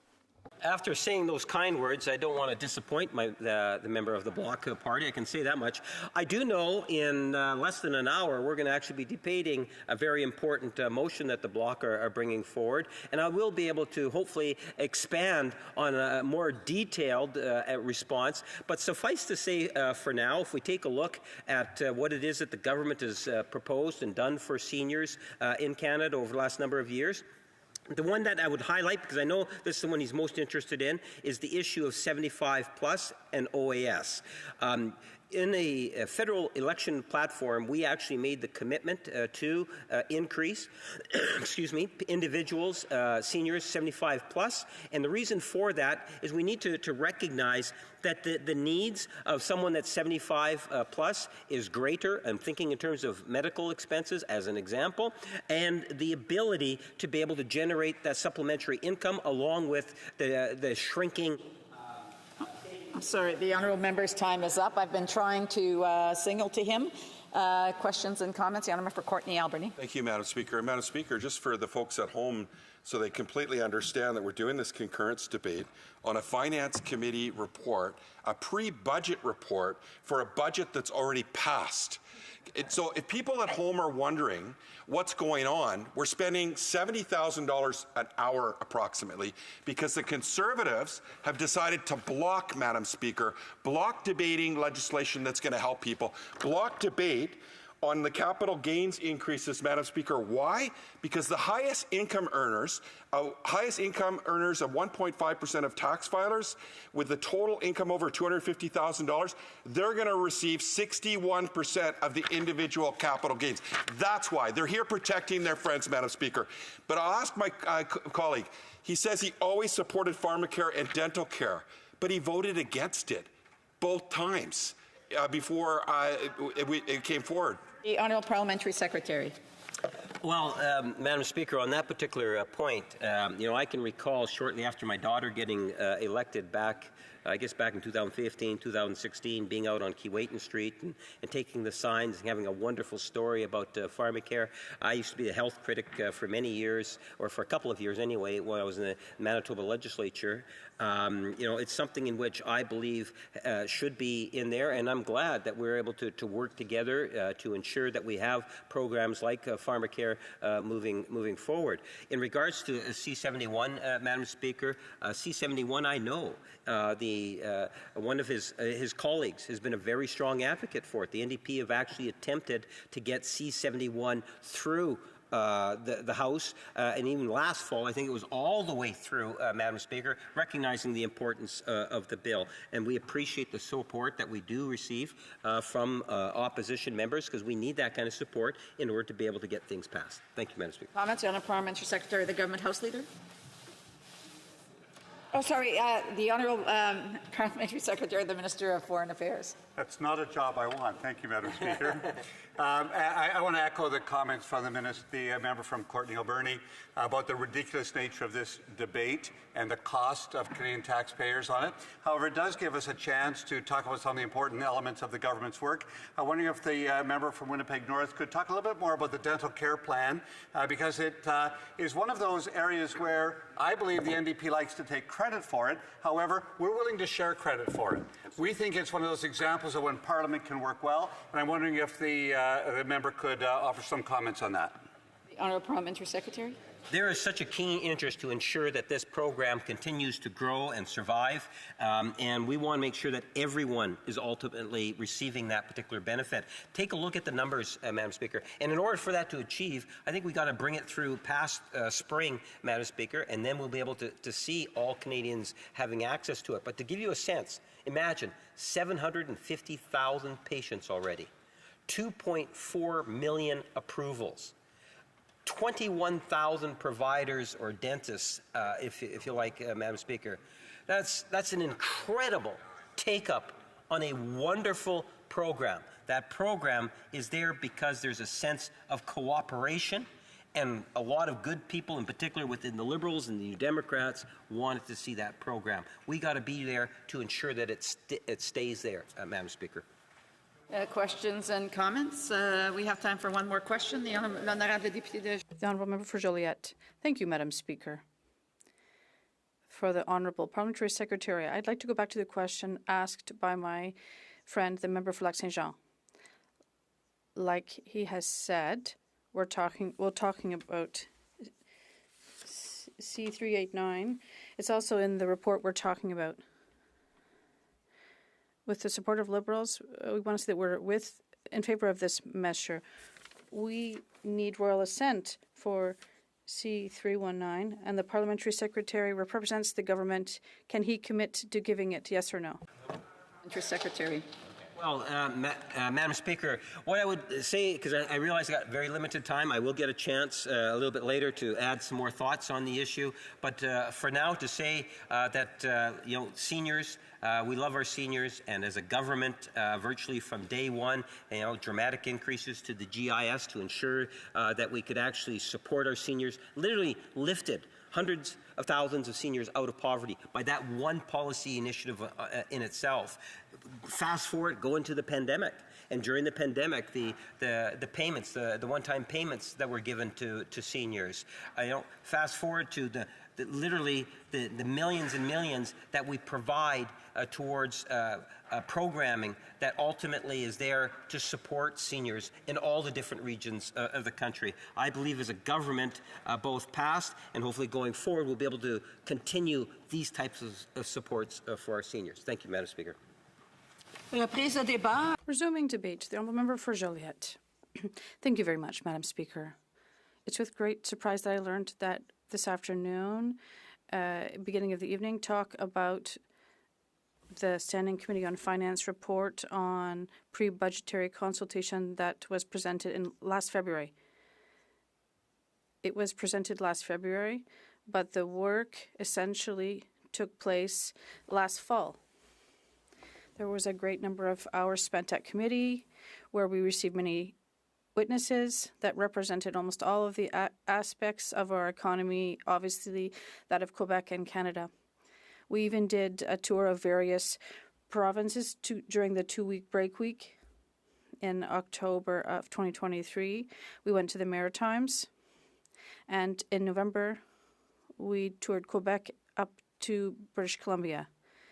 You really have to get on the ground to take the pulse of the population, and the witnesses there took place in our discussions, and they told us about our needs and realities, and this made it easier for us to do our work to better understand what's happening. Well, you could say, what does a bloc member want in terms of listening to groups in other provinces? Well, first, all needs, well, there may be some overlap with those of Quebec in terms of needs in general. And all organizations that defend the rights of Francophones in Canada have to be heard as well. So it allows us to create contacts and understand their reality and hear how isolated they are and how they have to fight to continue to speak both official languages. There's a lot of work that has to be done still, and we want to show our solidarity with Franco-Canadians. It'll always be very strong. So consultations led to a series of recommendations that we presented to the government. Obviously, we are in constant contact with the government. There are even representatives that appeared at committee and that followed the work and helped us formulate our recommendations. And this was important work, so we could inform the minister and her team with respect to the bloc's needs and needs of the Quebec economy. And all of these recommendations that were presented need to be read and implemented with respect to the jurisdictions of the various provinces. It's an important aspect, and we need to remind the government to be careful when our political system was developed. We talked about a federation. It was a compromise that was reached because Sir John A. Macdonald and his friends wanted to have a legislative union where everything was decided in Ottawa, but we said no. If you want Quebec to participate in this, there has to be a parliament that is just as sovereign in their own jurisdiction. So what I've seen in the House since 2015, since I've been here, and what we saw before as well, there's a very strong trend on behalf of the government to always take on new powers and centralize power and decide everything. And this goes against the jurisdiction and the respect for my Quebec nation. So at the beginning of the report, we've reminded everyone of the importance of this, and all of these recommendations must be done respecting provincial jurisdiction. during questions that my colleague for Lac Saint Jean and myself asked the parliamentary secretary. Well, we came back to one recommendation that is close to our hearts in the report that we're discussing today. It was adopted with a majority of members of the committee, including, of course, the Liberals. They recommend that the government enhance OAS for those aged from 65 to 74 years of age and annex it to take account of salary growth in Canada. In just a half hour, we're going to discuss my esteemed colleague from Shefford's legislation to enhance old age security for seniors aged 65 to 74 years. So what the Finance Committee has said in its report that we're discussing tonight is for the government, what we're suggesting support for this bill. It's very important. In fact, all parties did support this bill, but the problem is that the government has to give royal assent for this bill to continue to be studied. At the Bloc, under this government, which is now a minority government, we've said if you want to receive our support for the coming months, you have to support C-319 by giving it royal assent. It's very important. It's a question of dignity. So we're waiting impatiently for the government's response, which will allow us to know whether we're going to continue to work for the well-being of seniors and retired people in Quebec and across Canada in this House, or whether we'll hop onto our bus and the Liberals will have to face an election. So it's a choice the government has to make. So why seniors aged 65 to 74? Because the government enhanced OAS for seniors over 75 years of age. That's nice, but if it had been for 65 and up, I would have applauded this effort. But over 75, I can only half applaud this measure because only half of the work was done. And this creates sizable inequity that has to be remedied. Why do we want to enhance OAS? This is a support program that is federal. There aren't a lot of them, but this is their jurisdiction. And when the program was created, every year there was indexation based on the average salary over decades. But this didn't happen. And then we found we had a pension that was too low to meet basic needs and a minimum of dignity for seniors. So there's some catching up to do. It was done for those over 75, but there's still the seniors for 65 to 74 years of age. We've created two classes of seniors now. They have a right to dignity, and they don't recognize this right now. Why? This is unacceptable, particularly when we know that when you're 65 to 74 years of age, well, my parents are 71 and above, for example, your well-being and your financial security vary greatly from one person to another. So that's why we need a universal program that says if you earn a lot of money, we'll take part of your OAS, you have enough money. But if you do have greater needs, we're here to support you. That's the idea of this social program. And that is why OAS should be indexed to average salaries and their increases so we can keep people's dignity.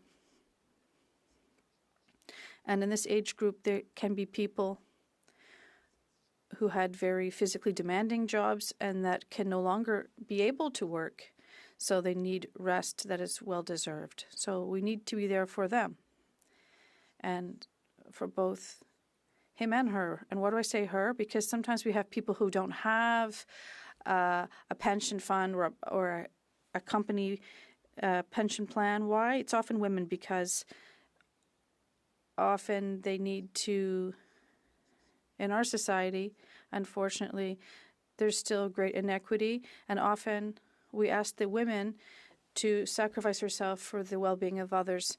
And when parents are old and they need a support worker. Often or a caregiver. It's the woman who leaves her job to take care of her parents, and during that time, she does not collect Quebec pension support or other private pension support. And if her husband falls ill, she once again has to sacrifice her professional career to take care of him. And if there are children, etc., same thing. So very often it's women who do this, who make these sacrifices, and who aren't able to accumulate the retirement that they should have had. And OAS and other social programs should be there to support them. When we look at societal statistics and women who are seniors who live alone, there's an overrepresentation of them who live in poverty. It's important to reestablish equity and justice because very often they sacrifice themselves for the well-being of others. So we need a social safety net to rectify this. We're not going to turn our backs on them. We're going to give funding for those who are 65 to 75. We have to make up for the inflation because OAS was not indexed to inflation or average salaries. It's a question of dignity. It's at the very heart of what the federal government has to do. So we're asking the government to do this. All parties supported this measure. It's up to the government now to grant royal assent, and the Bloc has made this a question of confidence and trust in our government. Are you here to help people who need you under your jurisdiction? You have a golden opportunity to show this. Our trust in the government will depend on this. Otherwise, I know, well, I'm the finance critic, and the Minister of Finance, like most of his colleagues, has a particular talent for boasting, congratulating people, creating good relationships, but often they're just burning time without really taking serious commitments or steps. But this is why our leader, with party officials, reminded everyone that we have set a deadline. If by October 29th this bill has not come into force, if it hasn't received royal assent and royal recommendation, we will work with the opposition to look at the confidence that we will grant or not to the government, because it is a question of dignity. And also, Madam Speaker, the Minister of Finance has said, yes, we said that this bill will cost $3 billion a year. Yes, it's a lot of money. It's expensive. But that's what governing is. We have to make choices. How do we allocate our resources? $3 billion a year is a lot. But the Trans Mountain pipeline was $34 billion. And that was extremely expensive for a very highly polluting industry where companies are making astronomical record profits and they're great dividends. Canada needs to look at other economic interests. The oil and gas industry doesn't need our money, and they spent $34 billion. And for seniors, often single seniors over 65, they're saying $3 billion is too much. Who is the government working for? For the oil lobbyists, or for those who really need support? This is the question we're asking, and the whole issue of royal recommendation will give us an answer. I talked about the $34 billion for the Trans Mountain, and I was comparing this to the $3 billion per year that is needed to enhance OAS.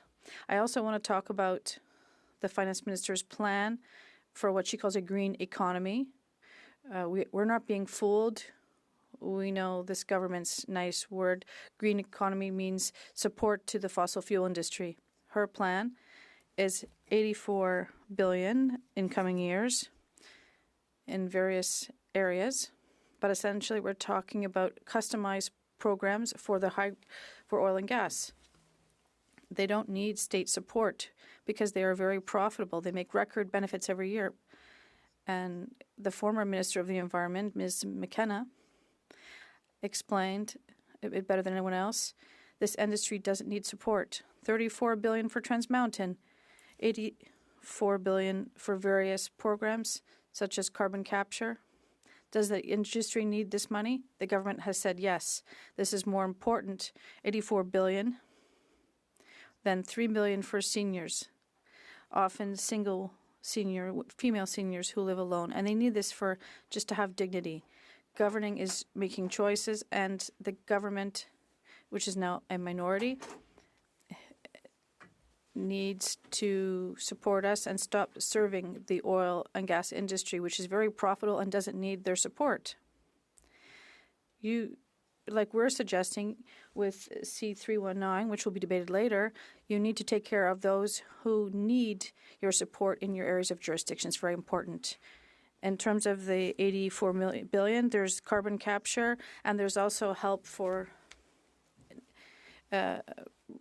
nuclear reactors for oil sands to heat up the mud and save gas to be exported because it's very green with the new pipeline, or also it can be used to make hydrogen because in terms of these $84 billion, there's also adapted measures to transform gas to make hydrogen, and that can be exported. Is that their green vision for the future? Meanwhile, they're saying $3 billion a year for seniors in need, seniors who are age 65 to 74 is too much.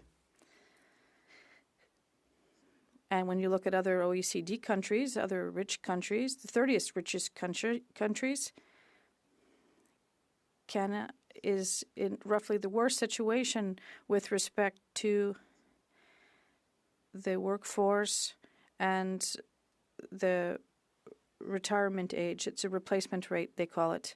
Canada has seen the sharpest decrease in revenues between when you stop working and you receive your pension. We need to change that. How come Canada is doing so poorly? It's because we did not index social programs. The government has to ensure the dignity of its citizens in its areas of jurisdiction. And we know OAS is federal jurisdiction. Past governments and this government did not index it.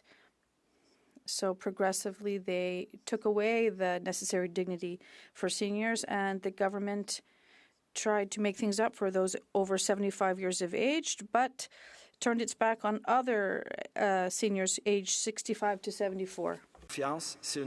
So this is a matter of confidence for us and a matter of dignity, and the OECD reminds us that Canada has gotten way behind and is really a laggard in this area. And finally, Madam Speaker, there's the baby boomers who are retiring en masse, and the replacement rate is very low. Their incomes are going to diminish, and that will have an indirect impact on the entire economy. What is their consumption rate? How much do they buy? If they have a decent income, they'll be able to purchase a certain amount and contribute to the smooth running of the economy. But if their purchasing power is too low, that could cause an economic slowdown. And I would invite everyone to look at the situation in Japan. In Japan, there's an aging population, more so than in other countries, but they managed more quickly to get into trouble because older people aren't buying new homes, new cars, and so on. They're cutting back on their spending. It's obviously a cultural choice, too, that's made, and that has led to economic slowdown, and that has caused poverty, and that has caused the entire economy of Japan to stagnate since the 90s. So let's look at Japan. It's a question of dignity, but it's also a question of the smooth running of the economy. So we want to avoid what happened to Japan. And once again, with each level of government operating within its areas of jurisdiction. So, and this is in support of our bill C319, which is about to be debated in exactly 18 minutes. So I'll stop there. But first of all, I'd like to raise one final point in the few minutes I have left. Another recommendation of the report has to do with supply management. That recommendation was supported by the government, and it reads as following. and the Liberal parties on the Finance Committee supported this motion that it calls for the government to offer up no more encroachments or breaches into supply management and to no longer use supply management as a bargaining chip in trade negotiations. So that's been through all the stages. It's before the Senate now, the other place, Madam Speaker. And let's hope they proceed swiftly to pass this. And hopefully the government and the elected Liberals here and their friends in the other place who don't sit very often, but they have a job to do too. That's for once, it's an important job. And that is C-282. And they need to work swiftly, as did the Finance Committee, as is reflected in our report here. That needs to be implemented. For a long time, our farmers have been sold down the river in trade negotiations. They've been used as a bargaining chip or as pawns in trade negotiations. So we need to respect our farmers and respect supply management. Thank you, Madam Speaker. Questions and comments? Center. Merci beaucoup, Madame la Présidente. Thank you very much, Madam Speaker. I know we're here because of Conservative squabbles. I'd like to congratulate my colleague for Joliette, who took the time to discuss things that actually are important. So thank you for that. Also, he mentioned, Madam Speaker, that there are issues that are burning issues in Quebec and elsewhere in Canada. One issue that, in my opinion, is important is the $10 a day child care services. And thanks to that, there's been a historic increase in the number of women in the labor force. Is he concerned about the Conservatives' stand?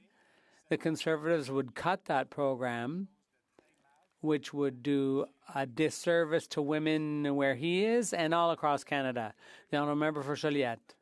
Yes, Madam Speaker, and I'd like to thank my colleague for his question and especially for having asked it in French, for making that effort. It's highly appreciated, so I sincerely thank him for that. In Quebec, we have a family policy that came in the late 90s at a time when the Liberal government, the federal Liberal government, had cut transfers to the provinces. And in Quebec, people said, we're going to roll up our sleeves and go ahead with this. And we passed Pharmacare, which is far from perfect, but to support people who couldn't afford drugs. And there was a whole family policy with subsidized childcare and also the creation of child learning centers, early childhood learning and care centers. That was very powerful. That was in the late 90s, so over 25 years ago. So in Quebec, we didn't need to wait for Ottawa to follow suit. But obviously, this program means that the feds pay part of the share of what Quebec was already providing. And so it's a subsidy. And yes, we are concerned about that being cut. Thank you, Madam Speaker, and I'd like to thank my colleague for his speech. It was very, very interesting.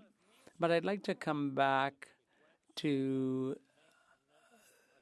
October 29th and the emphasis the Bloc is putting on that date. My colleague seems to be going even further with the ultimatum than his own leader. The Bloc leader appeared open to negotiations, whereas my colleague said quite clearly that if this is not settled by the 29th of October, they're going to pull the trigger on an election. My second question is, why October 29th? So currently with opposition days, well, there will be no more between now and then. So it'll be hard for any opposition party to trigger an election. Thank you, Madam Speaker. The Honourable Member for Joliette. Yes, thank you, Madam Speaker. And I'd like to thank my colleague for Lévis-Lotbinière for those two questions. First of all, I think my leader was clear, and that was a good reflection of what I may have said here. Why October 29th? Well, we chose that date because there's 319 that's going to be debated later today, and then there's committee studies already been done. After that, it goes to the Senate. So just to make sure everything's passed, that's why we gave that date for that. That's the analysis that was done of the bill's passage. And then I can't remember the other question. Shoot, I should have written it down. Oh, right. For opposition days, there's all kinds of ways of dealing with it, and so obviously, we're looking at that. Questions and comments? Madam Speaker, first, I really appreciate my colleague. I've worked with him for many years, and he always comes to the House trying to bring forward, ideas on tax fairness, and he's doing that again today. We know seniors are feeling the pinch when it comes to the housing crisis to inflation. Now, what's being proposed and what he's talking about in his speech is increasing, making sure that those that are 65 to 74 are getting the same benefit for the OAS from 65 and over, so we don't have a two-tiered seniors benefit, Madam Speaker, and I appreciate that. Now, when we look at the corporate tax rate back in 2015, the PBO calculated that it generated $2.6 billion per percent of tax for corporations. That would be roughly about $3 billion today. So that would equate to a 1% increase in corporate taxes. So instead of choosing corporate welfare, because we have the lowest corporate tax rate in the G7, well, how's that playing out, Madam Speaker? I'll tell you, big oil, big banks, big grocery are having record profits. Right. Meanwhile, seniors are living in poverty. So through you, Madam Speaker, would my colleague support a 1% increase in corporate tax or a windfall tax on the big oil, big grocery, and big banks? Because we know that we did it to the big banks. It generated billions of dollars. There was a report done by the PBO that said big oil, if we did the same taxation, would generate $4.2 billion, Madam Speaker. So through you, Madam Speaker, I'll wait for my colleague to give me his thoughts. The honourable member for Joliette. Yes, thank you, Madam Speaker. First of all, I'd like to give a shout out to my colleague, the honourable member for Courtenay Alberni. I think he's an outstanding member who works for people, works for the people, for people who are having difficulties, and social justice is a concern for him. You could see that in his question. Here in the House, my fight is against tax havens.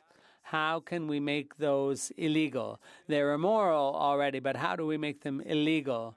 And when you look at all the fine print in the regulations and so on, well, banks get away with paying less tax by virtually hiding their profits in the Caribbean or elsewhere. It's unacceptable.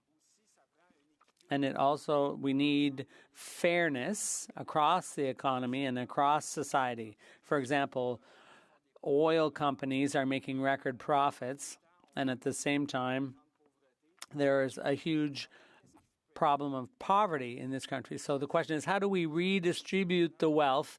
And the Scandinavian countries have shown us the way.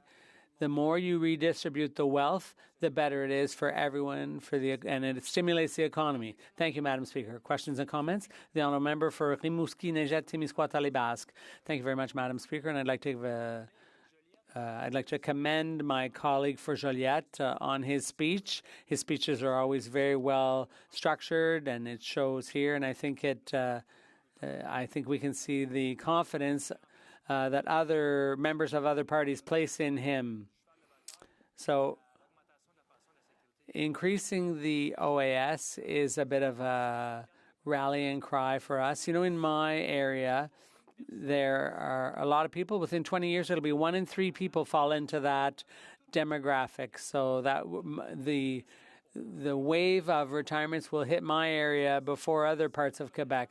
So it's a question of respect and also gratitude towards our seniors who built this country. So I'd like my colleague to remind us how important it is to increase the old age security for all seniors, particularly those between 65 and 74 who are being discriminated against currently. The honourable member for Joliette. Thank you, Madam Speaker, and I'd like to thank my colleague for Rimouski, Témiscouata, Les Basques, who does an excellent job representing his constituents. And I'd also like to commend him on all the work he does here in the House. He raises a very important point. First of all, there's a high number of seniors in his riding, which is a rural riding. So there's a large number of people who are 65 and older in his riding. So there's a whole issue, too, of land use, of population density. So in rural areas, we recognize that there are more seniors proportionately than in cities. So if we make life more difficult, if we push seniors into poverty, is it going to mean that they can't continue to live out in the countryside? That's going to affect our population patterns. There's time for one last quick question. I'll remember for Lac Saint-Jean. Thank you, Madam Speaker. Thank you very much. Today, my leader asked the Prime Minister to tell us how important C-282 was, the supply management bill, to the Liberals. And the Liberal leader said that he had promised farmers that he would no longer jeopardize supply management in trade negotiations. So my question is, what's the difference between the Prime Minister's promise and C-282? The Honourable Member for Joliette, a very quick answer. Yes, when the Prime Minister makes a promise like that, when he undertakes to do something like that, we want to believe him, but if he changes his mind, there's nothing to be done about it. But if there's legislation, then if the government wanted to change its mind, they would have to introduce new legislation and they would run up against the farmers. Good luck. The Honourable Member for Vancouver Kingsway. Thank you, Madam Speaker.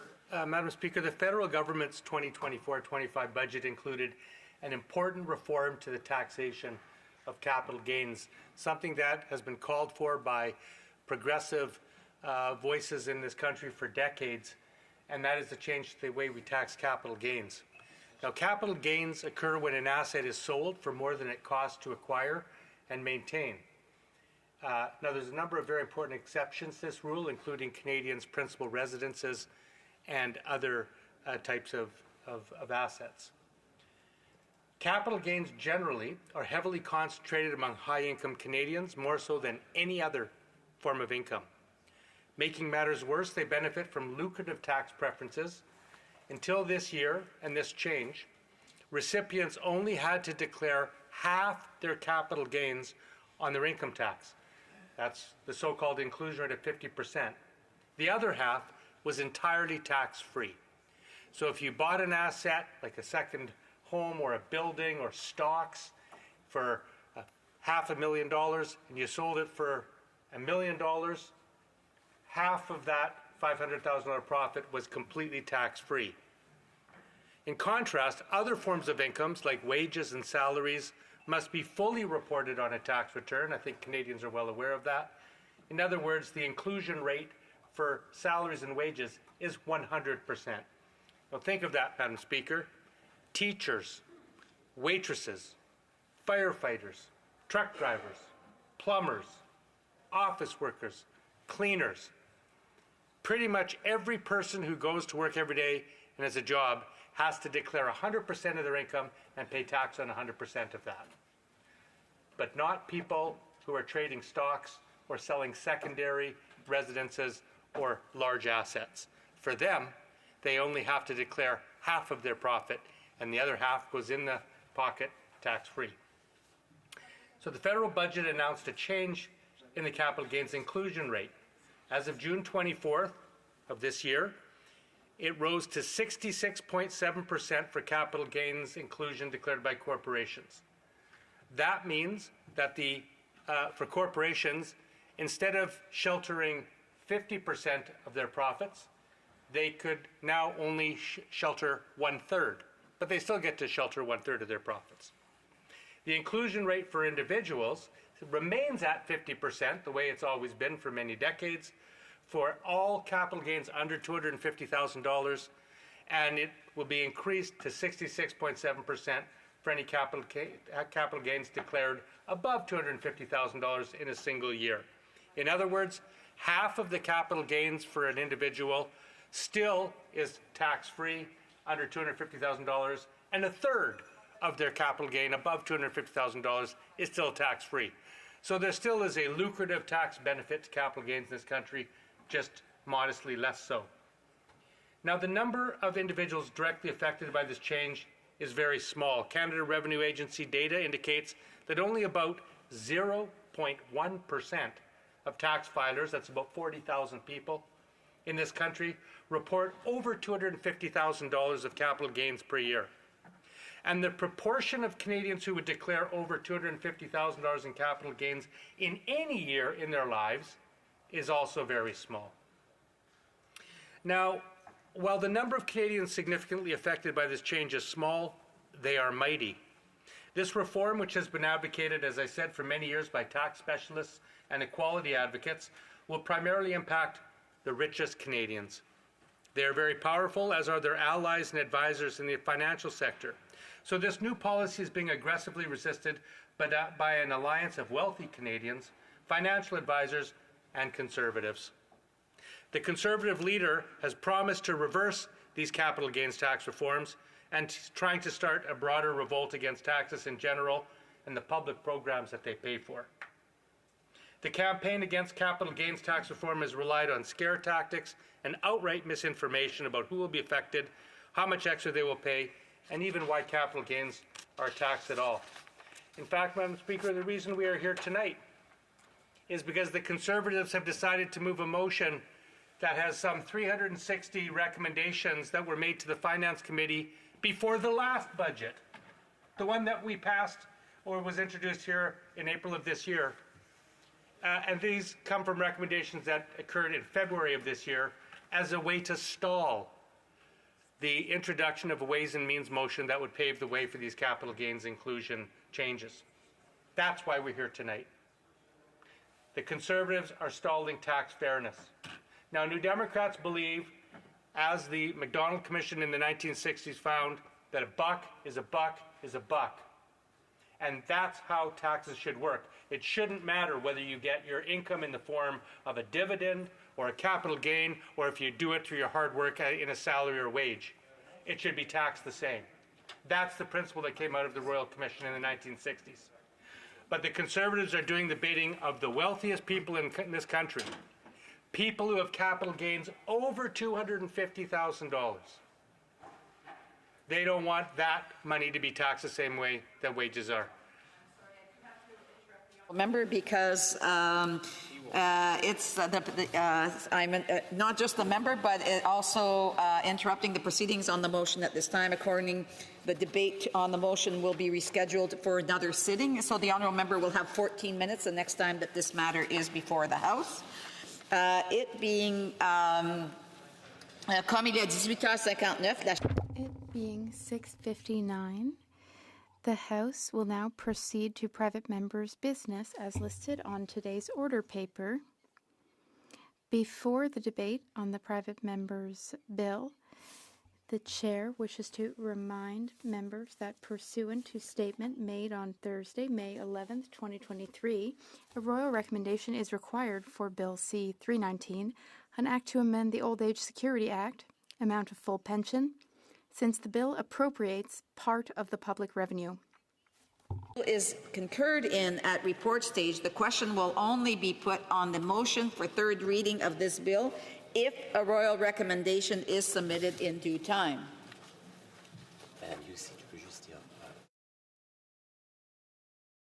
Today, ordre du jour. Private members' business. Report stage. Ms. Larouche, C-319, an act to amend the Old Age Security Act, amount of full pension. No motion at report stage. The House will now proceed without debate to the putting of the question on the motion to concur in the bill at report stage. Madame Larouche. Ms. Larouche, seconded by Mr. St. Marie, moves that Bill C-319, an act to amend the Old Age Security Act, amount of full pension, be concurred in at report stage. If a member participating in person wishes that the motion be carried or carried on division, or if a member of a recognized party, the Honourable Member for Shefford. Madam Speaker, I request that Bill C-319 pass unanimously at report stage.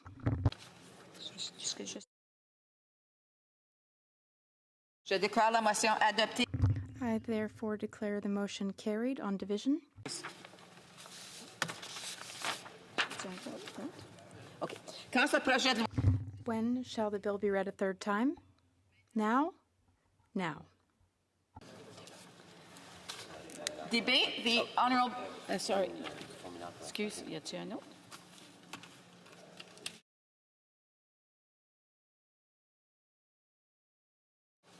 Madame Larouche, appuyée par Monsieur. Ms. Larouche, seconded by Mr. Saint Marie, moves that Bill C-319, an act to amend the Old Age Security Act, amount of full pension, be now read a third time and do pass.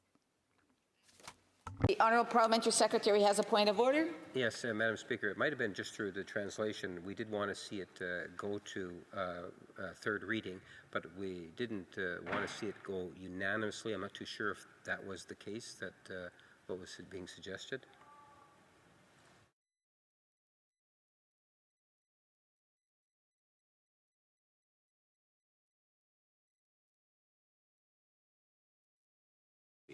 Yeah. So I did correct the record, and it was adopted. Débat. Debate. The Honourable Member for Shefford.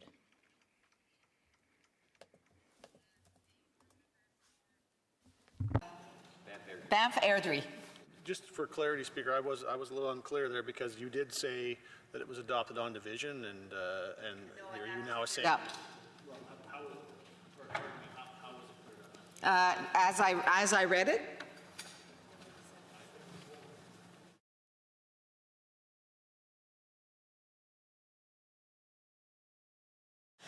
So I cleared it up. I misread it because when I asked if it was being adopted, nobody stood up otherwise, and so it was adopted, not on division. L'honorable député de Shefford.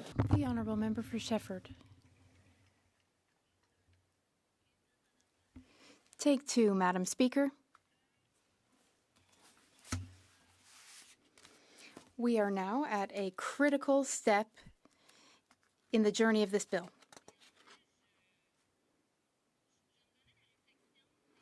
In fact, we've been giving this a lot of thought.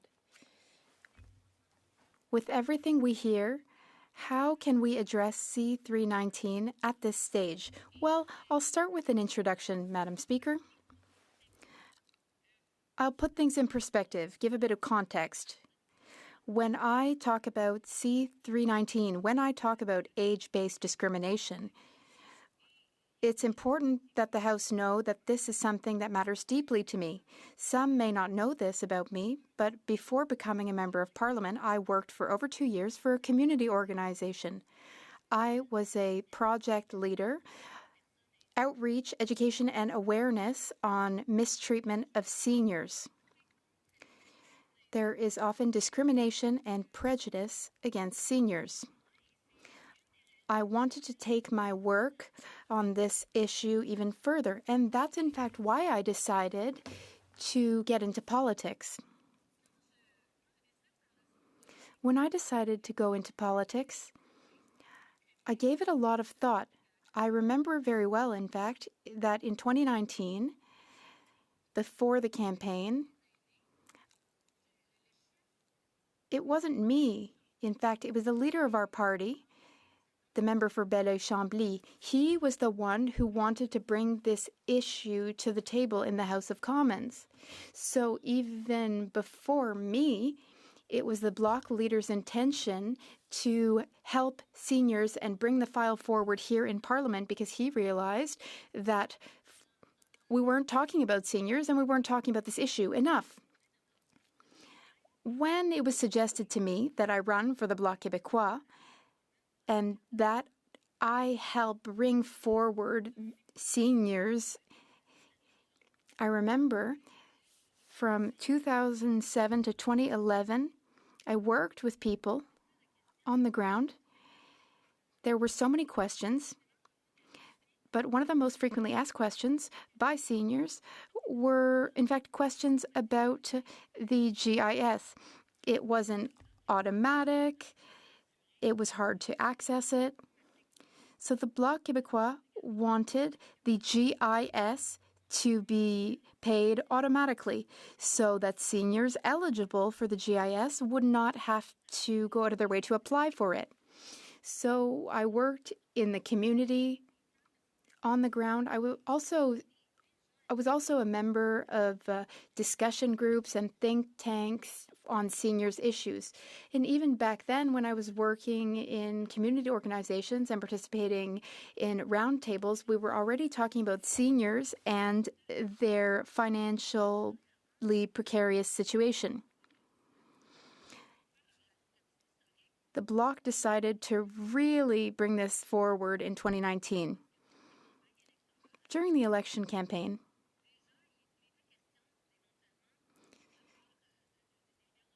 the Liberals said that they would increase it by 10% for those over 75. We took issue with that as soon as the campaign, as soon as the Liberals announced their intention to do so. We said that it was unacceptable to create two categories of seniors, that there should only be one category of seniors, 65 and up, and that everyone should have access to the 10% increase. And in fact, in December 2019, those were among the first questions we asked the government. We asked the government about their intention to engage in age-based discrimination. Then, in early 2020, I remember that my colleague, the member for Joliette, and I, we met with the FADOC at the Olympic Stadium in Montreal during pre-budget consultations. FADOC asked us to have the GIS increased for everyone over 65. They had heard about the government's intention to do so only for those over 75. So the FADOC, they told us to please take action. They said it was one of the things that mattered the most to them. So we made that a condition for us to vote for the 2020 budget. We have tried to bring that condition back on the table for every single budget. The 32 Bloc Québécois members, we have included this as a condition for every budget. This is one of the reasons why we did not support the government on all things budget related. We have voted against budgets. I remember there were conditions also from the member for Avignon Amitis Matane-Matapédia relating to big oil. But this condition regarding seniors and their OAS, that's always been a condition for us. Seniors during the pandemic, even though they had to isolate, they still had to pay their bills. And they also had to pay additional fees because often when they had things delivered by businesses, they paid delivery fees that businesses charged. So they were affected by the pandemic like everyone. I remember the weird moments at the beginning of the pandemic when we came back to Parliament. Very few of us came back in person, but we came back here to ask for help for seniors. It's great that families were helped, businesses were helped, and supported by the government, but the government wasn't doing anything for seniors. Then what the government came up with was a $300 one-time payment, $500 for those receiving GIS. Those were not permanent gains for seniors, but they did receive that one-time payment thanks to the Bloc because the Bloc brought it up here in this place in early 2020. The pandemic carried on. No further supports were announced for seniors. So the Bloc Québécois came forward to call for increasing OAS for all seniors over 65. And in 2021, we put that in our conditions for supporting the budget. A first petition was presented in the House. And what's interesting about it, Madam Speaker, is that it's an intergenerational issue. This affects everyone. A young man in his 20s, Samuel Lévesque, he got in touch with me and he said, I find this discrimination unfair. He said, my grandparents explained to me that their friends over 75 had received the payments that his grandparents hadn't. He said, what can I do to help? Then there was a petition. Then elections were called. Then again, there was a one-time payment. There was the $500 for those over 75. But seniors were emailing me. They were saying, we feel like we're being used. We feel that these checks, these one-time checks, are electoralist. That's not what we need. What we need is support long-term. We need the government to review the support that we receive long-term. So we came back to the House and we suggested that all seniors be treated equally. In 2022, we had a Bloc Québécois Opposition Day. We used one of our opposition days to discuss this matter, to call on the government to reverse its decision to create the two categories of seniors and only support those over 75. Then, in summer 2022, those 75 and over did receive the 10% increase. Here we are today, 2 years later. We've not given up. Another petition was put forward to call on the government to reverse course on this injustice and to fix it. In 2023, we held a symposium in Granby with all kinds of civil society organizations. We all got together at this conference, and what came out of it is that we need to take care of seniors. Then, in 2023, last year, we tabled C-319. It was tabled. There was first reading. I discussed with my colleagues over the summer. We really toured Quebec. We had the first hour of debate on this bill in May 2023. Then the second hour of debate was in the fall of 2023. I spent the entire month of August. My colleague for Avignon, L'Amitié ce matin, Matapédia, helped. I went to her riding. I went to the riding of Beauport-Limoilou. I also met with people in Thérèse de Blainville, and I met with people in so many other ridings. Then finally, we came back to the House. What I heard during this tour of Quebec ridings was that people were calling on us to act. In 2021, I remember that I attended the swearing-in of some of my colleagues in Abitibi-Témiscamingue. There were some seniors at a cafe. I heard them talking about their financial situation.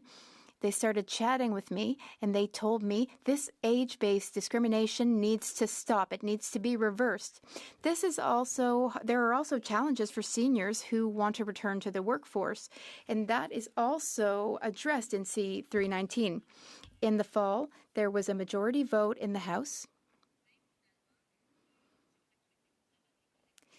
Even Conservative colleagues agreed that the 10% increase should also go to 65 to 74-year-olds, and that people who wanted to return to the workforce should not have their GIS cut. There was a majority vote. It went back to committee, to the HUMA committee. I appeared at HUMA for an hour. My colleague, the member for Thérèse de Blainville on the HUMA committee, she questioned witnesses. My colleague did great work. As a result of that, HUMA presented a unanimous report. All members of the committee agreed that we needed to reverse course on this unacceptable situation of unfairness. It's important to me to mention that this issue, we're not asking for the moon. We're not asking for crazy amounts. This bill is realistic and easily accomplished. This would be $33 billion per year. It's just a matter of political willpower, because the government can find this money. The government can give royal recommendation. The government has this money and needs to recognize that it needs to provide the money and support this bill so that seniors can have fairness and equality and dignity. When they retire, they want the same amount for all seniors.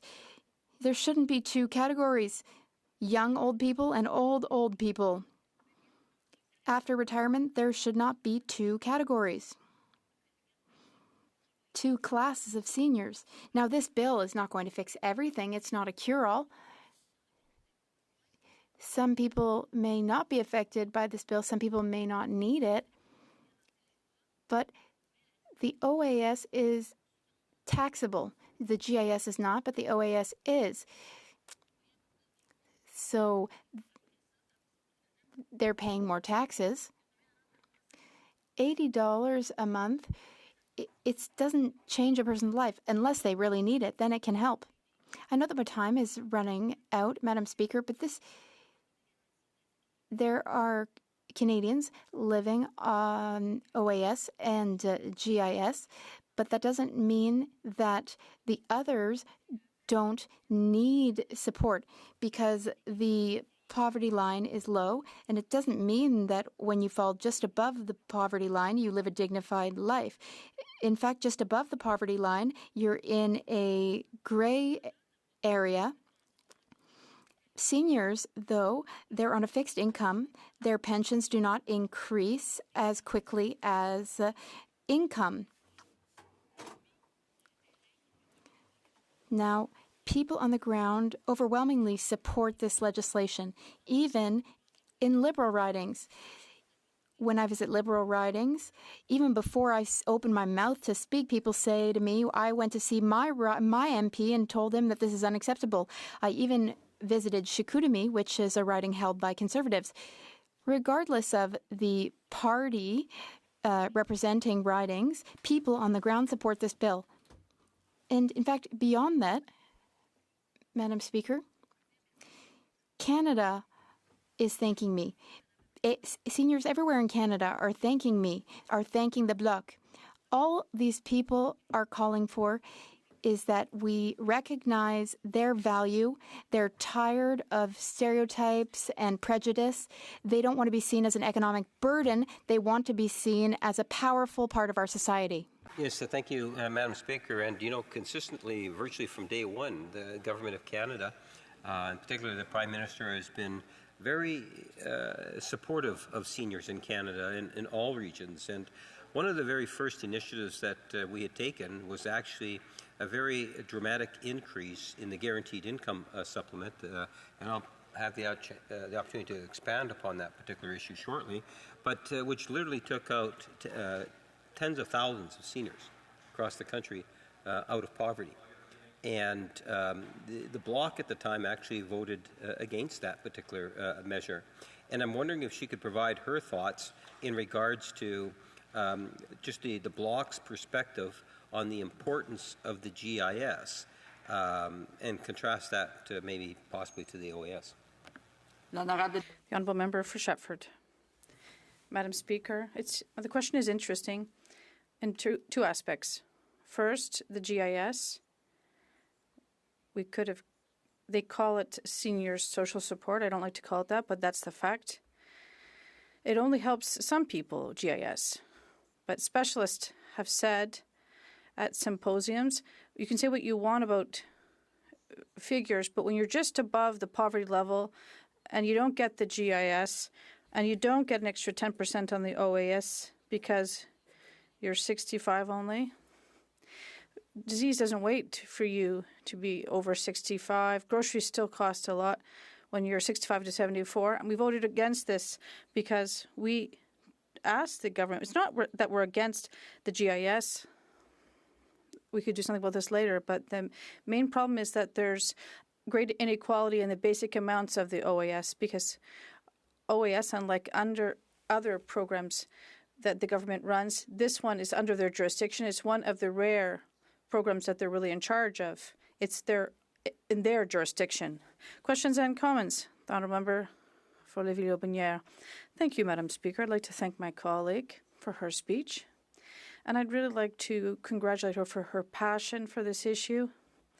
I still have a concern in terms of the deadline that the Bloc has set for October 29th, because if I've heard the Liberals, they don't seem to be very open to this. They seem very calm and laid back. And I have some concerns with respect to the Bloc and the Liberals. Will they just throw them a carrot at the end of October and they'll have to choose between the carrot or wait for the next election, or maybe they'll say either we get this or we'll go to an election on October 29th. Will they really respect their deadline? Keep it? The Honourable Member for Shefford. Thank you very much, Madam Speaker. I'd like to thank my colleague for his question, and it allows me to mention 2 points. First, this is nothing new. Our request for the 10% increase for those who are 65 to 74, there's no compromise to be made on this. There's no half measures for here. We need 10% increase in OAS for those who are 65 to 74. No compromise possible. I would ask my Conservative colleague and others, if the Liberals do refuse this and to go against the will of their own members at committee, they will have to tell people why, despite repeat requests and pressure from organizations on the ground and what we've heard from testimonies from citizens, and the government digs its heels in about not giving this 10%, they will have to explain themselves. And ask my Conservative colleagues, they supported C-319 and the bill moved. The Honourable Member for Courtenay-Alberni. Quick question. Well, first, Madam Speaker, I want to thank my colleague from Shefford for putting forward this bill. It's such a great bill, Madam Speaker, and it's dealing with inequity. We know when the Conservatives were in government, they raised the age of retirement from 65 to 67. They went after seniors. We know when this government came forward with an increase, they wanted to create a two-tiered system, ignoring those between 65 and 74. And what do they do, Madam Speaker? They maintain the corporate tax rate that the Conservatives brought in for big corporations that are having record profits, big oil, big banks, big grocery. And Madam Speaker, through you, I'll ask my colleague, does she believe that there should be a tax increase on the big corporations to make sure that we could take care of our seniors in this country? Quick answer, the Honourable Member for Shefford. One thing is sure, Madam Speaker, we've always said that's a question of political choices to be made. There's money we can seek elsewhere and money that is poorly invested. Well, then, I'll just put that out there. But also I'd like to remind everyone, what does retirement money mean for Liberals? Is it 65 or 75? Because behind this, there's something we've heard at committee when I asked this question. What does the definition of retirement age for you, 65 or 75? And so if you don't give seniors assistance, they have to stay on the labour market. Even though they're not healthy enough to remain at work, they have to be able to round out their finances. What does the retirement age really mean for you? The Honourable Member should speak through the chair and not directly to the government. The Honourable Parliamentary Secretary, the Government House Leader. Yes, thank you, Madam Speaker, and it's a pleasure to rise and talk about the whole issue of seniors. I can tell the member across the way the Liberal members of Parliament have been very much supportive of our seniors in Canada through the years. In fact, when I was first elected to Parliament, I remember talking to my colleague, one of my colleagues, and she had conducted a white paper on seniors in regards to how it is that we could move forward as a political party. Not far from where the member from Shefford is sitting today, I was sitting a number of years ago, and that was when Stephen Harper was actually in Davao and made the decision to increase the age of retirement from 65 to 67. And to answer the question that she has put on the floor to members of the Liberal caucus, I can assure her our response at the time was immediate. We understand and we appreciate the age of 65. And the Prime Minister, back while he was leader of the Liberal Party, made a very clear indication that we would actually restore the age of retirement from 67 back to 65. And a number of months passed through, and ultimately we were afforded the opportunity to form a government. And one of the very first actions of the Government of Canada was to indicate and bring forward the change that reduced the age of retirement from 67 to 65. We also are very much aware of the issue of poverty. in the issue of having a fixed income with limited resources and how it is that we could help seniors that were in poverty. So another initiative that the government had taken upon itself was to try to lift seniors out of poverty, and we did that by looking at the Guaranteed Income Supplement, the GIS. And we had a dramatic increase in the GIS.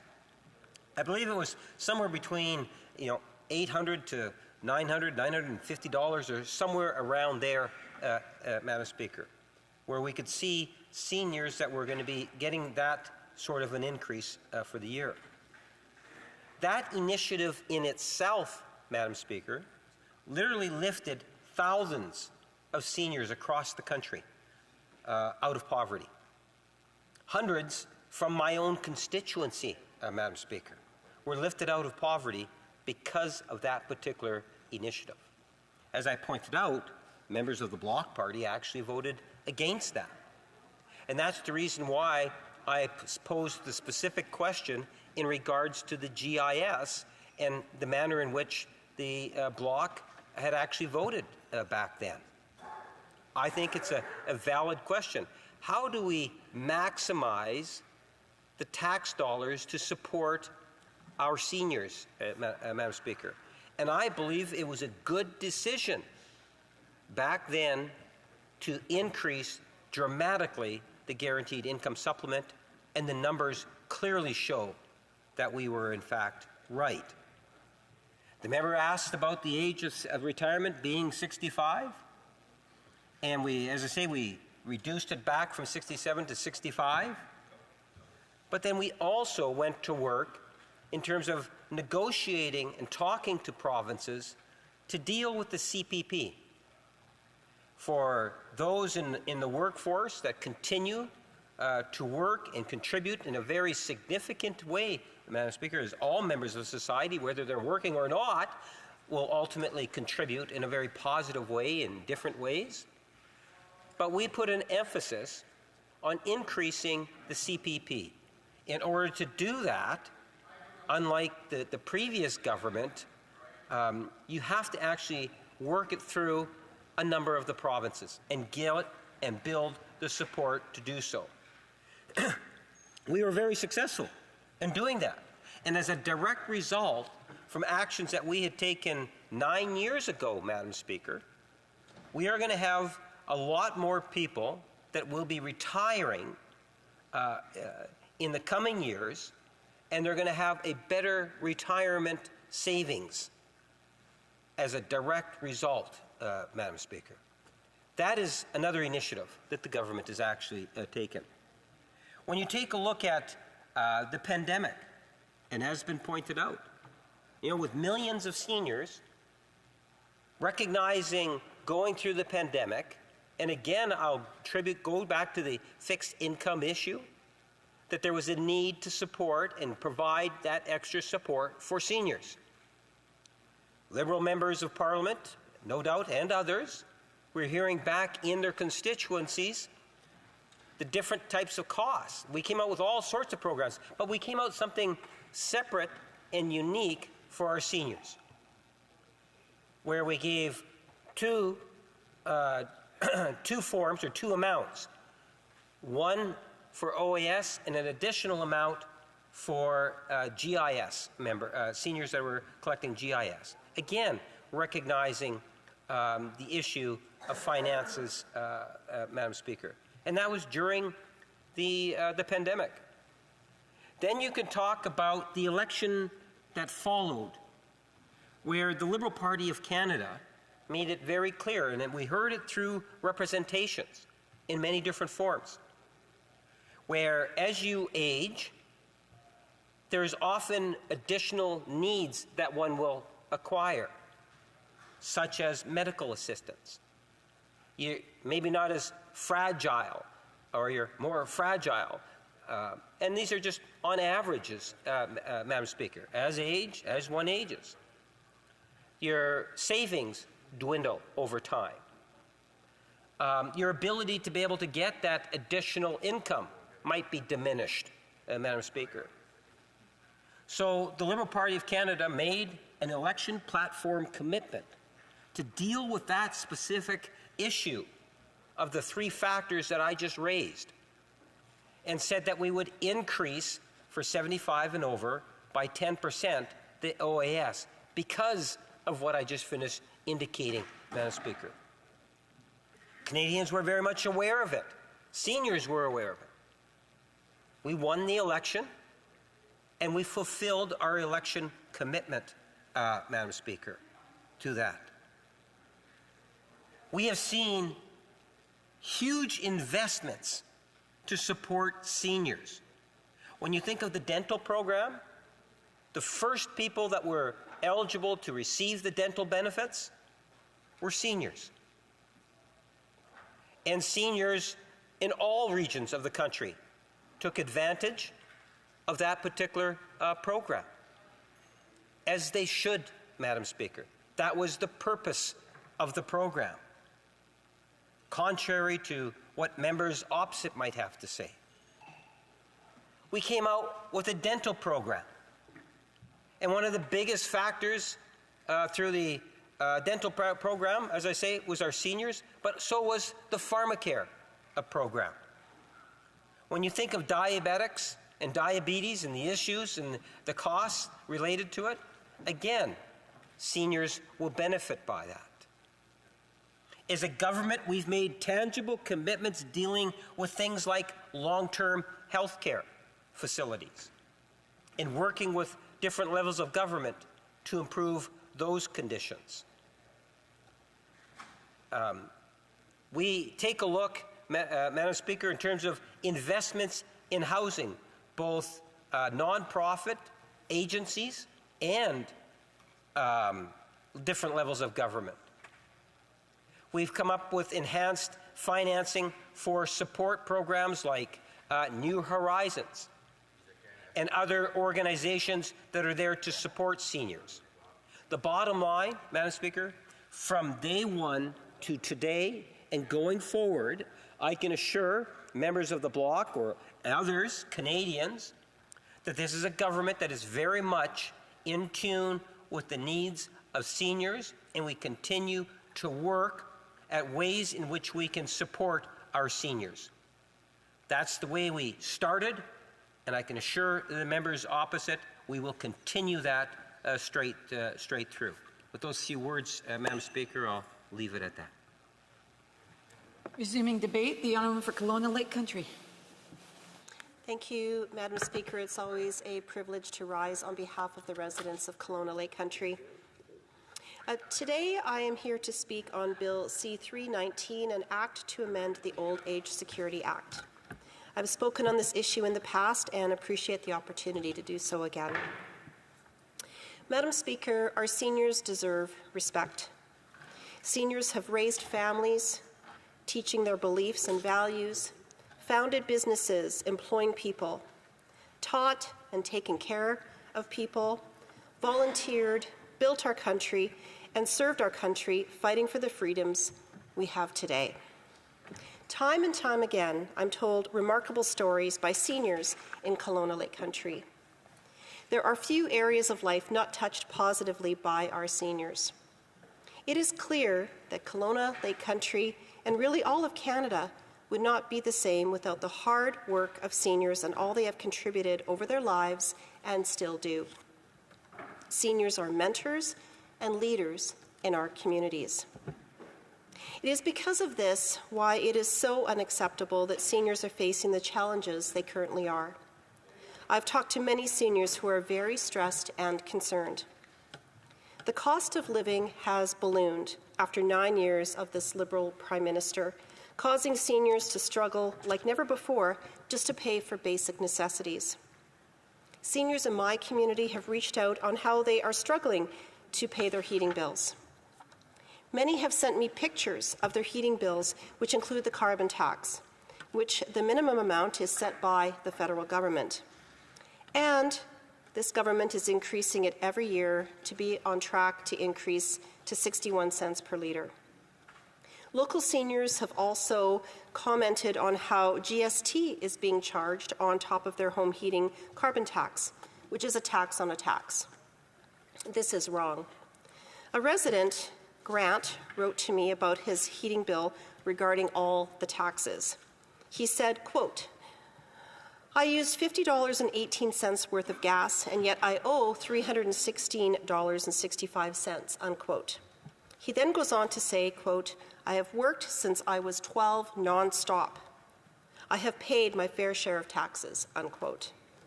I've talked to retirees who have had to go back to work and who feel sad that they can't spend as much time volunteering or can't donate as much as they used to their favorite charities. I hear from seniors who are afraid to walk around their own neighborhood that they have lived in for many years due to crime and concerns over their safety.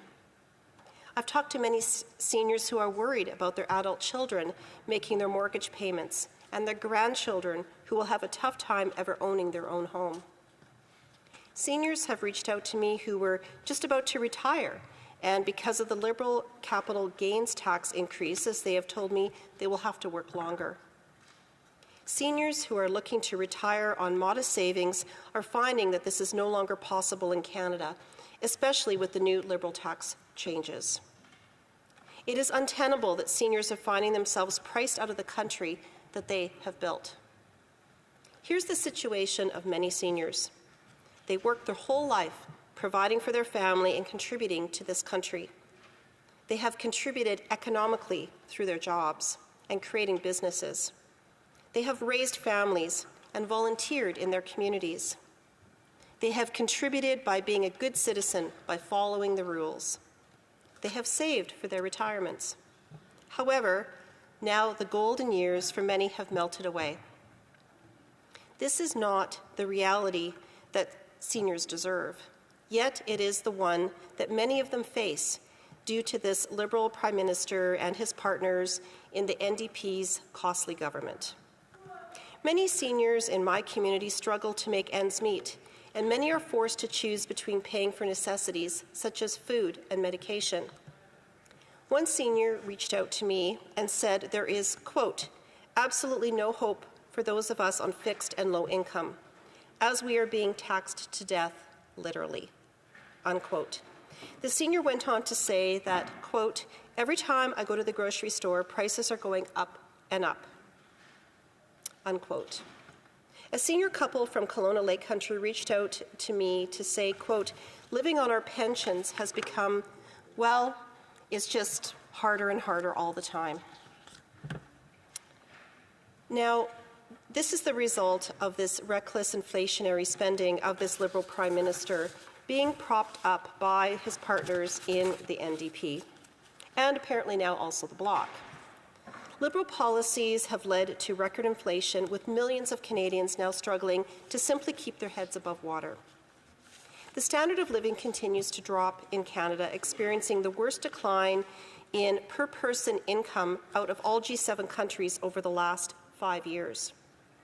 Seniors on fixed income are uniquely at risk from inflation, as fixed incomes are unable to keep up with the cost of living that keeps growing due to all of the increased spending. It's not just in my own community where seniors are struggling, but across Canada. According to the Salvation Army, 75% of Canadians currently face challenges managing limited financial resources. Moreover, 25% of Canadians continue to be extremely concerned about having enough income to cover their basic needs, such as food and shelter. Not all seniors have paid off their mortgages, which have led to even more stresses. The Bank of Canada has recently confirmed that Canadians will see a steep jump in payments as millions of Canadians renew their mortgages over the next 2 years. This is just one more area where seniors, especially those on fixed incomes, are struggling. This legislation provides equity for all seniors, ensuring old age security is available to those between 65 and 74 years old.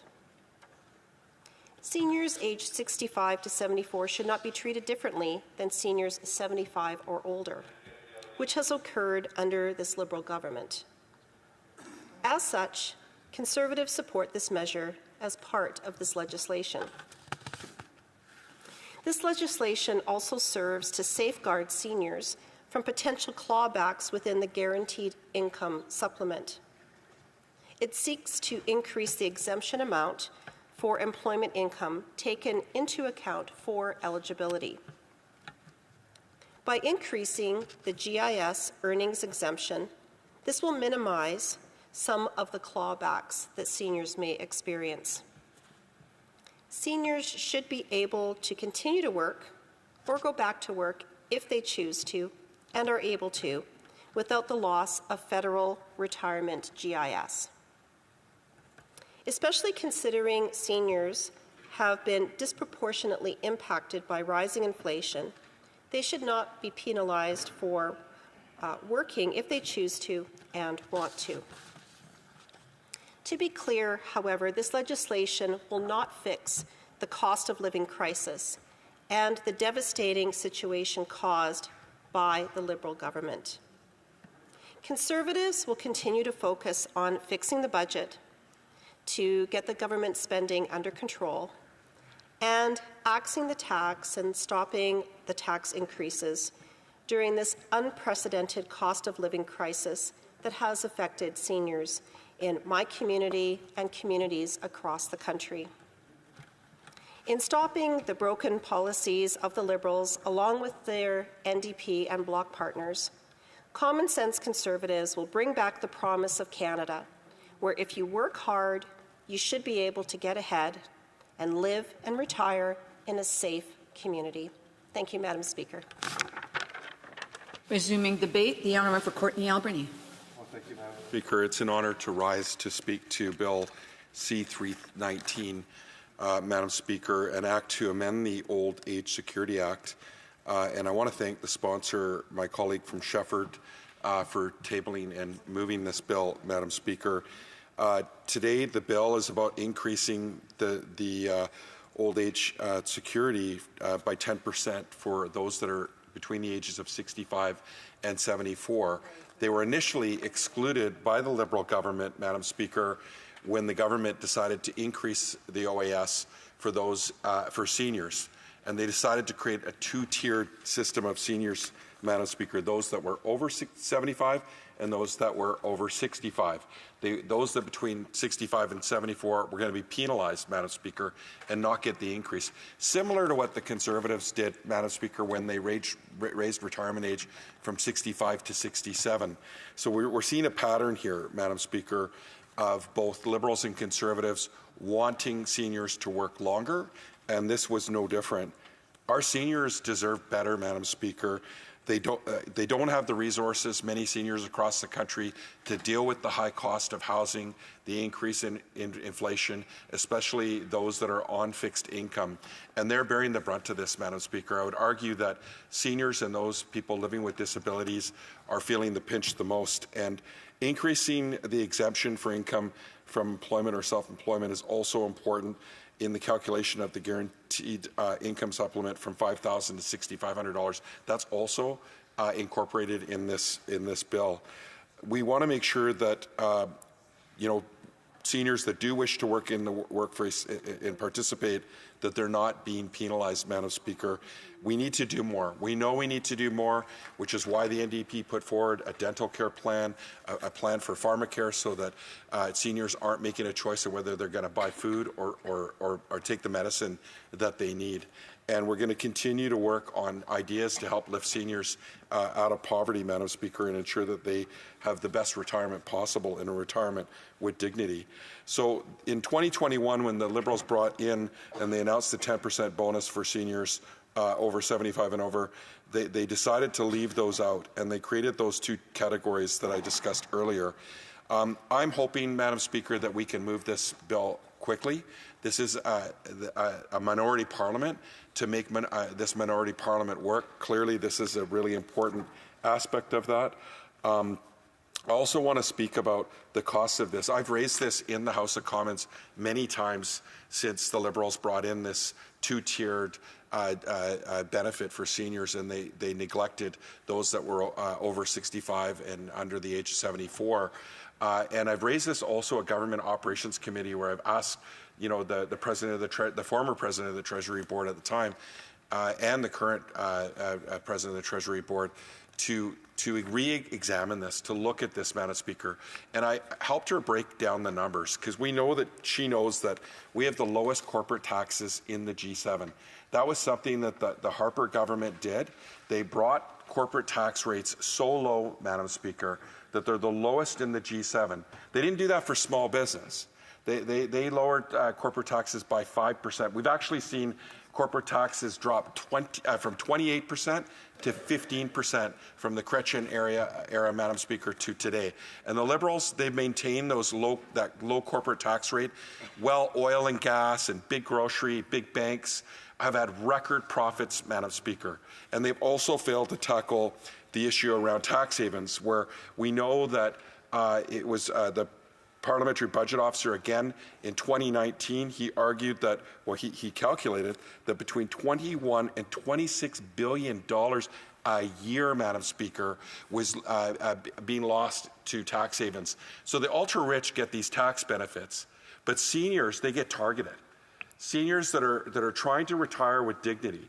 And again, back in 2021, it was also projected that it would be $31 billion that was leaking the Canadian economy, Madam Speaker, so that the ultra-rich and CEOs could get off the hook again while seniors struggle to make ends meet. So what does the government do? They hired more people at CRA, but the people at CRA are focusing on small business people, on people struggling to make ends meet, and seniors, Madam Speaker. I've had seniors in my riding come to me, tell me that the government's coming after them for small amounts of money, when in fact the government could have hired auditors at CRA to target those that are maneuvering around the tax system to benefit themselves, the super rich and these big corporations. But instead, they're focused on everyday people, and that needs to change, Madam Speaker. But this is an excellent bill and an excellent start. And I've got some ideas on how we can cover it, because it's projected to cost $3 billion. A 1% increase in corporate tax. Again, back in 2015, the PBO projected to be about $2.6 billion. I would argue that would be around the same amount today. So a 1% increase in corporate tax would cover the costs of taking care of our seniors. But what does the government do, Madam Speaker? We know the Liberals and Conservatives, they're always going to be there for the big corporations and their friends. They're not going to do that. And we were able to pressure them, the NDP, to increase an excess profit tax on the big banks. And that was a 15% tax on the profit, Madam Speaker, over $1 billion. So that generated billions of dollars, Madam Speaker, that windfall tax. The PBO did an analysis of if they applied that tax, say on big oil and gas, it would be a profit of $4.2 billion that would generate. Now, we know the Conservatives in the UK, Madam Speaker, Conservatives in the UK charged an excess profit tax, a windfall tax on oil and gas. We can't even get Liberals to do that in Canada. I mean, the oil oligarchy that's happening here, and they're always arguing in the House of Commons who can build more pipelines between the two of them. Well, I can tell you, Madam Speaker, they're both good at building pipelines, but they're not good at tackling climate change. And Madam Speaker, they're also not good at taking care of seniors. We know that right across the country, and we're seeing that constantly. And so, Madam Speaker, I urge the government to look at an excess profit tax, look at closing tax loopholes for the super rich and tax havens, look at possibly increasing the corporate tax rate, because it shouldn't be like this for seniors. And I got an email from Janice from my riding, and she says, I must ask, why is it seniors collecting CPP and old age pensions receive less than CERB? The federal government stated they felt $2,000 a month was a livable wage, but many seniors are receiving substantially less. Many seniors are living silently in poverty. Are there any plans to address this shameful situation? And Madam Speaker, she wrote about being excluded. excluded in the OAS increase. Today we had an opportunity. The bill that my colleague put forward from Winnipeg Centre for annual basic income. The Liberals and Conservatives, Madam Speaker, they could have got behind that bill. They could have, a committee, prioritized people living with disabilities and seniors, the most vulnerable in our society, but they chose not to. They chose not to, Madam Speaker. It would have made sense. And when I ask people in my communities whether they think that we should continue this corporate welfare that's happening with tax havens, with the lowest corporate tax rate in the G7, with continued focusing CRA audits on everyday people while the big players get off the hook, and preferential tax rates for CEOs. Madam Speaker, everybody that I've talked to in my riding believes that we should be prioritizing taking care of our seniors and those living with disabilities. And a guaranteed livable income could have done that, Madam Speaker, but they chose not to do that. So, Madam Speaker, we're going to continue to come here to this House to bring forward good ideas. I'm really grateful for the Bloc bringing forward this initiative. I do appreciate this, and my colleague using her order of precedence to move this bill, Madam Speaker. We'll be supporting this bill wholeheartedly, and I hope that everybody in this House does, and that we can move it quickly, because people are struggling. They're struggling right now. Seniors are struggling on how they're going to pay their rent, how they're going to buy their food, how they're going to get their medicine, Madam Speaker. And I'm glad that we were able to take some pressure off them with dental care. But we know the rising cost of inflation. They can't keep up with it, Madam Speaker. So I hope that we can move this rapidly along here today and in the weeks ahead. And I want to thank my colleague again one last time for moving this bill. Thank you. Merci. Resuming debate, the honourable member for Thérèse de Blainville. Thank you, Madam Speaker. My first comment will be for the member of Shefford and the pride I have in being a member of the Bloc Québécois. I'm so proud of her for the work she's done since 2019 in promoting the importance of having fairness for seniors. If there's one thing we should take from Bill C-319, well, there are two things: fairness and dignity. Fairness, why? Because, as my colleagues have said, the old age security is a universal system. It applies to those 65 and over, and it's under federal jurisdiction. So by creating, as this government has done, discrimination based on age, i.e., providing an increase to the benefit for those 75 and over, they've basically turned their backs on people aged 65 to 74 who are supposed to benefit from the same universal plan or program. So this is discriminatory. It orphans a whole group of seniors, and it's unacceptable. And yet the government did precisely that. The government is in a position to rectify that inequity, and at committee we heard witnesses. There are millions of people affected, and what you always need to remember is that 30 to 40% of the seniors affected live only from their OAS benefits. They live off that alone. And so there were some organizations representing seniors who said that half of their members, or 39% of Quebecers, live off some $21,000 to $22,000 a year. And that is basically the OAS and the GIS combined. So it's unacceptable. They live entirely off those benefits. Now, of course, this is not a homogenous group. Seniors are not a homogenous group, but there's no more homogeneity among 65 to 74-year-olds than there is among those 75 and over. So it's supposed to be a universal program, and the idea is to give all seniors the same treatment. It should be equal. It should be fair, because the current situation is wholly unacceptable. That's what we're calling for. We've received the support of the House, the support of the committee, so the federal government should correct this injustice, should work towards dignity for seniors, because if this is going to cost $3 billion, well, is that an expense or is it an investment? Because when you push them into a situation of vulnerability and precarity, well, their whole quality of living is affected. And it creates a type of isolation. Some of the evidence we heard was that for a person who earns $21,000 to $23,000 a year, well, they're going to be very isolated. They're not going to have any discretionary spending money.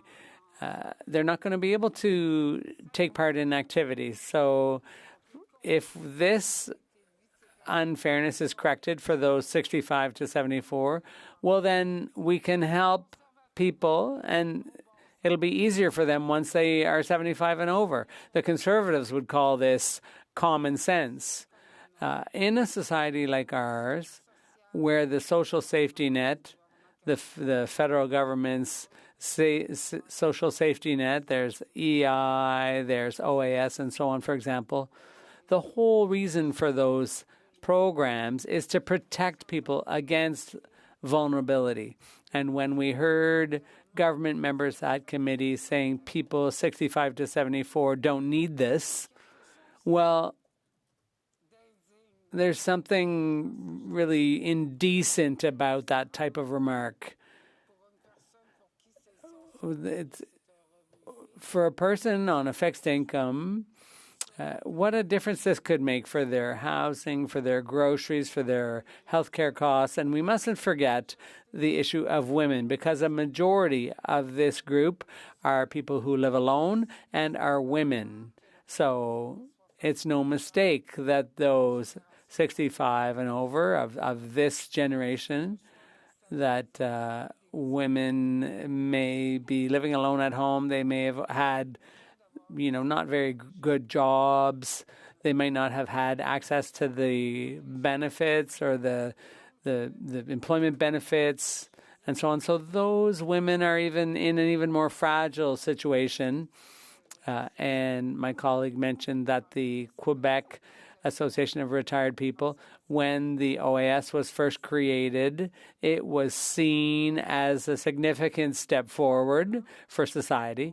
And now we're ranked 13th among OECD countries when it comes to the benefits for seniors. So it's time that the basic level of support for people who qualify for OAS, so 65 and over, it's time to improve that basic level, and they need to have that benefit for life.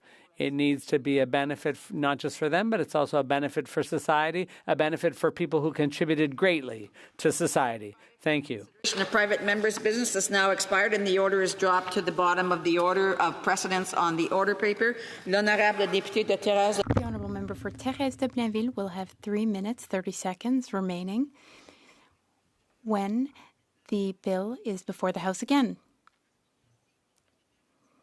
Pursuant to Standing Order 38, a motion to adjourn the House is deemed to have been made and seconded at this time.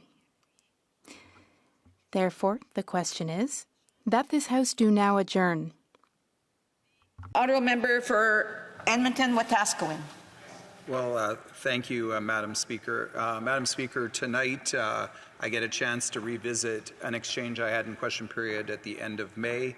Sadly, it was an exchange about the economy. Things have not gotten any better since May here in Canada, and we find ourselves dealing with just continuing economic crisis brought on by the policies of the Liberal government following the failed Trudeau economic plan of the 70s and 80s, of course. I think now in successive governments, Liberal governments led by that family, we've run 24 deficits in 25 years. and had just a constant stream of crises, housing crises, energy crises, unity crises, and the like. Madam Speaker, my question back then was around the reckless government, the most incompetent, reckless government in Canadian history, undertaking radical experiments with objectively terrible results, of course supported by the NDP and now the Bloc. Back then I referenced an RBC report that talked about, quote, a slow bleed over the last 2 years that left per capita output back at 2016 levels, and asked about that falling per-person income in Canada. The response actually from the parliamentary secretary at the time was kind of interesting. The parliamentary secretary didn't defend the government, didn't talk about the successes that the government had or refute any of my claims. He did take issue with the fact that I would use GDP per capita or growth per capita as a measure. He said it was, quote, not a particularly useful one, as most economists will say. So I did a little bit of digging. It wasn't very hard actually to find on the Statistics Canada website. So I'm not sure if the Liberal government right now is anti-Statistics Canada, but this year Statistics Canada had this to say, quote, slower economic growth over the past year and near record population increases fueled by temporary and permanent immigration have put the spotlight on recent trends in Canada's gross domestic product per capita. It went on to say that, quote, recent reports have all stressed the trend towards weaker per capita growth, highlighting its negative implications for living standards and wage growth. And a little bit later in the same document, the same Statistics Canada document, a document quoting information that the parliamentary secretary on behalf of the government says is not credible or supported by economists. Statistics Canada said GDP per capita is widely used to gauge differences in living standards across countries. Higher levels of per capita output are generally found in more developed economies with advanced infrastructure, better healthcare and education systems, and higher levels of access to technologies and innovation.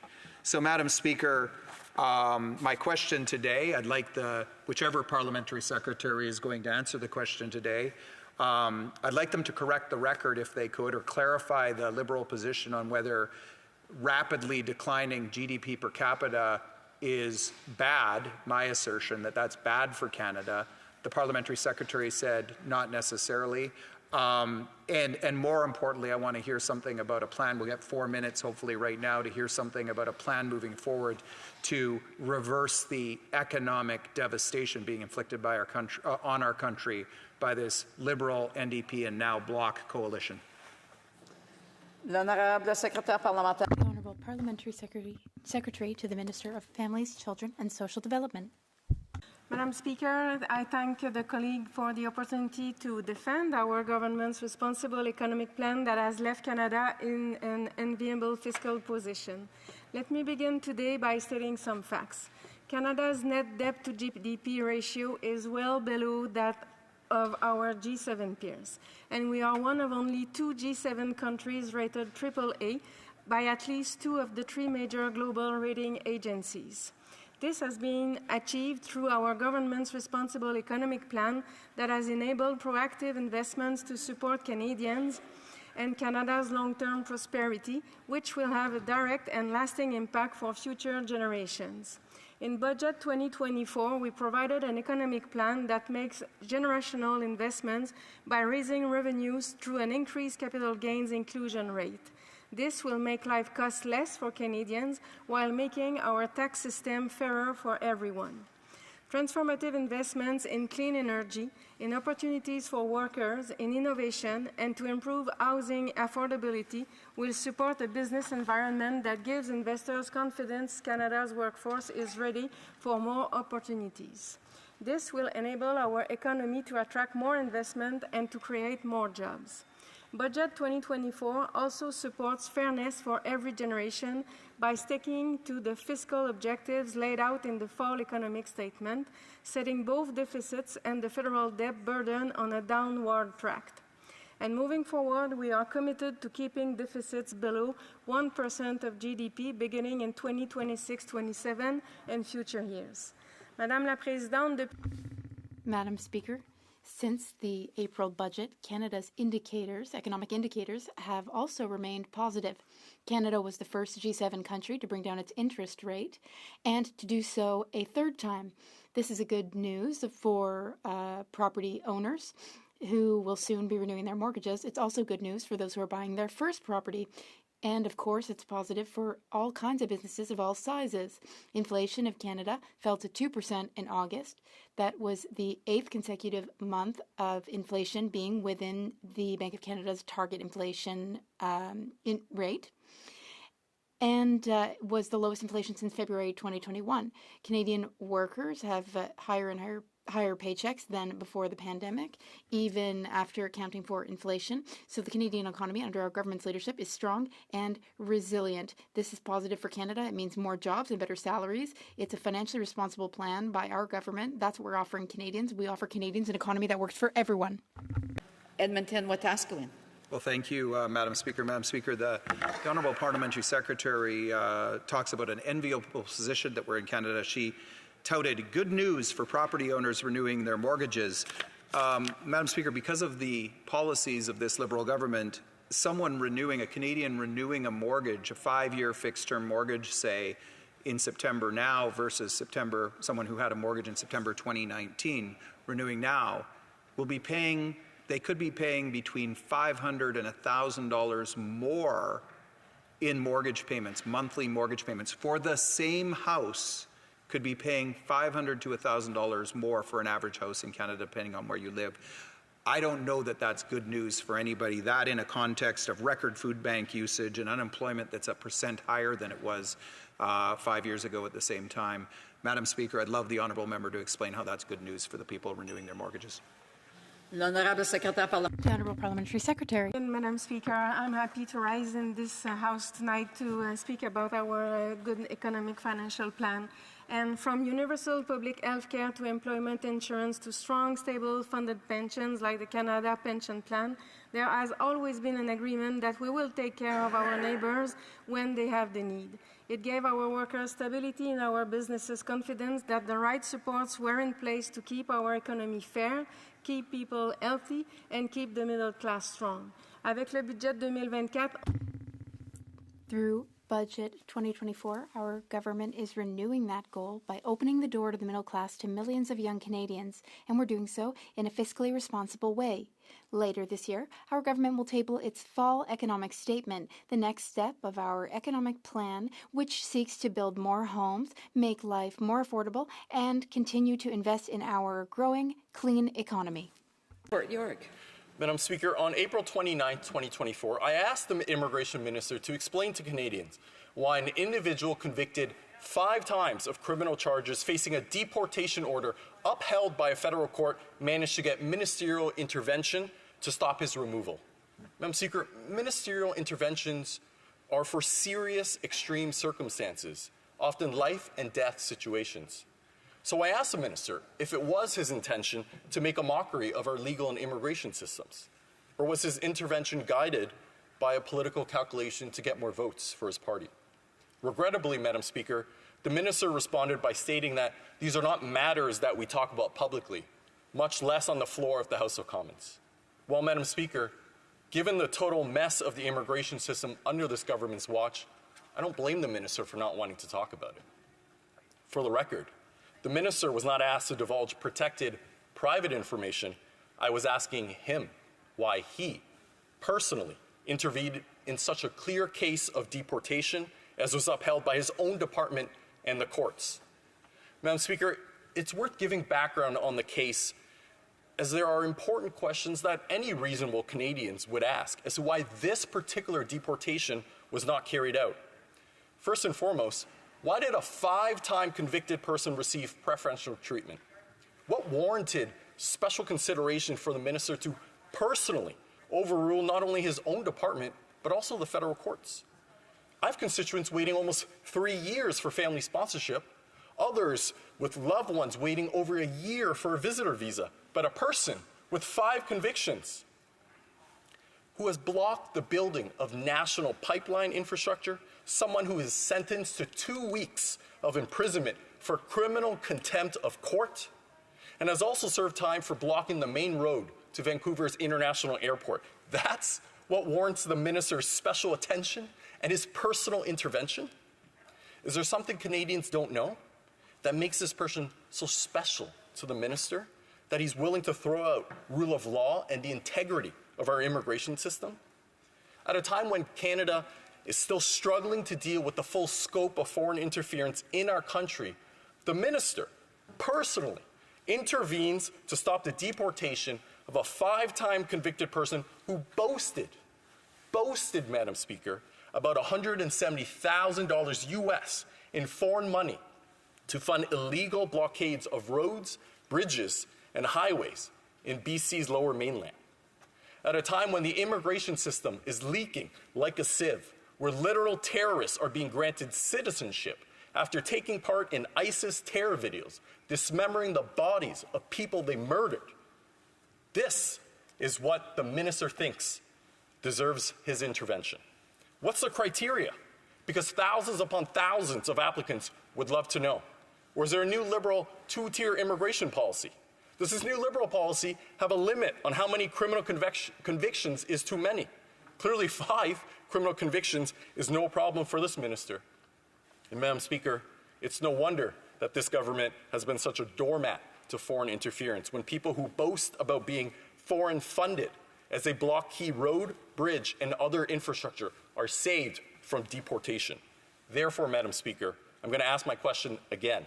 Now that the parliamentary secretary understands what I'm asking, was the minister's intervention intended to make a mockery of our legal and immigration systems, or was this intervention politically motivated to get a few more votes? Thank you, Madam Speaker.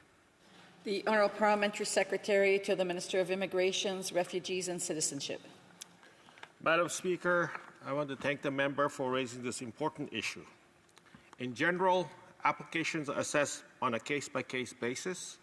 Decisions are made by highly trained officers who carefully and systematically assess each application against the criteria set out in the Immigration and Refugee Protection Act, or IRPA, and its regulation. The IRPA sets out the core principle and concept that governs Canada's Immigration and Refugee Protections Program, including provision relating to refugee and sponsorship and removal, detention, reviews and admissibility, hearings, and the jurisdiction and powers of tribunal. A decision to remove someone from Canada is not taken lightly. Madam Speaker, I would like to add that IRPA authorizes designated officers to issue temporary residence permit or TRPs to inadmissible foreign national when it is justified in certain circumstances. A TRP allows the holder either to enter Canada or to remain in Canada during the validity period of the TRP. A TRP provides the foreign national with temporary residence status in Canada. If the TRP is valid for at least 6 months, the foreign national may apply for a work or a study permit. Upon cancellation or expiration of the TRP, the foreign national must leave Canada. TRPs allow officers to balance the objective of the IRPA to meet Canada's social, humanitarian, and economic commitments while maintaining the health and security of Canadians. Clear records of decisions allows for the monitoring research necessary for the preparation of the annual report to Parliament. The number of TRPs issued is included in the annual report, and they are categorized according to the grounds of inadmissibility. Madam Speaker, I would like to point out that under the Immigration and Refugee Protection Act, a foreign national who, in the opinion of an officer, is inadmissible or does not meet the requirement of this act becomes a temporary resident. If an officer is of the opinion that it is justified in the circumstances and issue a temporary resident permit, which may be cancelled at any time.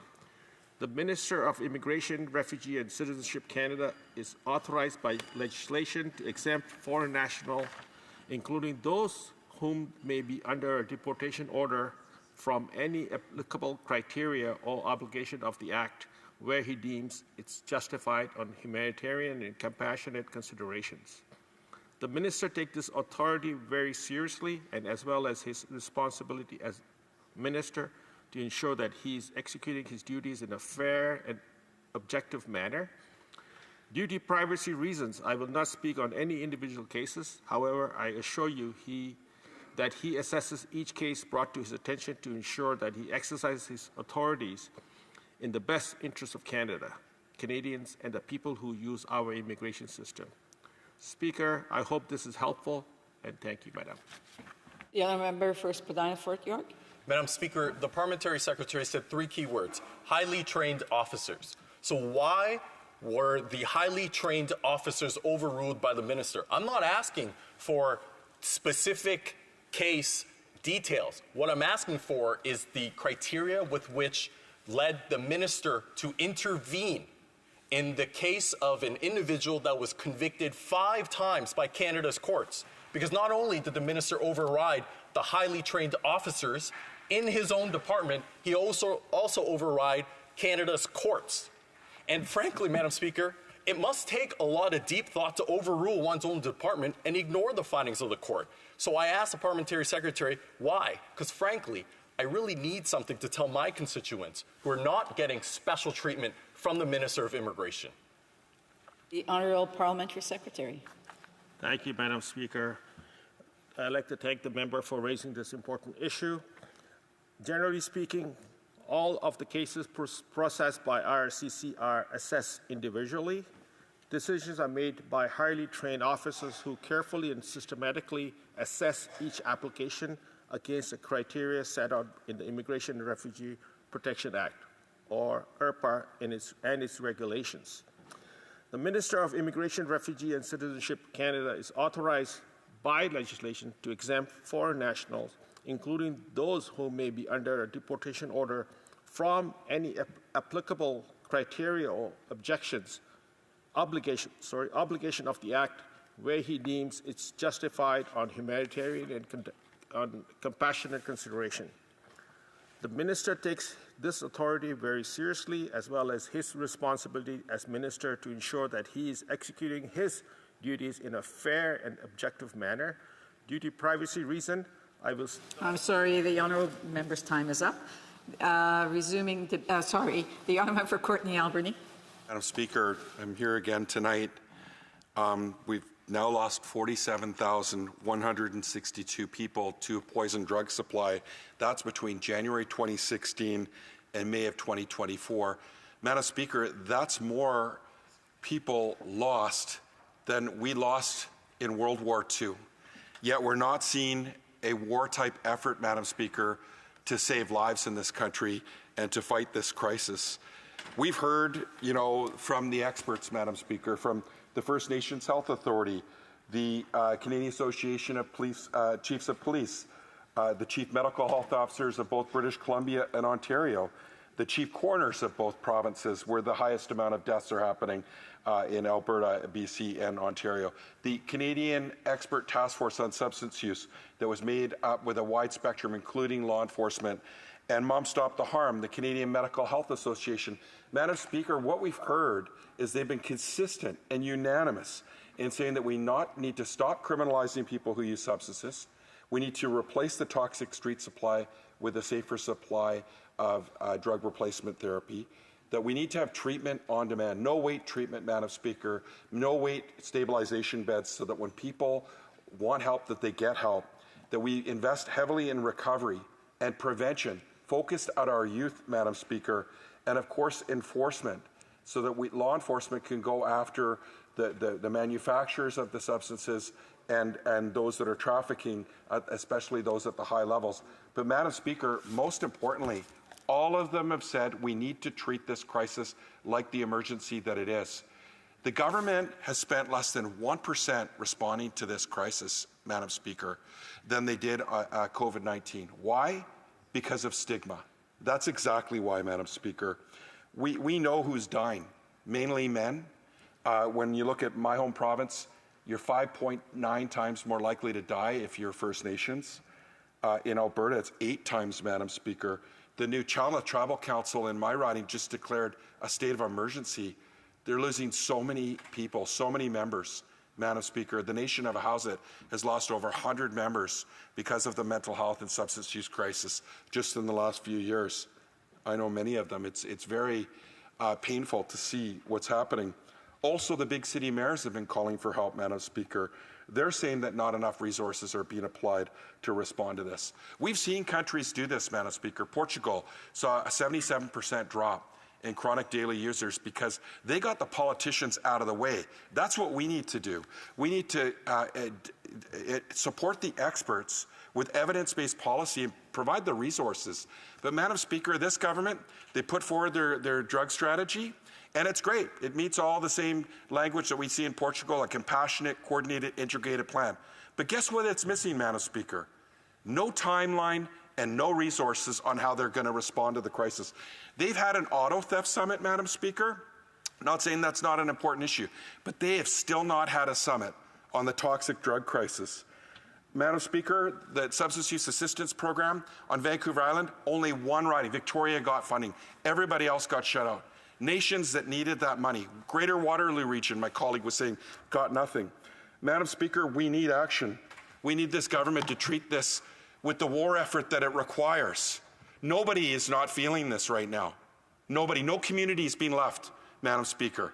This is what I would call an emergency, and this government's not treating it like that. The Honourable Parliamentary Secretary to the Minister of Mental Health. Thank you, Madam Speaker, and I thank the member of Courtney Alberni for his question and also for his strong advocacy on this matter. The overdose crisis is one of the most serious and unprecedented public health threats in Canada's recent history. It is driven by the increasingly toxic and ever-changing illegal drug supply. We are committed to examining all tools at our disposal and evidence to respond to the tragic increase in overdoses and to help save lives while supporting a balance between public health and public safety. We know that a comprehensive approach is needed to address this crisis. This includes efforts across the continuum of care to prevent drug use, reduce harms, and support people in accessing treatment and recovery services, as well as enforcement efforts to maintain public safety. It also includes ensuring people have access to critical supports such as housing. The Government of Canada has invested almost $200 billion over 10 years to support provinces and territories to deliver services, in addition to the $1 billion we have directly invested to address this crisis. Regarding the member's question, the Minister has been clear. Officials are working to reconstitute the expert task force so our response can be driven by evidence, not ideology. This government remains committed to addressing substance use and addiction as a health issue and not a criminal one. People struggling with addictions aren't criminals. They need health care, not to be in jail. We changed the legislation and issued guidance to make sure that in case of simple possession, police and prosecutors must now consider referring the person to health and social services, issuing a warning or taking no further action. As a result, they can consider both public health and public safety. We know that we cannot act alone. All partners must work together to make health and social services available and accessible so that people can be diverted from the criminal justice system into health care.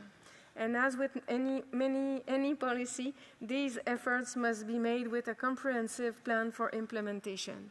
An exemption can be one piece of the puzzle, but we know that these changes need to be complemented by a range of other actions that have their intended impact.